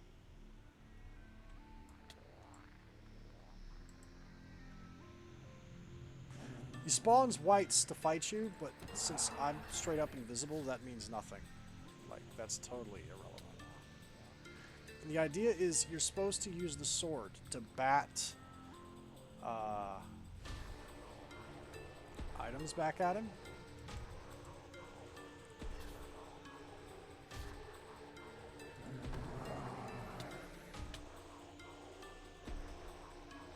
One of the heads is going to be different, and we need to bounce it.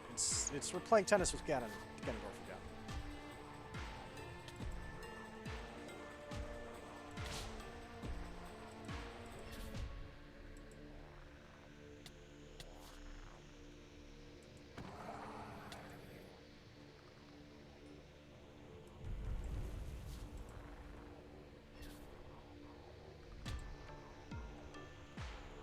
At least I thought that's what we did.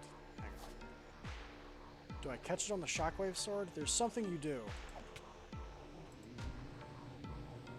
It's that one. It's the green one that you need to do something with. I'm trying to remember how you do it. I can't just hurt him directly, can I? No.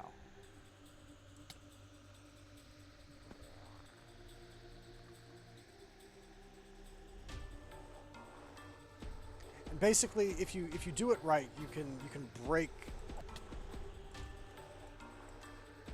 Yeah, you catch it, and then that, and then you do.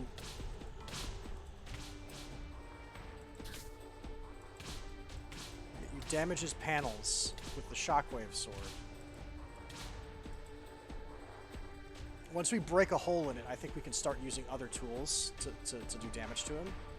But basically, you have to swing the sword at the green ball to catch it, and it sort of seems to envelop you. You can then launch it at him. Oh, he's already lost a panel. He's already missing a panel. Okay, so he's got a hole. Can we... Yeah, we can hit him. Oh, he takes so much damage. Oh yeah, this fight's basically already over. He is a puzzle boss primarily. The more of his panels you knock off him, the easier it is to hurt him.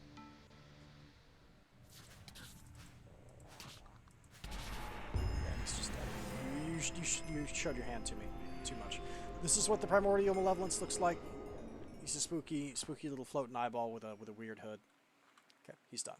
That's the quote-unquote final boss of the Betweenlands.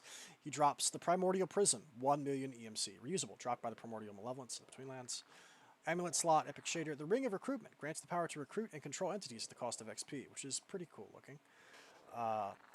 There's a ring, and there's one of the magic rings in this pack lets you fly. And it costs XP. It costs XP to fly, but you can fly. Is it a Kiramal with a hat? Oh wait, no, that's a Kiramal with a rider. That's a Greebling. Okay. Alright, we're definitely getting out of here because we've spent way too much time here.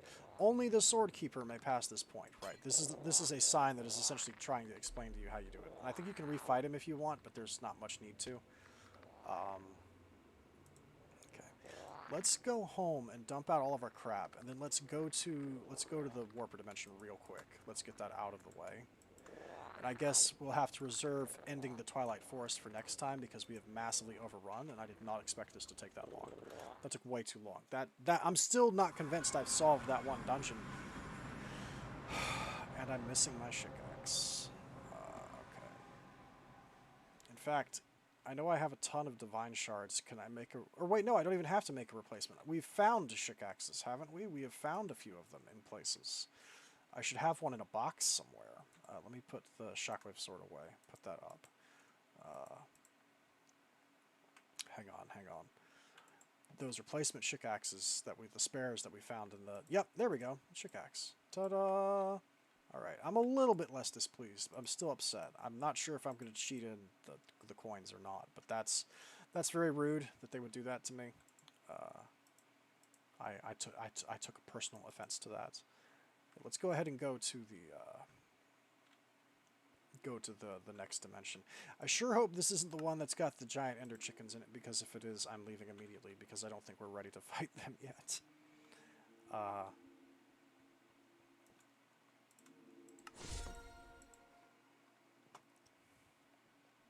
Okay. I think we're good. Yeah. Okay, so let's go ahead and use the Warper, and I have everything to make a way back. Yeah, we do. Ferrato Warper. We've got a Ferrato named thing. There, and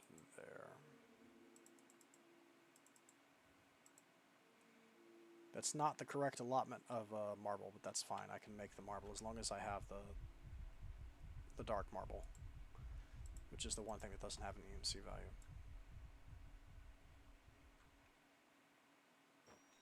Because I gotta get out of here now. I gotta go get dinner. I got stuff I gotta do.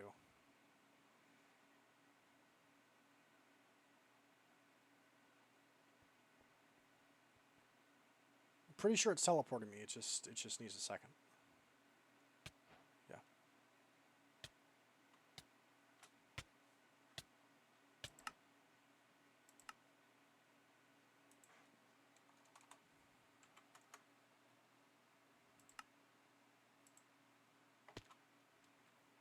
Oh, great. I teleported inside of a mountain. Cool. There seems to be a lot of moving problems. Oh, dear. Yeah. So, this appears to be the Beholder dimension, because there's a lot of watchers out here. All right. Can I fly in this dimension? I think these dimensions are ones I can fly in, aren't they? Yeah, I can. Okay, so this is basically woods. This is all woods. I forget. How much health do you guys have? A lot. You have a lot of health. I'm sorry. Oh, is this legit a UFO? This is legit some kind of UFO. And I made fun of the Thalmcraft UFO. This is an actual UFO.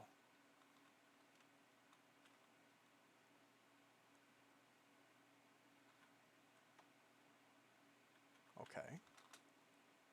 There's Manulin, beacons. Are the beacons activated? I feel like they should be. They should shine through the glass. I don't know why they're not activated, but those should be turned on. Maybe they haven't been block updated. Who knows? But what's in this chest? There was a chest here. Upgrade key shield capacity. Okay, that increases your shields. Okay. Found in a warper dimension. Which one? This one, as a matter of fact. It's this dimension. I'll go ahead and take all this too. Why not?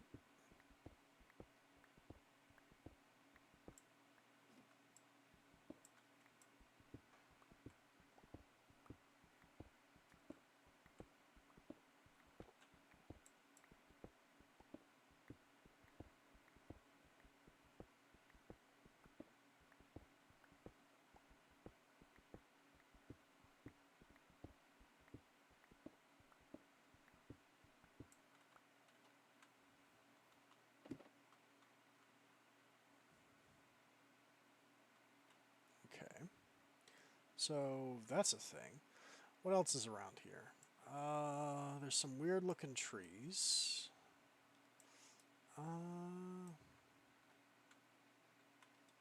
There's a battle tower.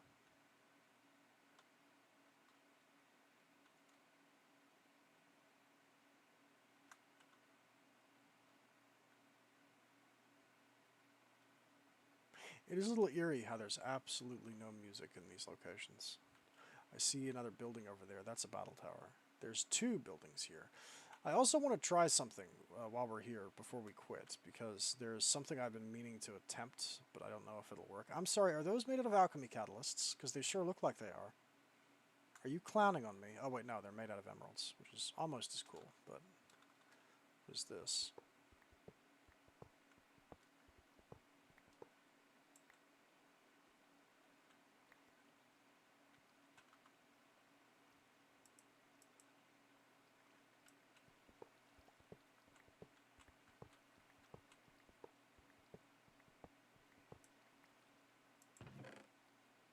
Attack upgrade.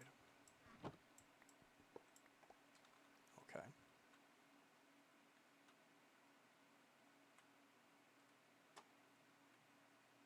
Now, I did see like a red building.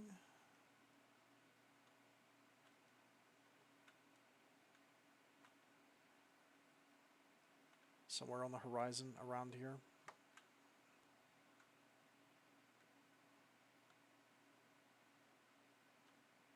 Yeah, there.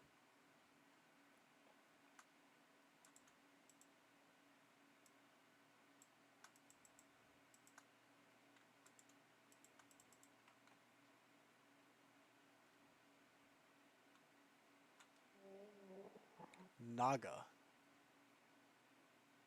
What, from like the Twilight Forest? That is an Urgast from the Twilight Forest. What on earth are you doing here, buddy? We haven't seen you yet. That's spoilers. Why are you here? Don't look at that. That's spoilers. That's coming up later. I'm sorry you saw that. I wish you'd seen that in normal progression. Fabric of Reality, Bloodstained Brick. What have we here? Is there a way in? Do we just have to break?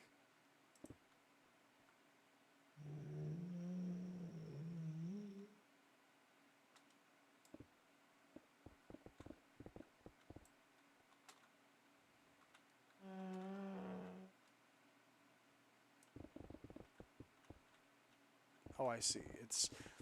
It's like, because everything is the dimensional thread, it's sort of blending in. That's rude. And what's in here? What are you? The movement speed key? Okay.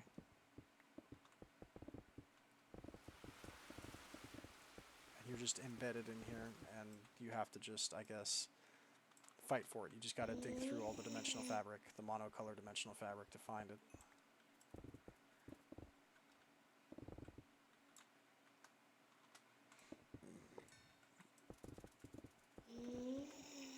Is there anything else in here, or is this all there is?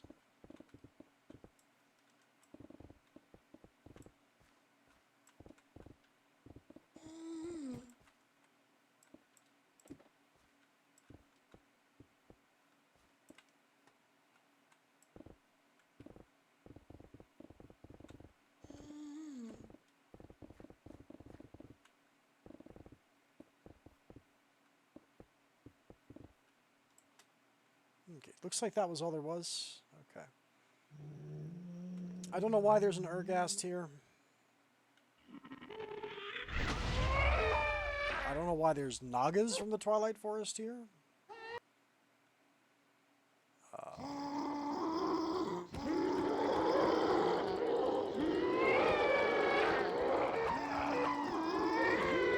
Sound hideous. Go back up a little bit. It's not getting any quiet before we get away from it. Just stop. Just stop. Just stop. Shh. Shh. No more cries. Only dreams. See, we got the achievement before we were supposed to, which I feel is like cheating. Like, we weren't supposed to get that until we killed him in the Twilight Forest, but I guess it's fine. It's whatever.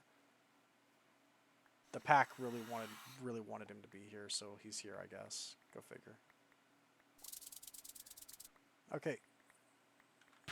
Are those special bees, though?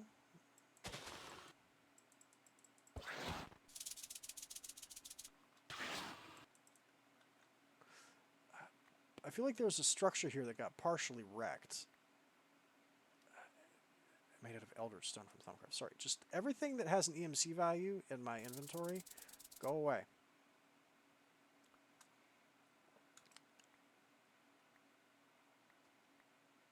Jeez, they're wrecking everything, and it's putting tons of crap in my inventory. Open the trash can. Okay. Mandrake seeds we don't need. Seeds we don't need. Beans, grapewood, barley seeds, hellebore seeds, hops, cotton seeds. Yeah, I guess I'll hold on to everything else. You're a mystical princess, but I don't think that's a special bee that dropped from something. I think someone just punched a hole in the in a thing. Okay. The problem is the Urgast and the Nagas both break blocks. They break a lot of blocks, so this is making a huge mess. What is here? Is there something here? There probably is.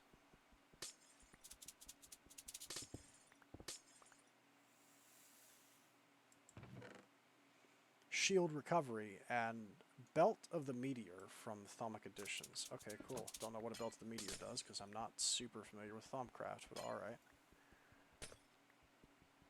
Get free Starfield Glass too. See, this Naga is breaking blocks it's not even touching. Okay. I think we're about done, both here and in this episode. We're definitely pushing it. What on earth were you? Something got destroyed that the Urgast... oh, it's the Urgast trophy. Fiery Tears, Carmenites, Twilight Shader Bag. This is what we get for beating the Urgast, but we didn't really beat the Urgast because this isn't the right location. These warper planes are like sequence breaking. Oh, We haven't fought the Erdgast yet.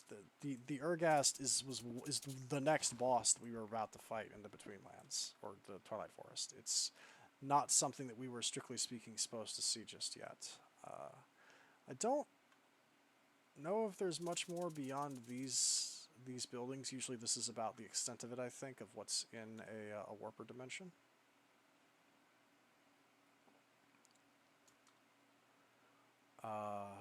I do, however, before we stop, I want to test something, and that battle tower is a great place to do it. Is this shallow enough for me to make a nice, pretty little thing in here? Yeah, it's one block deep. Let me hit him with one of these. 1, 2, 3. 1, 2, 1, 2, 1, 2. Do one of these there.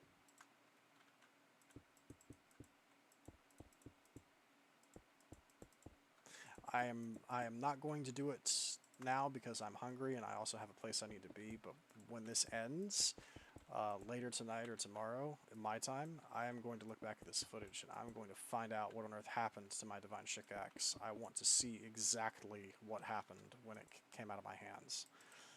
I have a sneaking suspicion I may have placed it somewhere, but I feel like if I had, I would have seen it by now, right? Like, I would have noticed, wouldn't I? I sure hope I would, unless I'm blind. But I have a worrying feeling that the Divine Shikaxe somehow got yeeted out of my hands and then just disappeared the instant it left my grip, which is probably what happened. Okay, marble. That's an ender chicken. Wait a minute. I see that. Wait a minute. Hold on. 1, 2, 3, 4. Or wait, no, not you. 1, 2, 3, 4. 1, 2, 3, 4. Hold on. This is where you find the ender chickens. Oh no. How much health is that? Where is that?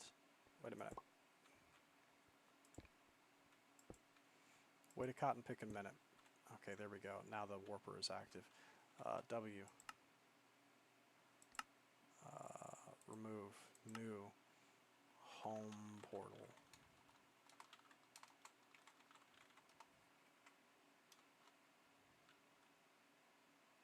This direction? This direction. What?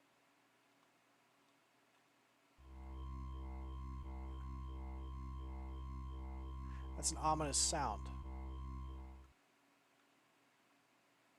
And here's another platform that looks like it's got bees.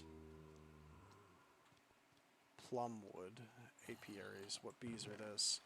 Skulking drones, blackthorn, found on a warper plane. Which one? Why would you hide blackthorn specifically behind a warper plane? What on earth does it do? Well, I'll take the plum as well because it looks pretty. I'll take the apiaries as well. Hang on. Ender chicken. Is it on the island up high? Nope, that's it. I can see it right from here. That's the ender chicken. You can see it on the horizon. Hello, chicken. That is one of modded Minecraft's more dangerous things that you can encounter. It is an extremely dangerous creature, and I don't know if we can fight it yet. It's got a shield, and I'm not entirely certain we can overcome it.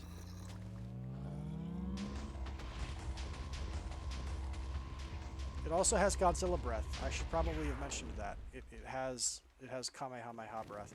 Now it has a quote unquote mere 200 health, but that shield looks pretty impenetrable to me. I don't know what we need to get through it. I don't know if it's worth it to take a swing at this thing.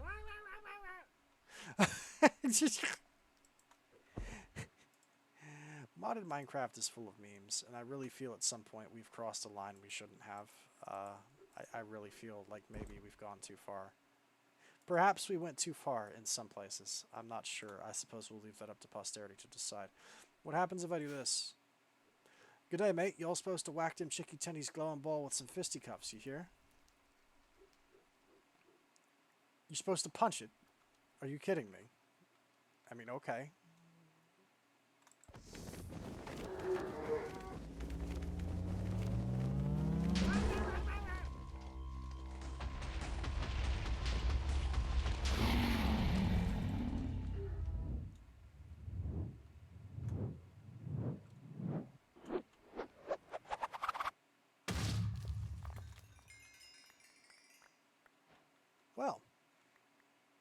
was a bit more anticlimactic than I would have thought. I would have thought he would have just absolutely slapped me. Ooh, there's like structures. There's more structures here. There's more stuff here than I thought. Hang on. So we got 2 ender feathers, a shader, and that's like it. Okay. So I'm not sure what the feathers are used for, but we got them.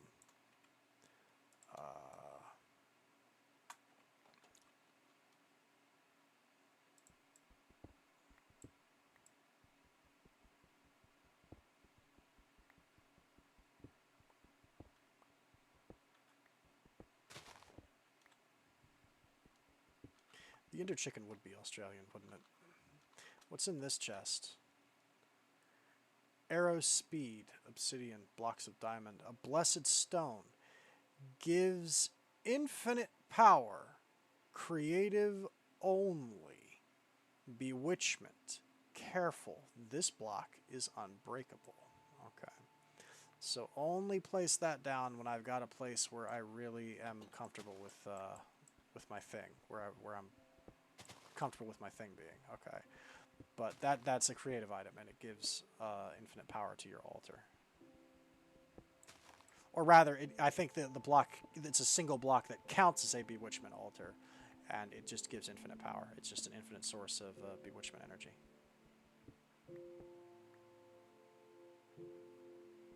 Okay, good to know.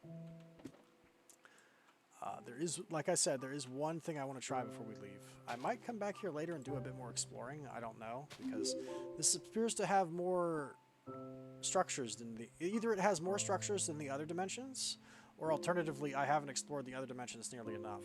I'm not sure which. It's making me a little bit concerned that I don't know the answer to that question. Either way, though, there's one thing I've been wanting to try for a while, and we're going to do it right now because I think it'd be funny to get an answer to that question. Give me my ring back, please.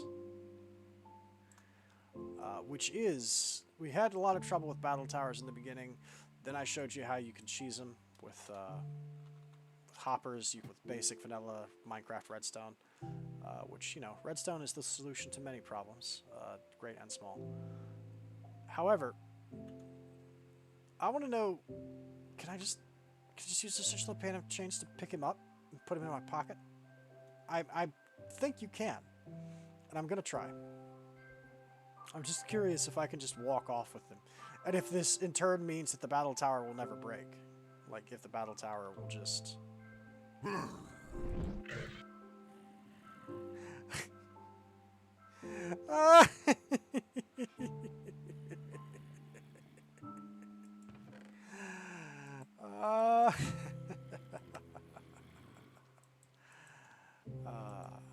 Yes. Yes. Yes, it works exactly the way I thought it might. You can just pick him up and put him in your pocket. There's absolutely nothing stopping you from doing that. Okay. That's all I really wanted to know, was just for the sake of curiosity, is that a thing? Answer, yes. Well, this tower will never be defeated. It'll never be destroyed because the battle golem is just... I don't know, man. He's somewhere. He's out there living his best life. Don't you worry about him, okay? Alright. What did that do for our quests? I don't even know. We found the feather. Does it progress anything? No. Okay, we're not going to be able to make any more warpers for a while. Everything else is this. I need to make a nuclear reactor to progress because we need this depleted fuel to make the Bloodmaster Tome, blah, blah, blah, blah, blah. Okay. There was one thing I intended to do but forgot, which is we were going to go kill the Gatekeeper today, but we just overran so hard on the Betweenlands that it didn't happen. I suppose the benefit is we did complete everything on the Betweenlands line, but at what cost? So I think next time we will finish the Twilight Forest out, and then we will go kill the Gatekeeper and get Essence to the Gatekeeper, and we'll finish this out as well. And I might also, next time, I might have enough stuff set up to show you and do a bit of explaining. I might be able to explain to you how a matter energy system from AE2 works, an ME system. But we'll see about that. We'll also see about maybe confronting the Tier 3 Gaia Guardian, but that depends on whether or not a certain something can appear and I can take advantage of it. It'll be fun. It'll be fun. Assuming no tools vanish mysteriously out of my hand. Anyway. I think that's going to be it for us right now. Shout outs to killing the Urghast early, accidentally, by just finding him in another dimension. Go figure. I think that's definitely going to be it for us today. Oh, this episode. All the things in this episode. Lordy, lordy, lordy. Thunder Fury, Blessed Blade of the Windseeker. Indeed. This has been Meatballcraft Dimensional Ascension. I'm Lord Rand, and I'm going to go die. Good night, dear listeners. Good night.